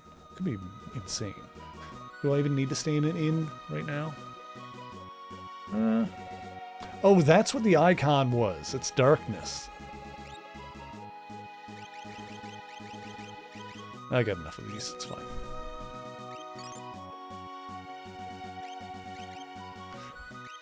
God, it looked like a good icon. I'm gonna be honest. I saw that and was like, I don't know what that means. It looks neat. No, that means he's got a debuff. It's not like a deeply debilitating one, but still. Oh well. Ralph. Ralph is here.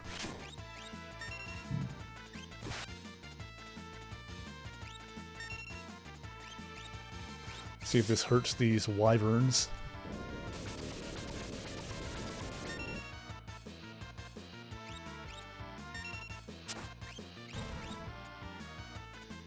But wyvern? Why? Ow, mother of pearl!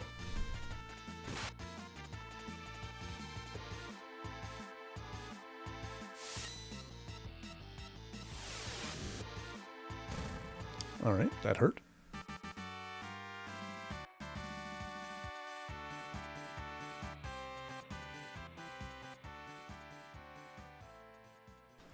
Alrighty, who's got some cures to use? I think Edgar does. Sure does. Boop. There you go. Boop. There you go. And...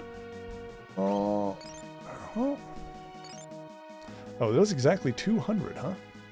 Is that consistent on everyone?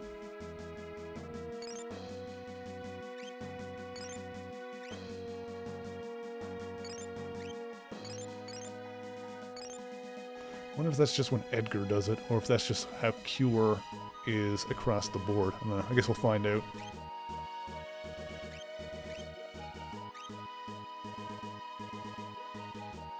Alright, we know how much that's how much Edgar can cure. Looks like there's something to the north along the water here. Oh, the Joker is here! The Joker! Here's the Joker, baby!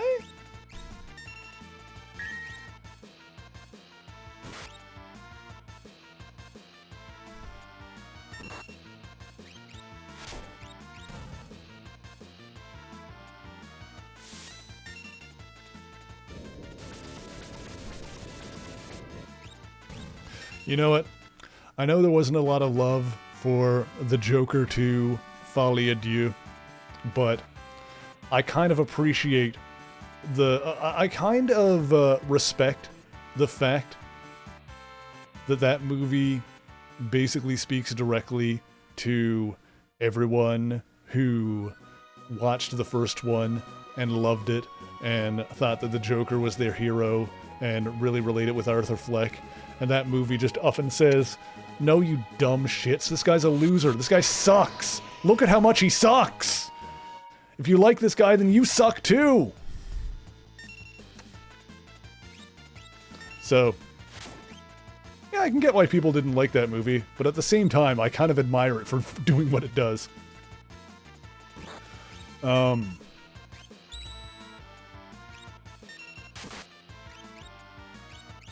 It was fine overall. Honestly, I kind of like the courtroom drama aspect of it. God damn it.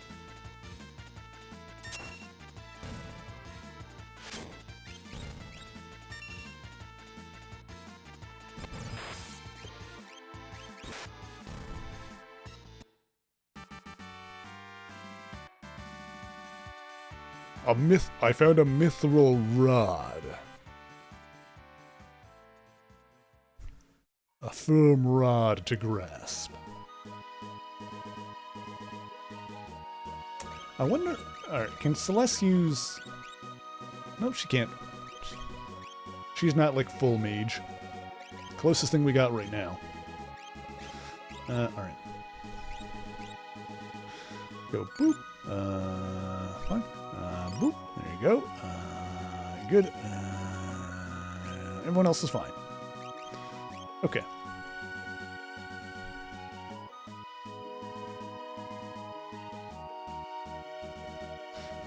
Is this where we need to go, I wonder? This is something. The little house.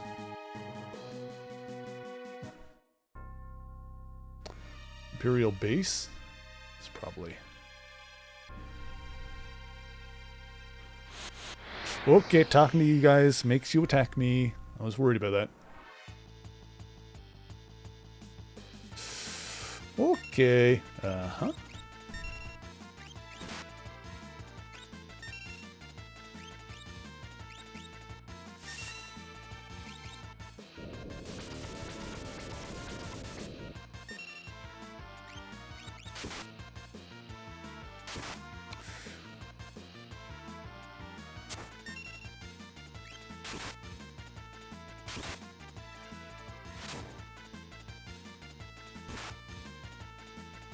I already stole from him. My bad. Well, he's dead now. Don't know if I should be here yet.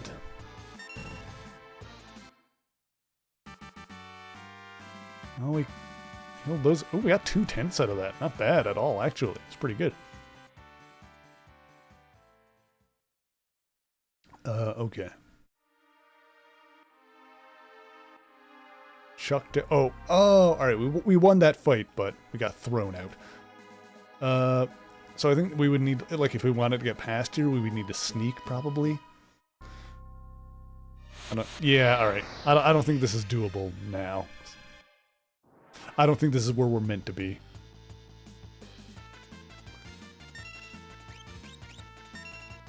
Otherwise, they wouldn't throw us out for winning a fight, you know? It's a sneaking mission. Metal Gear. Metal Gear.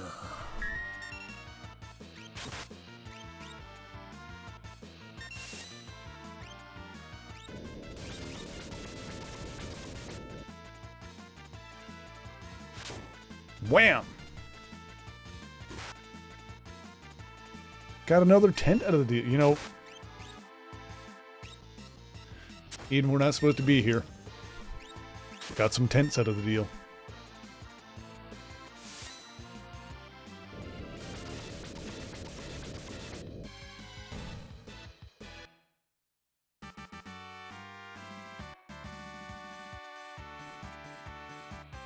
Alright, so either we're not supposed to be there, or we need to friggin', like, Ocarina of Time infiltrating Hyrule Castle, that shit. Let me just take one more shot at this.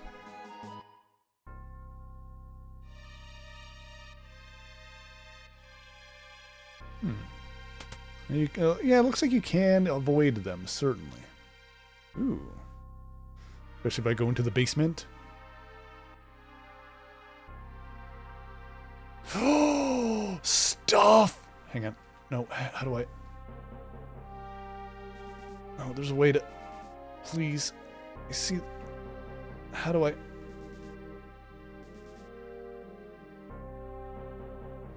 I see the stuff, but... Oh. Oh. Oh. Oh. Daddy wants the stuff. Daddy wants the stuff. There's so much stuff. Wait, no. Oh. Ah.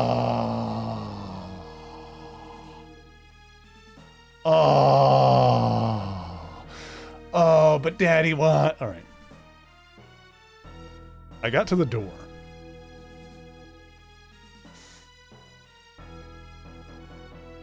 Freaking teasing my balls. All right.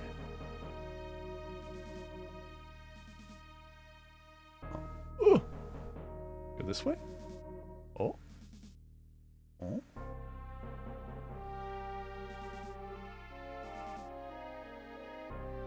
Oh. Uh-huh. Well, he's wedged in there. We ain't getting through that. No. He's in the front of that. What the heck?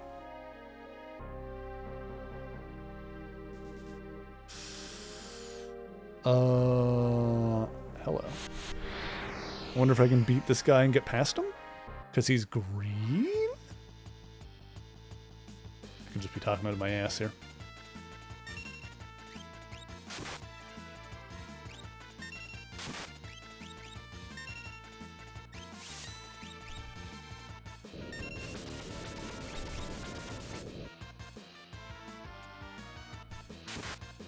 Ow.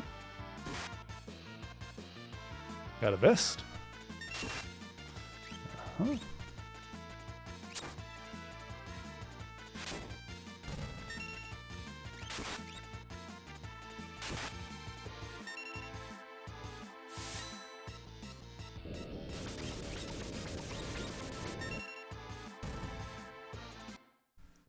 Now, maybe because there was no one else on the screen, I'll be able to get past him now, or am I going to get chucked out for that?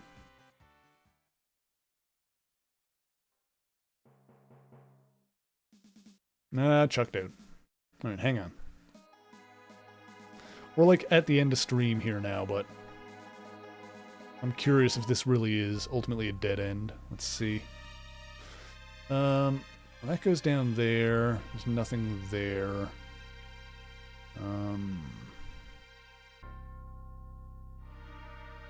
Yeah, he is definitively in front of that. Frick. I think we're going to need to go somewhere else.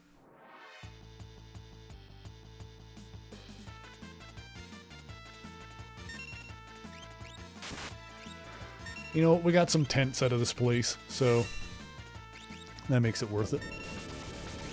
Oopsie.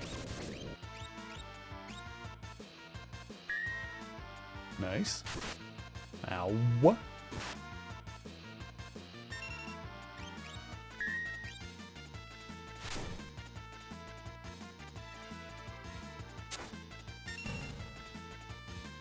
Actually, hang on. I wonder if it's, because I keep trying to roll my fingers over the buttons to do the, blitz inputs. I wonder if it'll still work if I just go like tap, tap, tap. Like right, left, down, instead of like rolling my fingers across. I think I probably still need to roll. Hold on. Can I get a random fight to test that? Let me see here.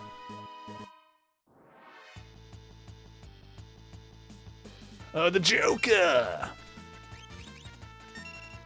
Right, boop, boop, boop. Let's see here. Let's go. Bop, bop, bop. I don't think that'll count because I didn't do the diagonals. This is just me testing that to see if... Okay, yeah, no. You do have to do a proper, like, quarter circle or half circle in that case. Ow! What?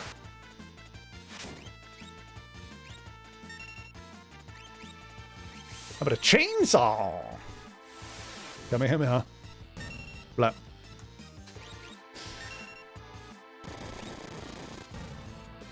I always find it funny how fast the Kamehameha sound effect needs to be in video games. It's like, obviously, you know, the big dramatic Kame is like really cool in the show and whatnot. But then you play a fighting game and you just like, you know, forward punch or whatever the shortcut is in whatever specific game to do it, and you know, so it just Kamehameha. Or like if there's like a charge up on it, it's always like Kamehameha and then ha. It's fun. Let's save the game here. We're gonna call this here. Next weekend we will continue faffing about on this continent and figure out where to go. But thank you guys for hanging out with me. This was awesome. I'm enjoying this game a lot so far. Like I said, we'll return next week. I will also be back, or I'll be on Kath's channel in about an hour and a half from now, doing some multiplayer shenanigans as usual. I will also be back here tomorrow. Oh, that's right. We're going to start a new game, because we finished Yakuza Dead Souls last week, which means tomorrow I'm going to start my playthrough of Ultra Despair Girls, which is a